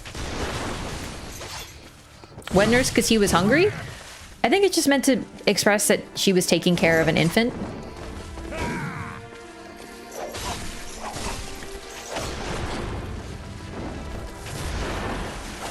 If an infant loses their mother before we had formula, formula saved so many babies' lives, by the way. Babies that, for example, there are babies who are born allergic to milk. They can't even drink breast milk. Formula saved them. But if a baby's lost their mother, they needed a wet nurse before we had formula.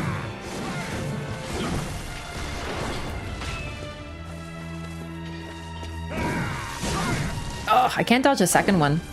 I'm trying to do him without parries because it's more fun. And it shows what a threat he is. My god.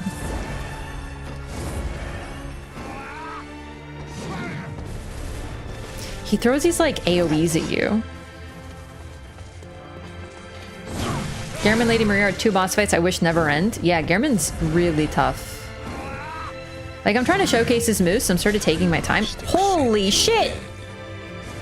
Be freed from the night. But he's a really phenomenal final boss.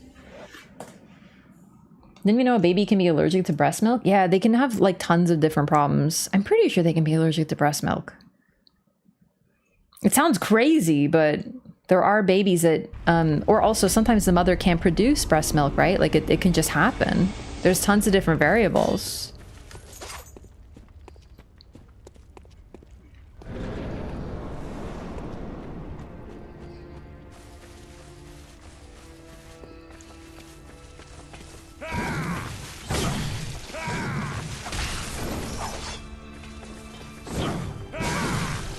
Kind of like Gwyn? Kind of like Gwyn, exactly. Or Maria. Frankly, Maria too. She's, honestly, she's way more parryable. Accept your death. Absolutely annihilated. His tracking's really good. He's very aggressive. It's kind of hard with the whip form because he doesn't stagger very much. So I think I'm going to go to my transform form. Or I'll just switch to the Rikuyo to switch it up a little bit.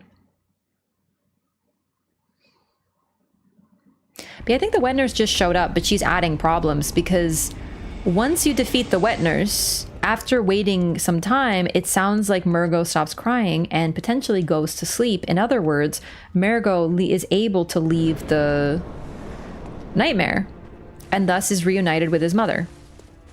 Or at the least is freed. I think reunited though, because Yharnam thanks you. She bows to you. Being grateful.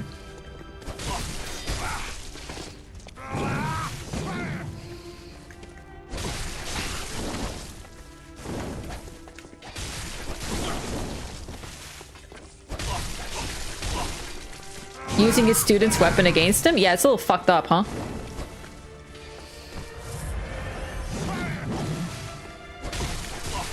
Lactating is mostly a function of having developed mammary glands and then levels of specific hormones. Yes, absolutely.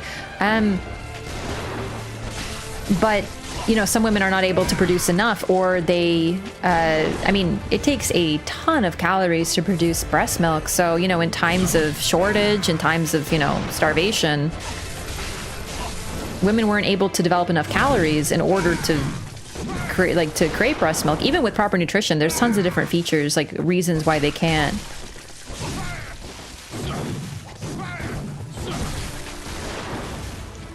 I feel like it's already so much easier with the Rikuyo. Like, I'm still getting hit, but you know.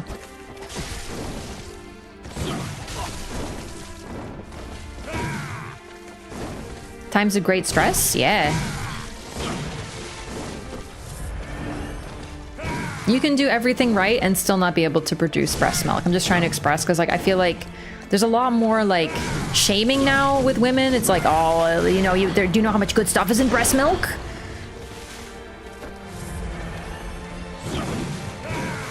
What did you do wrong? You know?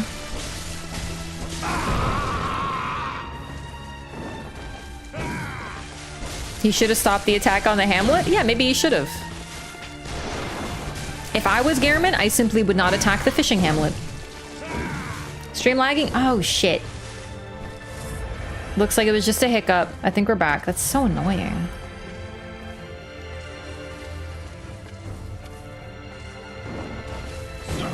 Alright, I think we're good. Is Gehrman considered one of the hardest bosses in Bloodborne? I would say so. Probably pre-DLC, though.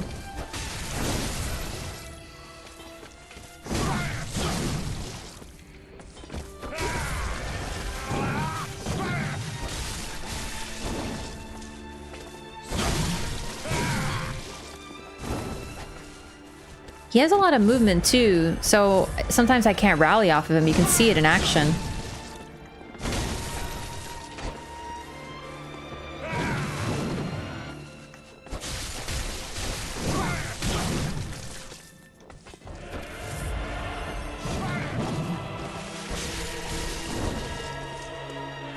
Alright, I think it's time. Oh, actually, let's see this. Same thing. Very strong. Looks like your buff ran out. Yeah, the moon presence supports in this fight. Which is why he looks at the moon. Oh, I thought about something really cool. Hang on. I'm curious about something. Please kill me. We'll do it again.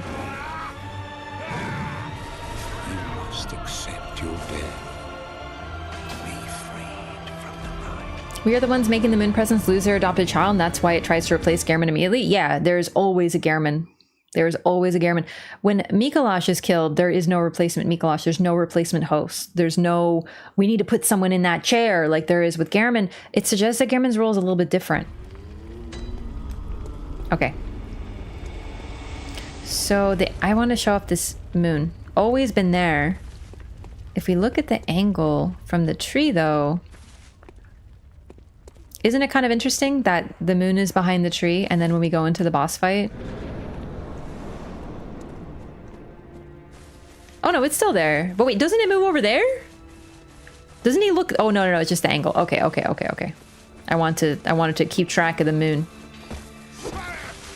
The moon does have a couple weird positioning things. Oh my god, I forgot about my L2. I gotta use that more. It's not gonna be too good on him.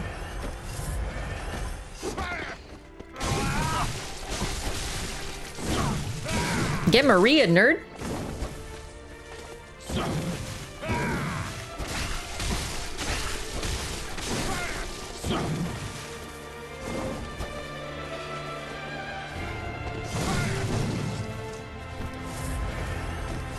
Gray once recognized that no one else could replace Mikolash's intonations. Yeah, I think really the crux of it though, because he's the only nightmare host that we meet. Maria, I would argue, takes on a similar role, but clearly she's not replaced either.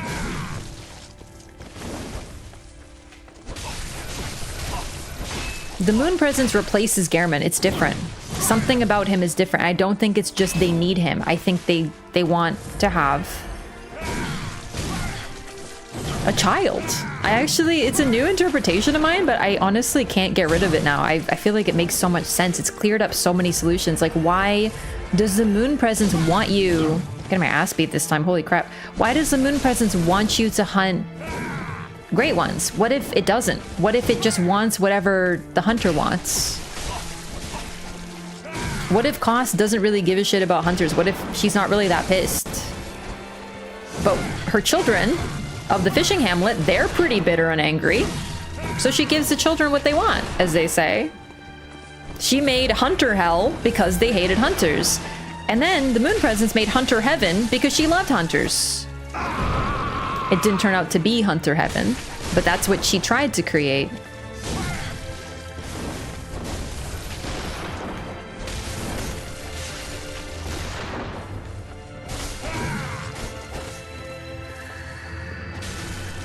Shit.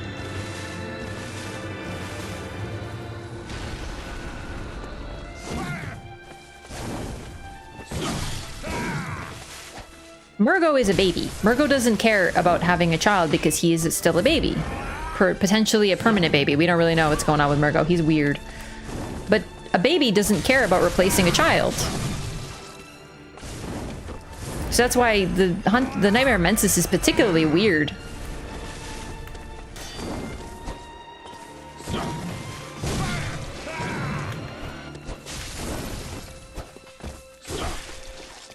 Ugh.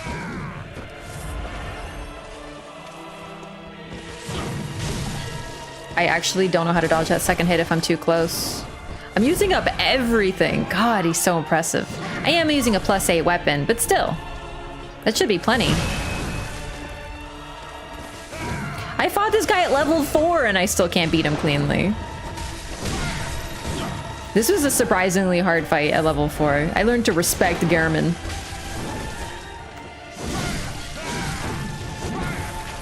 Oh! No! Gehrman!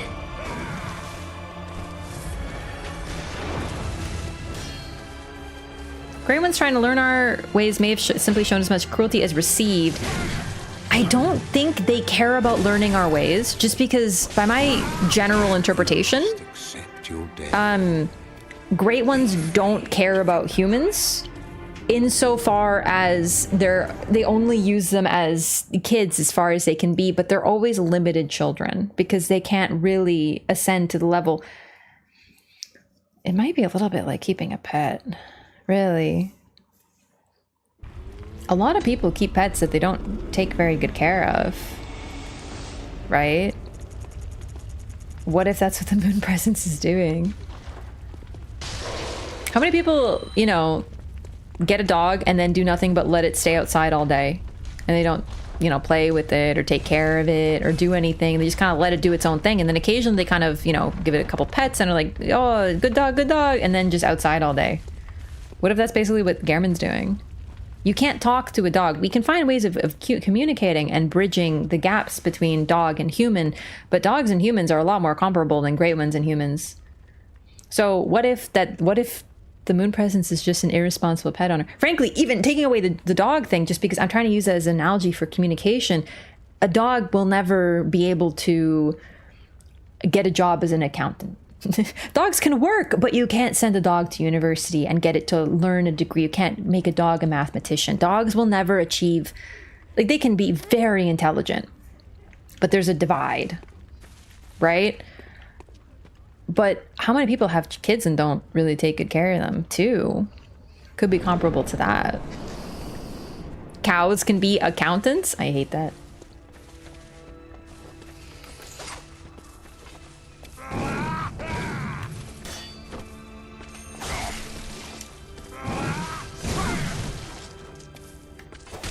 Yeah, I don't know what Lawrence wanted from the moon presence. That's a good question. Probably an ability to ascend beyond human limits, because that's what he did with the church. Oh, sorry. I wasn't supposed to do that.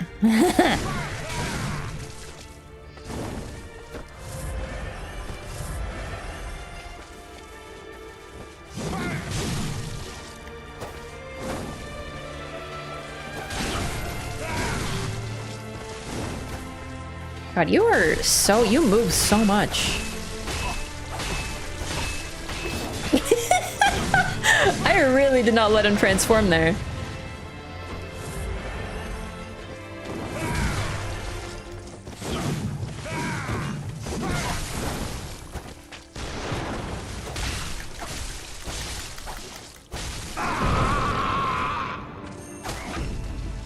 This is allowed, sorry. I didn't say no bank stabs, I said no parries. It's different. Oh shit.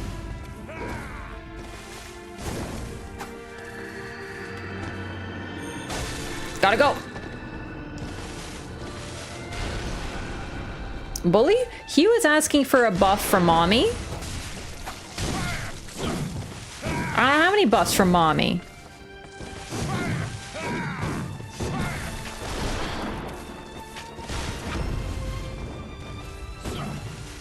Yeah, I don't know what Lawrence wanted. Likely to end the night of the hunt forever, which suggests that it existed before Gehrman, that's for sure. So maybe that doesn't track. I don't know. Make contact. Maria does a similar pose if you don't kill her with a visceral attack like I did. Old Hunter Badge, remind me to read that after.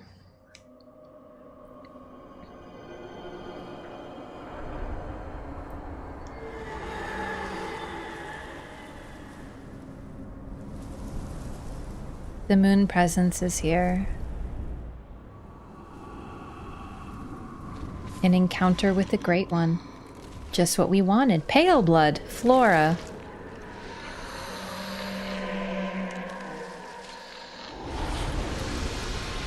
We are embraced. But We ate 3/3 chords.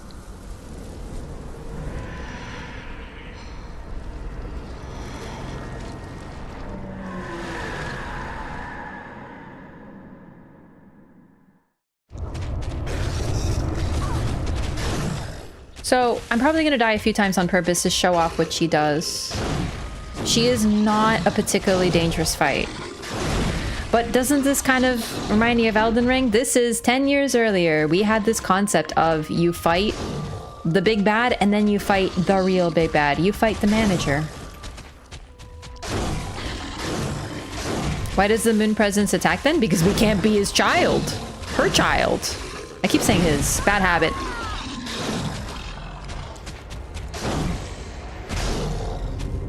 Look at this fantastic design. She really isn't much of a threat. It's most people who fight her are probably going to one-shot her. But I want to show off some of these interesting moves that she has. And I want to show off one of my favorite parts of Bloodborne. As much as I love Gehrman, I really do. I don't want to fight him again every time. Awaits you. And go. No, he doesn't. Good hunter. This is what Bloodborne got right that Elden Ring got wrong. Every time you gotta fight that red-headed asshole. Every fucking time. Not this time. Man, I get hit hard when I'm wearing the dress. I forgore.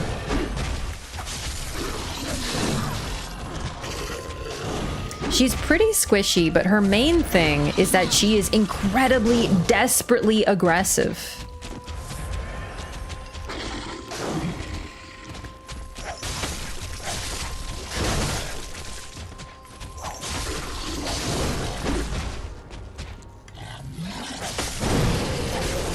Check that out. My health goes to 0. Or 1, really, I should say.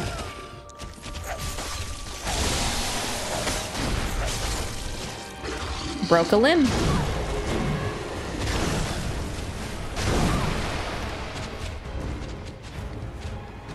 Oh, I got debuffed. I can't heal. I forgot. This is another cool thing she does.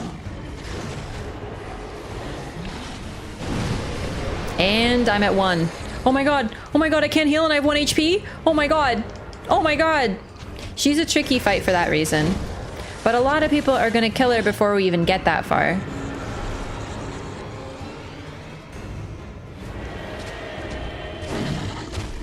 Oh, she got me. The only way to heal is with Rally. She can prohibit your use of blood. The only other way to do this, and she doesn't inherently, is... Yeah, the moon turned red when she showed up. Headshake and now the decision to kill the player. If this interpretation is correct of mine, we killed her child and then refused to become the new child.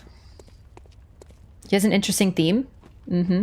First, it's like the same sort of singing that we had in the dream. Oh, and keep in mind, the music is gone. When the hunter's dream burns, to burn in order to be made anew. Also, oh my god, thank you for reminding me. No, seriously, the moon turns red.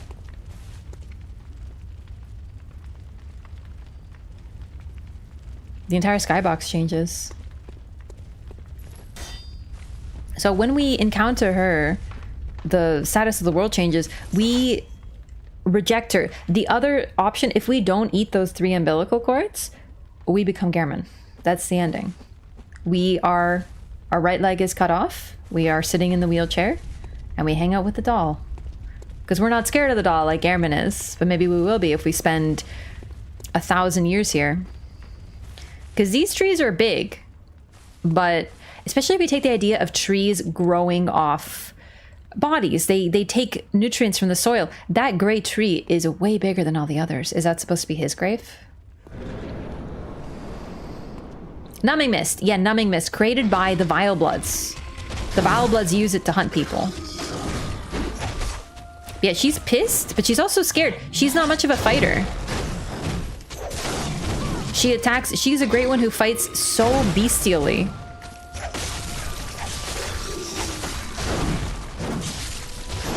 Oh, I did not see my health. Oh, no. Flora!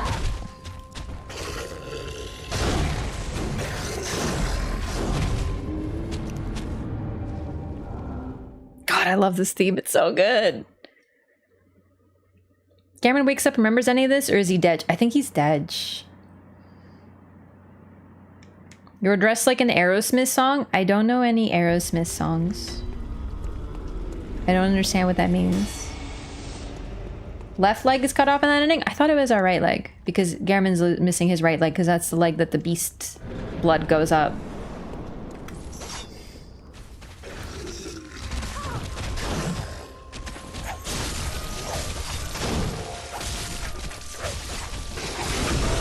Oh, nice! Broke her face. Can I get their post? Aw, I think the verticality kind of betrayed me there. That's the problem with this arena.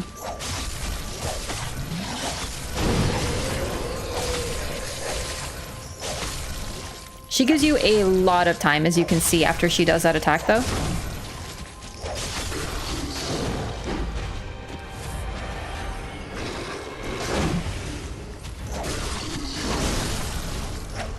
Oh shit, I wasn't paying attention. Nightmare slain, just like with Murgo. And we are pushed immediately into New Game Plus. You can quit out, but...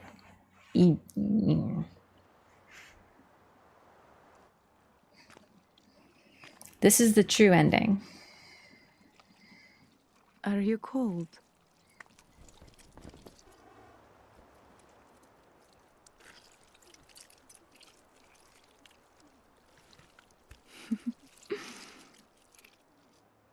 Oh, good hunter.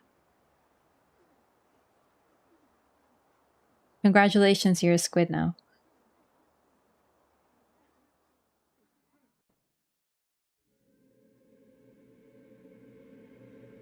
That's it. Congratulations, you beat Bloodborne.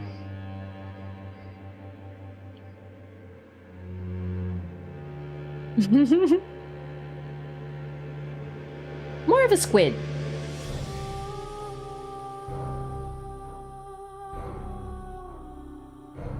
God, listen to this track. Know who Eric Clapton is? I have no idea who that is. Why we turn into a squid? We become an infant great one. We reverse the norm. We kill who might have been our mother, the moon presence, and become an infant instead.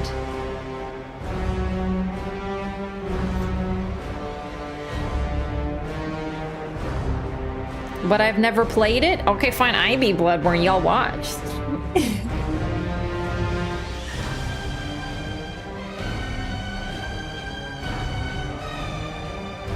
Beasted goes up the left arm? It's right leg according to the lore. Which is also where you stab yourself. That might also be why Gehrman doesn't heal, because he's lost the ability to take blood the way we do. Oh my god, I forgot how incredible this song is. It's got everything.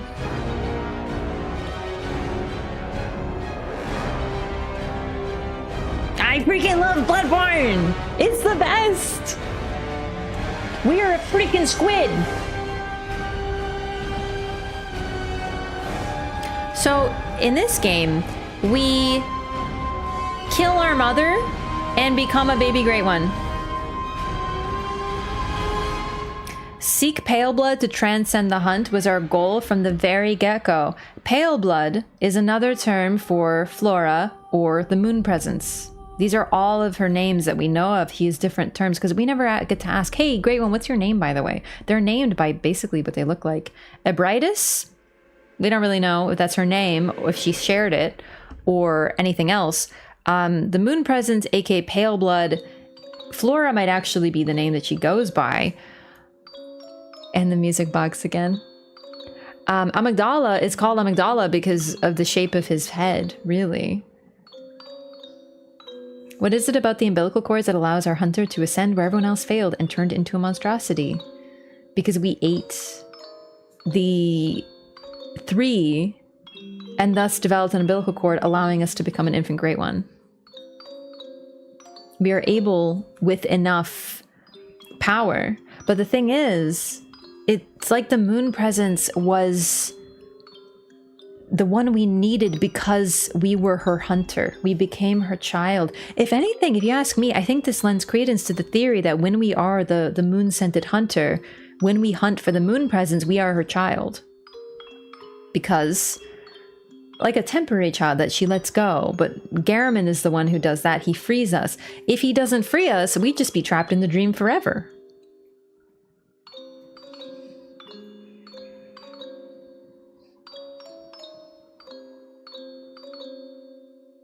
That's so interesting, actually. So we hunt for the moon presence, but we're really hunting because that's what we wanted. But then we encounter her when in the true ending, and we're able to kill her. Thus, in a way, killing our mother, and thus allowing us to be reborn. There a great one named Fauna? No. Transformation to a great one is voluntary or not? It is what we're seeking all along. The very start of the game is what we wanted.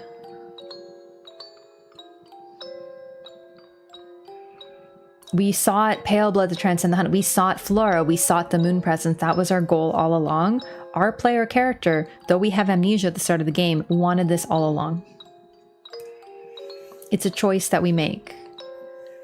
But that's what they wanted before they even came to Yharnam, which is why the very first... this game starts with our character saying, oh, pale, or the blood administrator saying, oh, pale blood. Yeah, sure, the hunters, the church knows everything about that. Sure.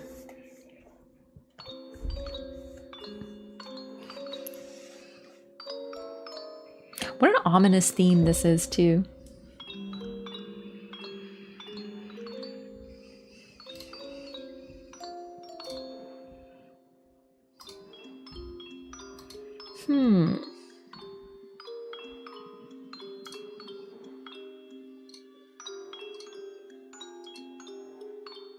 Sorry, just checking plushie stuff.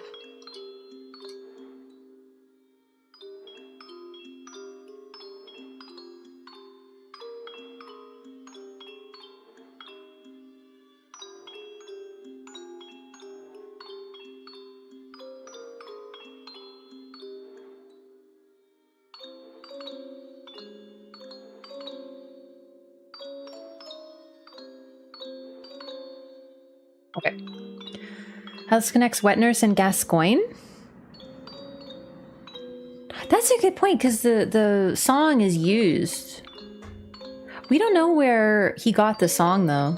I think it's meant to be a song that comforts a child, which is why it's played, but it is the same tune that Gascoigne has that keeps him calm.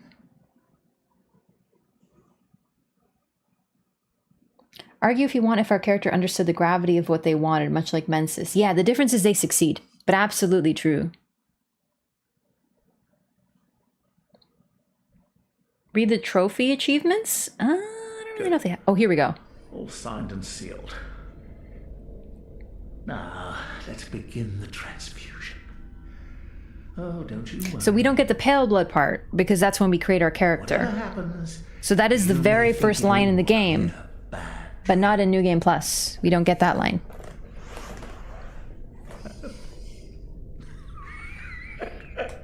You gotta play Bloodborne. You can't make an opinion on a game truly unless you play it sincerely. I love watching people play games, but you have to play for yourself to decide, because it's the feel of the game. If you watch all of them and you rank them, sure, but playing these games is something different. Bloodborne still feels the best to me a decade later. Elden Ring has never managed to capture that pure blood-pumping dopamine I get from smacking a beast with a transforming attack. It's an incredible game to play. It's amazing to watch, but way better to play. If you have an opportunity, play it. If you don't, try anyway. Find a way to play this game. I cannot tell you enough how good it is. The Hunter is special. Something about our blood. Flora saving you from beasthood. Yes, but also we are special. Something about us makes us able to enter the dream. Maybe we knew this before we entered Yharnam in the first place.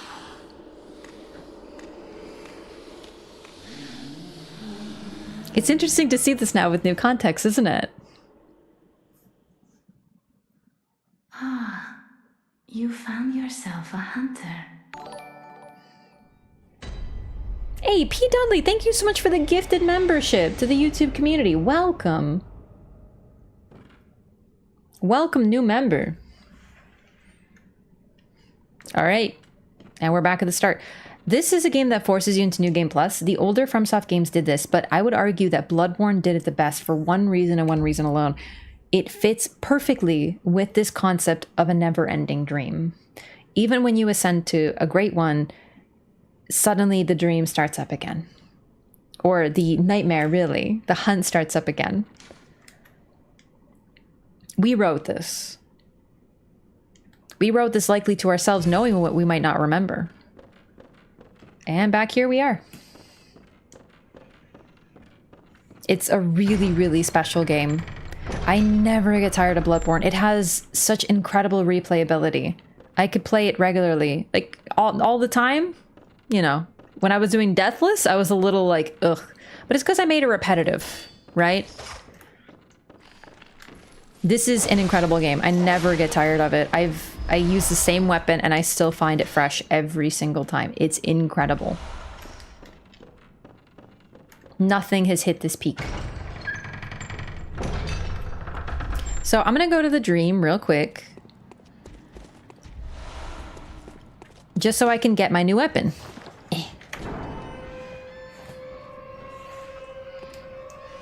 Special because the moon presence shows us?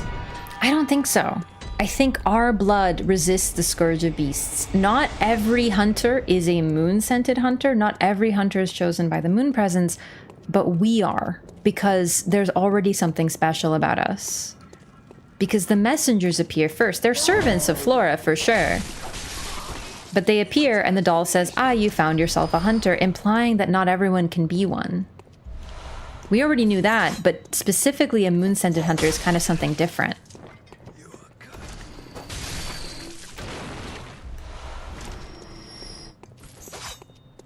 There's a major theme in this whole game about blood being special, certain blood being special, and we don't know exactly what it is. Some of it is the vile bloods. They have special blood because they're descended from Pthumerians. That's a pretty solved mystery, but there's so many different other solutions. Other forms of blood, other people, blood saints, like what makes them special? What makes a blood saint, what makes them survive? Is it something inherent? Is it mental? Is it physical? It's like inherent things that they have for some of them, for sure.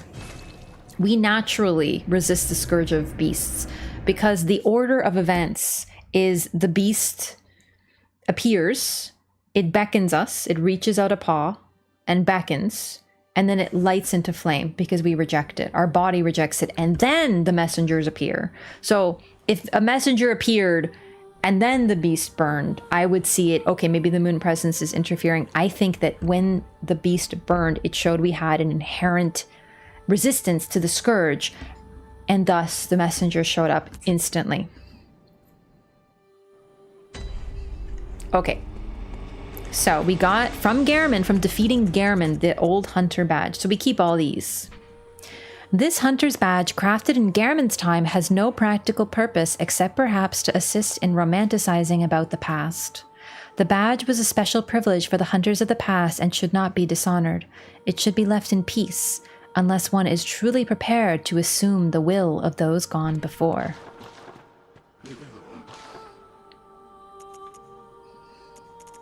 The Burial Blade. Trick weapon wielded by Gehrman, the first hunter.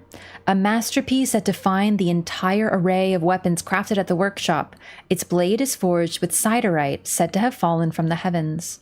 Gehrman surely saw the hunt as a dirge of farewell, wishing only that his prey might rest in peace, never again to awaken to another harrowing nightmare. I don't know if we get anything else. I think it's literally just that, but that's all the reward I need. Seriously, that's the last weapon that we have. We have all other weapons in the game. I don't remember if I bought this garb.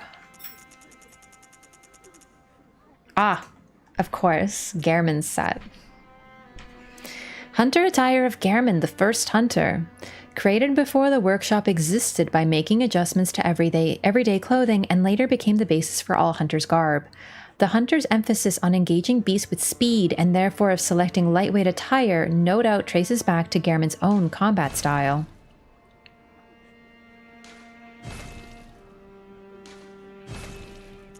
Thanks, Gehrman. Thanks, Daddy Gehrman.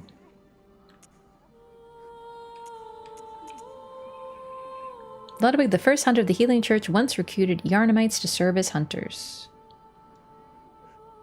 But not nearly enough to allow an ordinary man to stand any real chance against the beasts. Rallying is a hunter trait. It's unique to them. Honestly, I'm not sure why hunters rally, but others can too. It's not just us.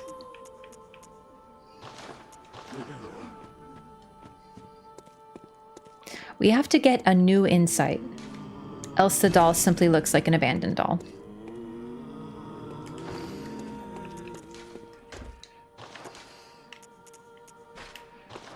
My favorite weapon. First, it's just a simple curved sword. Once again, made with meteor. Two, just like Eileen's. I think those are the only two Siderite weapons, implying that Eileen and Gehrman are truly old hunters.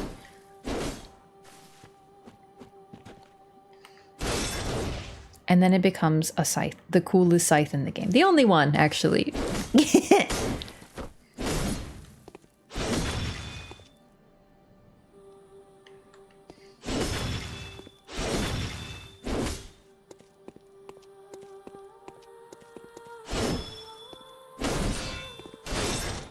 So smooth, so satisfying to use. I love this weapon. Let's go level it up. Blood of the enemy healing us? Kind of. It's more like when we take damage, hunting back, fighting back heals us.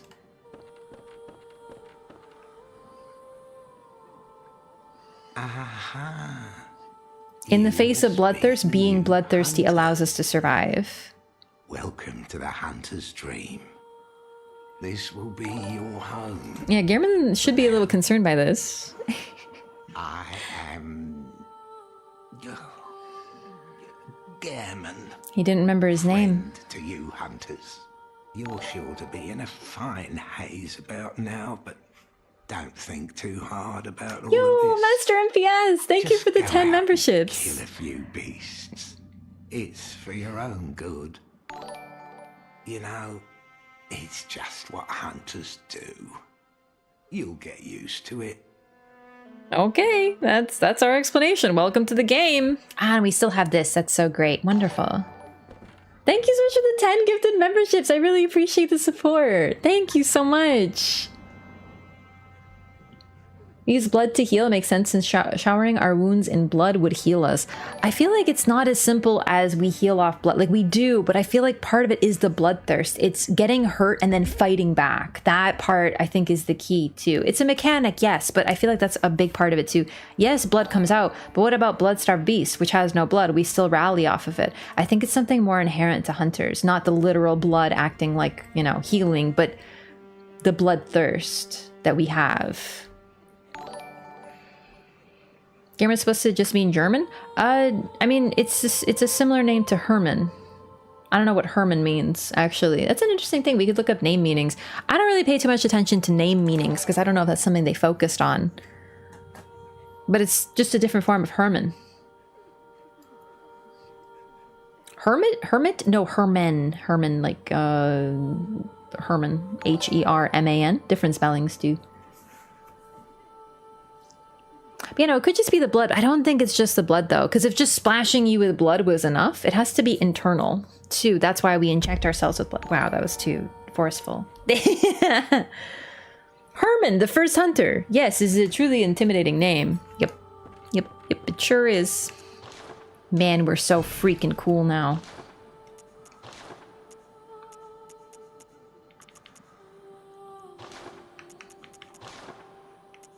All right, burial blade. Let's get it.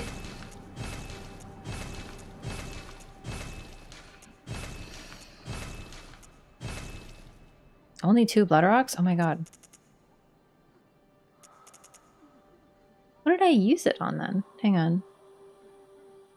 Oh, did I miss one? I only have 2. Wait, hang on. Oh, did I spend 2 or did I miss one of the DLC before going to New Game Plus? Uh-oh.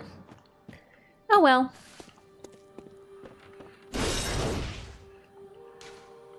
Let's put some gems on it. I don't know what, just like some good ones or something. This one isn't that great. Oh, we should take it off of the cane.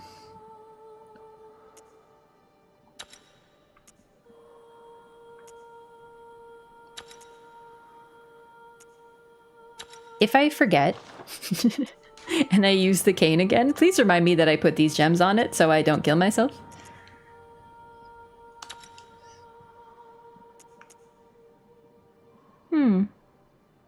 Weird. Yeah, thank you so much again, Master MPS, for the 10 gifted. Thank you so much.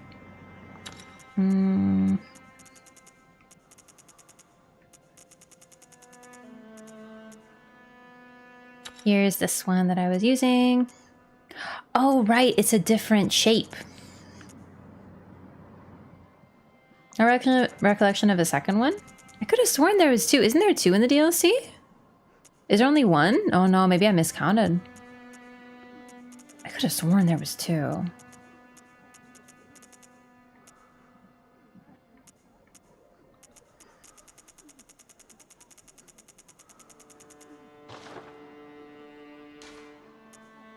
Oh, I didn't put one here. Oh, my bad. I misread that.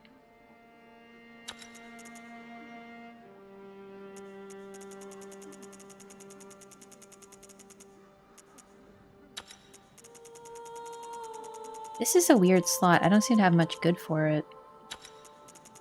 Other than like the literal base game ones that you get, but that works. Okay. We are ready to use our Burial Blade in New Game Plus. It's gonna be my New Game Plus weapon. It's definitely a skill weapon. So this is part of like skill is in the stat. This is kind of why I use it. What is it? Why I like using skill, so why I start with a threaded cane, because I love this weapon so much. So if I ever hit New Game Plus, I'd like to use it. I'd like to try the church pick sometime. We might even level it up so I have a backup option.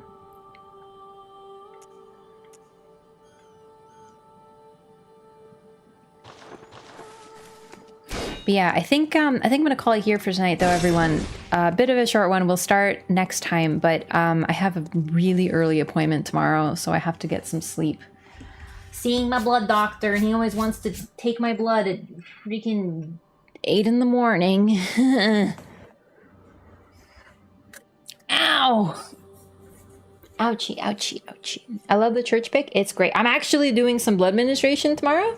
Yeah, so I met this this guy. He said we can find pale blood together, so he's gonna give me some blood. So yeah, looking forward to that tomorrow. That's my appointment.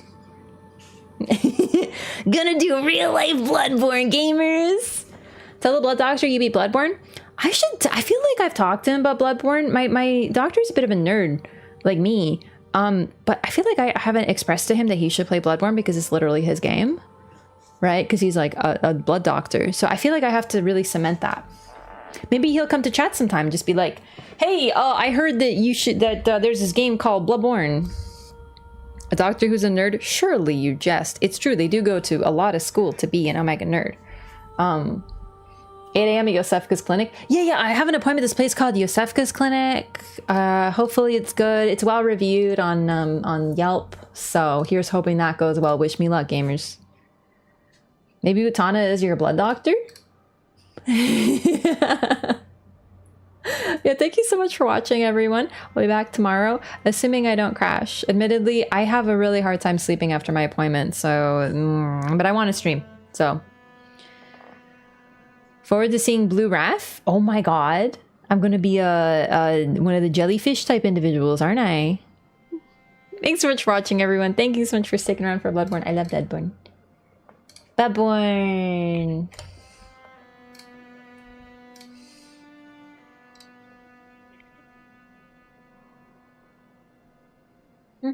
Oh, that's not how you go to Twitch.television. Losing blood really takes it out of you? The blood? Stop. It's true, though. Statistically true.